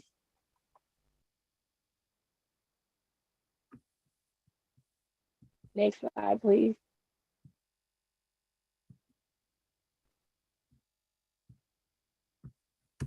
Our National Day of Action was powerful. We were in St. Pete, Florida, Wilmington, Delaware, Washington, D.C., Portland, Oregon, Philadelphia, Pennsylvania, Sanford, Florida, San Diego, California, Pittsburgh, Pennsylvania, St. Louis, Missouri. These places and these people, we were forces to be reckoned with. We let them know we brought it to their doorstep. We are growing and will continue to grow. We're going to join each other around the world globally. And we'll join ANWO today. Join the African People's Socialist Party. We're here for this revolution. Join our party. This is it. Let me go ahead and turn it back over to Comrade Edgar for the next portion. Uhuru! Uhuru. Thank you, Comrade. Next slide, please. The Arrest CPS Committee worked tirelessly in 2021 to put together a national organizing conference of panelists. They were comprised of organizers, advocates, and African working class parents that have been criminalized by CPS agencies and surrounding systems of harm. This was a successful virtual conference that introduced a relationship between the masses and a network of revolutionary organizations against colonialism. This conference was led to bring the African working class into organizing under the scientific theory of African internationalism. Organizing with these advocates and families that sought to address the oppressive actions of these agencies and the court systems. This also includes policing systems. This committee would like to salute National Director of Organization Chimaranga Salambao for his participation on that panel. Next slide. Outreach and membership were measured with the successes of that conference, and one of them turned into the birth of our social media. Social media was added and utilized as a method of communication for outreach. With the use of this platform, we were able to provide live political education, opportunities for direct action, and it also allowed us to acknowledge our campaign support for and from the masses. It has been the tool of which we can offer immediate support within our advocacy networks, and opportunities to offer support of other campaigns took place with the use of this Instagram page. Next slide. Offering support of Operation Stop CPS was someone we met through our Instagram travels prior to. This led towards the organization's unity in supporting the Arrest CPS campaign during the Black is Back March on the White House in DC. It was here with boots on the ground that our practice of collaboration with other organizations was solidified. We were able to provide direct information to the community that was present, as well as collect outreach information from those ready to act against the kidnapping of Black children. I would like to send it back to Comrade Demetria to inform you about another campaign win. Uhuru, Demetria.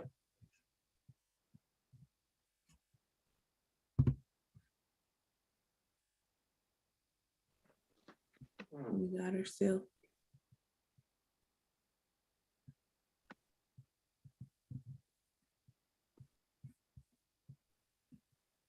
Comrade is such a beautiful thing when we... Comrade. Your internet's cutting in and out. Returned our children home. Ashley, you get off. Uhuru. We can, Uhuru, comrade, we can't hear you. Your internet, you got to turn off your video so we can quickly play this video. Uhuru, can you hear me now? Yes. Yes. Can you hear me now? Look, yeah. Okay, all right. Ashley, until I come home, it's such a beautiful thing when our children are returned home, and it was so emotional. Let's see how she reacts to her baby being returned home. Uhuru. Anton is coming home. We just had the hearing, a virtual hearing with Ashley and the people who were trying to take her job. And Anton is coming home. And today, this is the reunion of Ashley and Anton. Ashley has waited so long for this. This is Auntie Aretha Yummy, who's also been here with her through this whole process. And now Ashley has full-time custody back of her child. Look, I always get emotional when I see that video.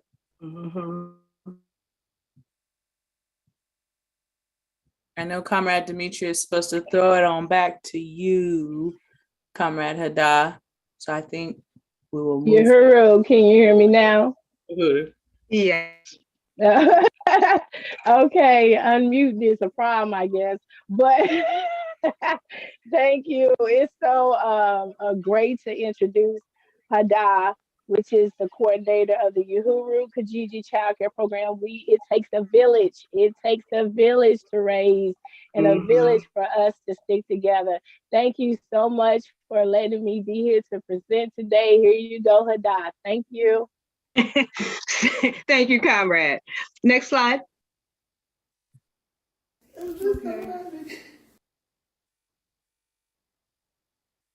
Next slide, please. Hi. I'm Ada, and I'm the coordinator of the Uhuru Kijiji Child Care Collective.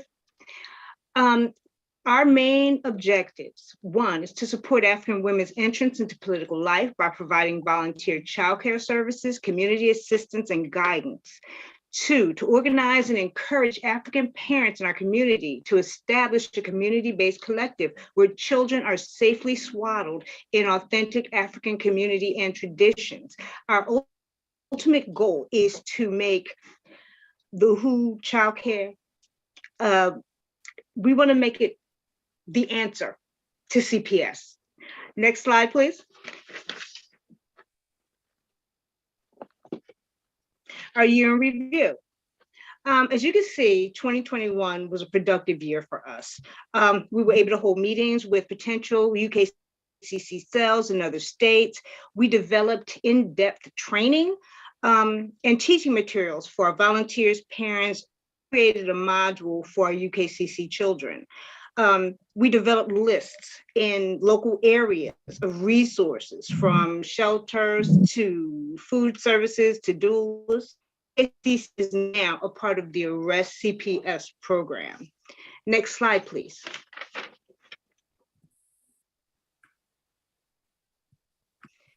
Now, we want to increase our presence in our communities. We want to use the plan we created to train Black mothers and families. We want to assist and follow families supported by the APS campaign. And we want to create a robust economic development program. And finally, we understand the need for childcare for young children, but we can't neglect our teens. We're creating an outline for one specifically for mental problem mothers. So now with that, I can pass it back to Erica. Erica? Uhuru, comrade. It's you. Thank Uhuru. you, Comrade Uhuru. The work being completed by Uhuru Kijiji Child Care Collective is amazing, and it speaks to the goals of the Arrest CPS campaign and the African National Women's Organization. This proved the power that we have as a membership-based organization when it comes to repairing the harm that has taken place in the lives of African families and children. Next slide, please. Next slide, please. The ways in which we will continue to build dual and contending powers against this colonial capitalist system will continue to be strengthened by how we raise money, bi-weekly demos, and organizing the work and the way we hold actions. Our committee is currently collaborating and organizing with advocates and organizations that operate in solidarity with African internationalism. We are coordinating a Black Mothers March on the White House in May of 2022. And we are also looking forward to amplifying our call for outreach and membership during our next National Day of Action in August of 2022. Next slide. Now, if you've gotten to the end of this report and you're ready to join this work, let's build. Join AMWO today at amwouhuru.org/join. Recruit the African working class mothers, parents, advocates, organizers, and other revolutionary leaders in your area and build a local committee near you. Get active now. There's a number of ways to do that. Comrade Demetria is one of the ways that I found myself into this work in a very colonized area. And as a advocate and a mother, working class mother that has also been through this, it is a privilege, you know, to do this work with that comrade. So salute to this entire committee, and AMWO, back to you, President Yejide, and salute for your leadership.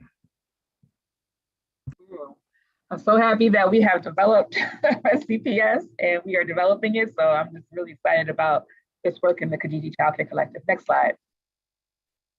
I am going to be presenting on behalf of Comrade Sayi Kamba.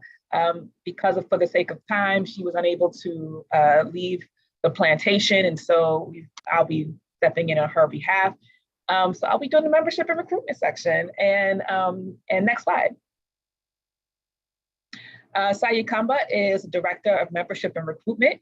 The Membership and Recruitment Department develops a plan of action for AMWO's recruitment internationally that includes but is not limited to recruitment campaigns, membership retention, and streamlining of the membership process. Next slide. So in 2021, we had a few big opportunities for us to recruit. And one of the first things that we do every single year is our Black Women's Convention, which is AMWO's annual convention. And for 2021, we had 128 registrants. We had keynote speakers, our chairman, Omalia Shatella from the African People's Socialist Party. Topics covered during this convention was colonialism's impact on women and maternal health and how to combat it. We had sections, just like here in the plenary, we have Buy Black Power sections that feature our movement, economic development projects like Uzi, Decolonize, and Zinzele Consignment. We focused on liberating African women with a theory of African internationalism. So what I talked about a little bit earlier, we deepened that. We addressed the state-sanctioned kidnapping of African children by highlighting the REST-CPS work in more detail. We focused on organizing with one voice. We intend to be the most powerful revolutionary organization on the planet. And in order to do that, we have to build block by block, piece by piece in order to get that. And so we had a special session focused on organizing with one voice and carrying out the objectives of the African National Women's Organization as a member of this organization. And we talked about branch building and also, just the way we're going to be building moving forward. Next slide. Another project for us was the AMWO Cadre Development School. And our Cadre Development School is a 6-week virtual program for right now because of COVID, aimed at training our members, recruits, and any African women interested in learning about the role of African women in the ongoing African Revolution. As a strategy of AMWO, and AMWO is a strategy of the African Revolution led by the African People's Socialist Party, we address the special oppression faced by African women. And during that spring and summer cadre school, we were engaged in study of revolutionary political theory and practically learned how to take steps toward revolutionary activism. Next slide. It's also a recruitment tool. We plan to recruit from this. This is just not some intellectual exercise. It's about really arming the people who are in our organization, but also recruiting African women who looking for something to be a part of. And we were able to do that. And then our cadre school is a 2-hour sessions with African women. And we did that over a course of 6 weeks, 2 hours on a Saturday in the morning. And we really dived into a course syllabus that everybody had ahead of time and really struggled around them and had practical assignments that came out of those cadre schools sessions, and which included videos, audio files, readings, and practices that we were able to implement. School subjects were included, but not limited to exploring African women's liberation through African internationalist perspective, capitalism versus socialism, community organizing, practical real-world assignments, and critical thinking and critical response. We focus highly on dialectical materialism and really deepening people's understanding of what African internationalism is in relation to capitalism versus socialism. Next slide. And we had our graduates. We have 14 people registered for the class, and we actually only had 7 people graduate. And all 14 couldn't participate because they were just not consistent, or they had some contradictions that conflicted with the time. So we're going to do it again, and we're going to try to see if the timing works best for a lot of people. But our cadre de school is going to be dope again. And these are our 7 graduates. We had Robin, who was based in the US, Monsigile Labuzo, who's based in South Africa, Indigo, based in the US, Coco, based in the US, Katrina in the US, Michelle in the US, and Saeed. Even though she's a membership coordinator director, she also wanted to benefit from the history of the African National Women's Organization and the party and how that was implemented through the African National Women's Organization. Next slide, please. We are developing our second cohort for the the Cadre Development School. We will have new classes starting in May. It will be the same format, 6 sessions, 2 hours each. And our goal is 24 registrants. We would love to get more than that, but we want to incrementally increase. And if we can get more than that based on how we do outreach, that's great. And our goal coming out of this is to have practical results. We want to make sure that the women that are coming into this cadre school are going to be armed and primed to go out after the cadre school and build branches. So we want to have 5 branches built out of this and at least 1 active campaign in each branch. Next slide. Oh shoot, time. Wow. Okay. I don't know what to do with that. Yeah, you have time, Conrad. Huh? You have time, Conrad. Okay, great. So in 2022, we have our annual convention. We have our annual convention coming up. So for those of you who are not on your tablets or your phones, we want you to go ahead and scan that QR code and register for the African National Black Women's Convention. Anybody can be a part of this convention, even though it's a Black Women's Convention. That's our target audience, but we want everybody to participate. And if you can get other African women to also register for this event, you can do the QR code, or you can go to convention.anwouhuru.org. And this is an organizing event that we use to recruit and meet some of our annual goals for recruitment and donations. Next slide.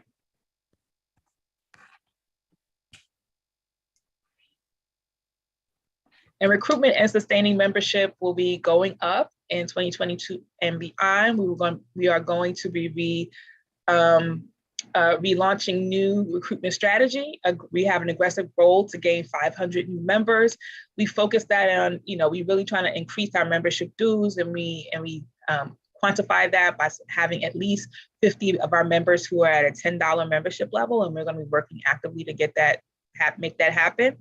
And then we have a quarterly membership drive plan, a bi-monthly and membership training classes to do branch building, how to plan a campaign, street canvassing.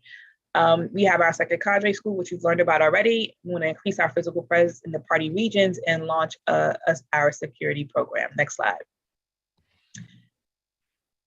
And we are following the party's regional strategy plan by filling the membership committee to capacity, have an active branch in each region of the APSP, introduce the reproductive revolution as a campaign instead of reproductive justice.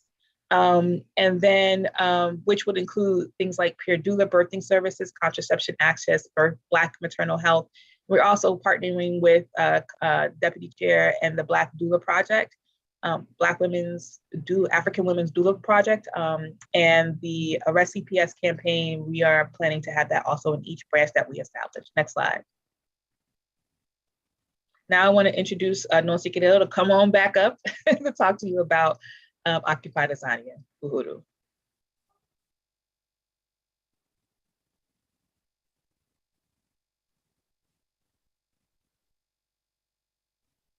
Uhuru, thank you, President Desiree. I'd like to greet everyone again.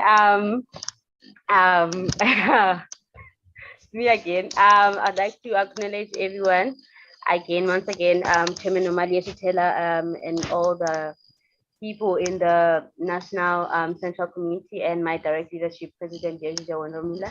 I am Nonsigele Lebuzo, and I will be giving the report on the Occupy Tanzanian annual report. I am Nonsigele Lebuzo, and I am the project coordinator in the committee in Occupy Tanzania, and I'm not alone. I am with Kwezi Bandile Khatebe, who functions as the information and education coordinator.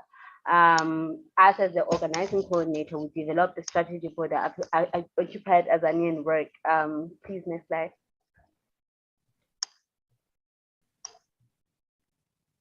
Okay, so the regional strategy in Occupied Tanzania follows this. We plan to grow the membership process through a systematic process. We want to build annual branches in Occupied Tanzania, since Kwezi and I are based in different provinces. So we have 2 branches, at least by this year. We're planning on having at least 2 branches by the end of the year. We want to wage campaigns around colonial issues affecting African women and children. And we do this through waging campaigns. We have a campaign already that is for organizing baby clothes for African mothers. And in turn, we have them commit, and we will put them into joining the organization. We want to establish decolonize hair, body, and hand body in Occupy Tanzania as a way to, as our economic development. And we want to arm African women with the theory of African internationalism as well, because we are building revolutionaries, and they have to be armed with the theory of African internationalism. Our victories in the last year include us having to establish a working community here in Occupy Tanzania, which is Kwezi and I. We've managed to have members and influence in several countries in Africa, which include Swaziland, Sierra Leone, and Ghana, just to name a few. And we managed to hold an online organizing event, a conference in September last year, under the title of African Women Building Towards a United Socialist Africa, which proved to be a huge success and exceeded our expectations. Next slide, please.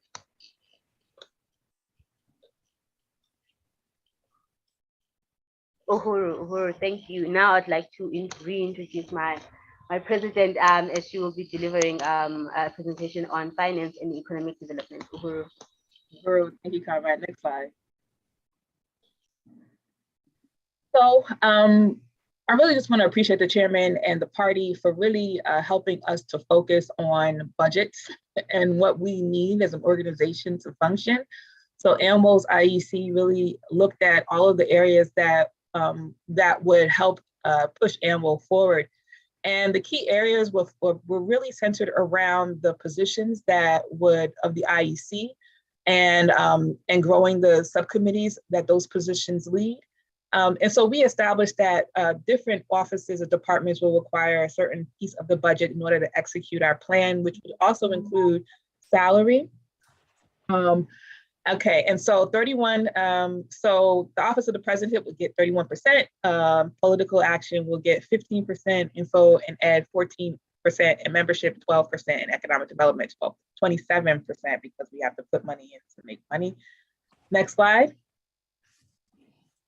And the way that we plan to do this is by our operating, by generating our income. And the income that we are planning to make happen is our membership dues. We have an aggressive goal to make 500 new members for the African National Women's Organization. This will take care of 76.9% of our budgetary issues.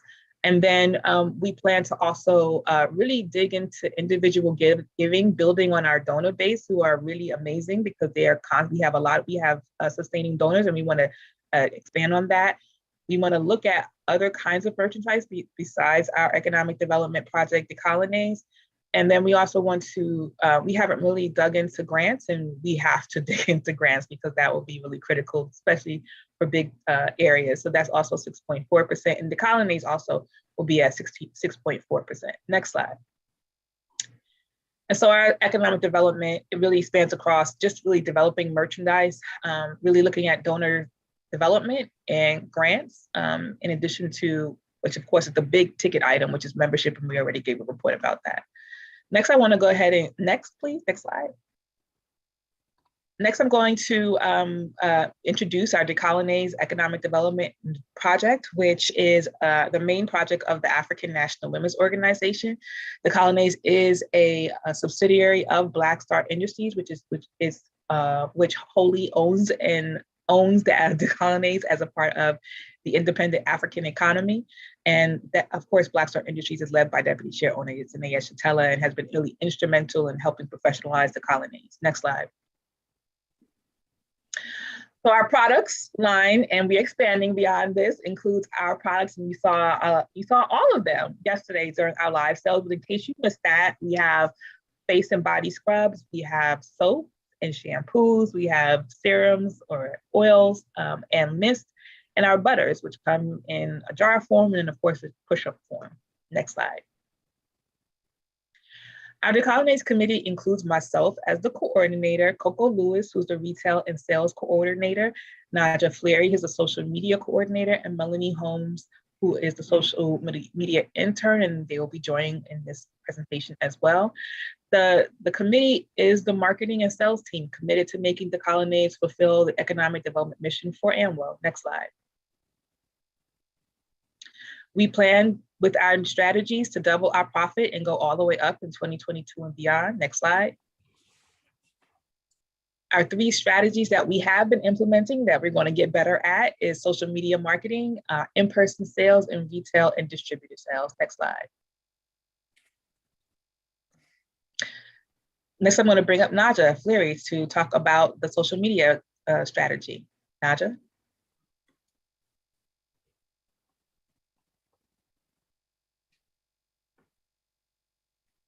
Okay, hello. Can you guys hear me? Uhuru. Uhuru. I'm media coordinator. If you're all following Decolonize on Facebook, Instagram, or TikTok, which you should be, you will see that we are prioritizing our marketing. We have tapped into all of the main platforms in order to reach new customers and build relationships with our current ones. We are creating funnels from our social media to our website, decolonize.com, by consistently posting content that is created from our team. Coco Lewis and Yejide Orumila record Instagram lives discussing trending topics that relate to Black women and beauty, titled Pretty Political, as well as Melanie Holmes writing blogs to also add to this topic titled The Intersection of Pretty and Politics. Going forth, we will be bumping up marketing drastically by creating more ads, which will help broaden our customer reach. With so much progress from last year to now, there is much more in store for Decolonize. And back to Yejide. Thank you. Next slide.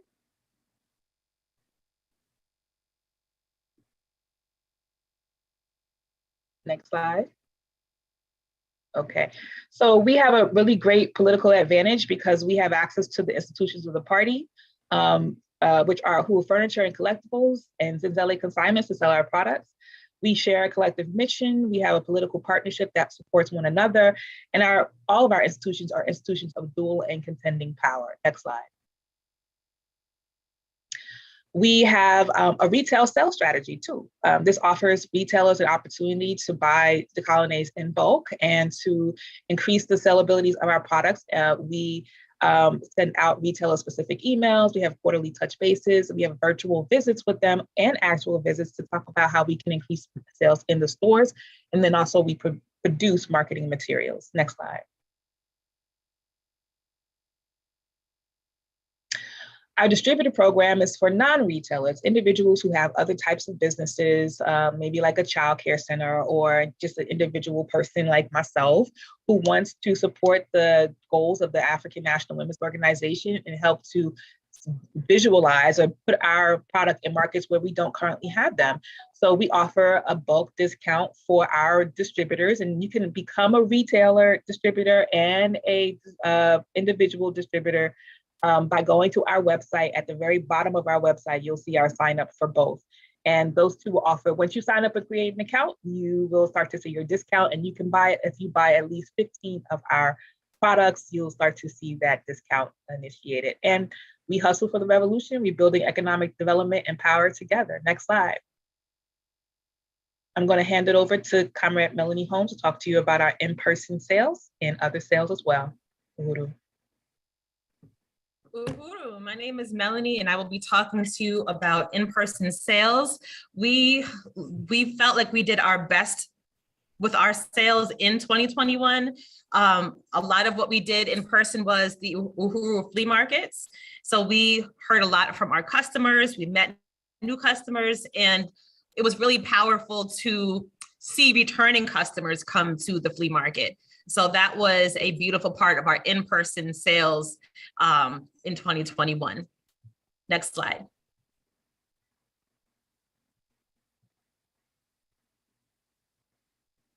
Now, while we did really well with our in-person sales in 2021, we are really trying to improve our online sales.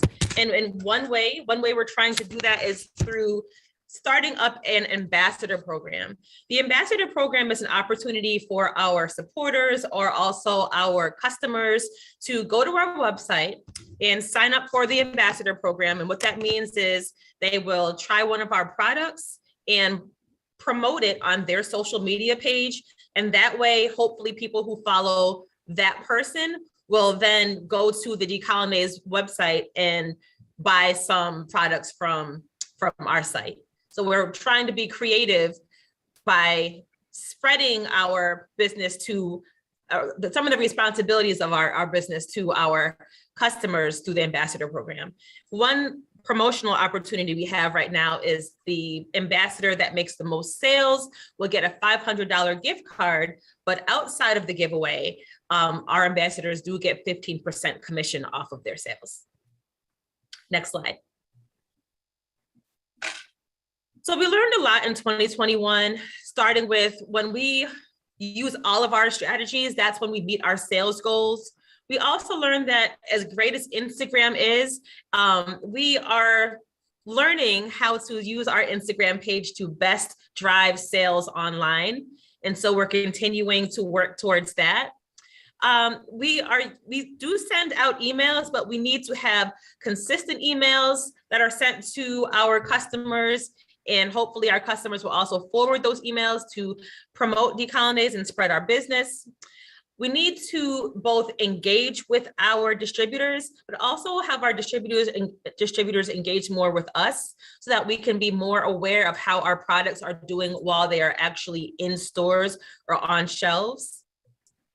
And we know that we will meet our minimum sales goals when we meet our minimum sales goals, we'll increase our overall sales goal by 50%. Next slide.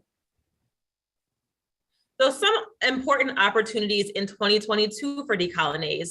Again, we are promoting our ambassador program. We have one strong ambassador currently, but we would love to get some more. We are also working towards getting into more local retail stores, at least a minimum of 2. We would like to make sure that we are offering consistent sales around holiday time of Decolonize products as a promotional opportunity for us. We're also looking to expand our brand by diversifying products. So we do have some new products coming out, but while we want to promote those, we also want to continue to promote our current products, especially by emphasizing the wonderful natural ingredients in them. We're also looking to apply for grants so that we can expand our reach. And we're looking for professional development opportunities to really learn more about sales and marketing to better promote and grow Decolonize as an economic strategy of ANWO. We're looking for more volunteers for our Decolonize team, and we're going to be beginning monthly live sales events on Facebook. Next slide. So I'll wrap it up here. Thank you so much, Melanie. This is our last slide, and just want to thank all of the people, the sisters and comrades who participated in this overall presentation. But for Decolonize, we want to close it out. Our economic development work could be enhanced so much more. We do not have grant researchers and people who are actually involved in this work, and so we are recruiting and looking for members and/or volunteers that could take this on. Marketing coordinators for our Decolonize, donor coordinators for the ANWO work, merchandise coordinators for Decolonize, and graphic designers overall for the African National Women's Organization, particularly as we have these active campaigns that are happening. Next slide. I'm going to close it out so we can stop this slide and I'll just talk. So I just want to again thank all of our comrades who participated in today's presentation. As you can see, ANWO is really working to build ourselves as a viable, not viable, but like stronger organization. We are a viable organization. We are building our membership, we are building our economics, and we're becoming more professional so that we can actually have an organization that pays its people, that we have businesses that are actually producing, and that we are forwarding the African revolution by bringing and recruiting in, tangible, qualitative, quantitative African women to support our work. So I just want to thank everybody who participated in this presentation and close out the report. Uhuru comrades, thank you.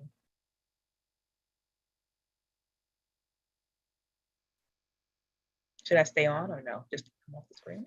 Uhuru President Yejide. African women leading. Really want to salute your support. Really want to salute your leadership, President Yejide, and just the party's overall strategy of ANWO to just bring African women back into political life. Uhuru. At this time, because we are right at the time for lunch, yes. We are going to just go ahead and make sure we get our food, water, whatever you got to do. Step outside, refresh yourself. It's been a good day so far. Look, day 4, we've had a lot of just really impactful presentations and reports that have been given.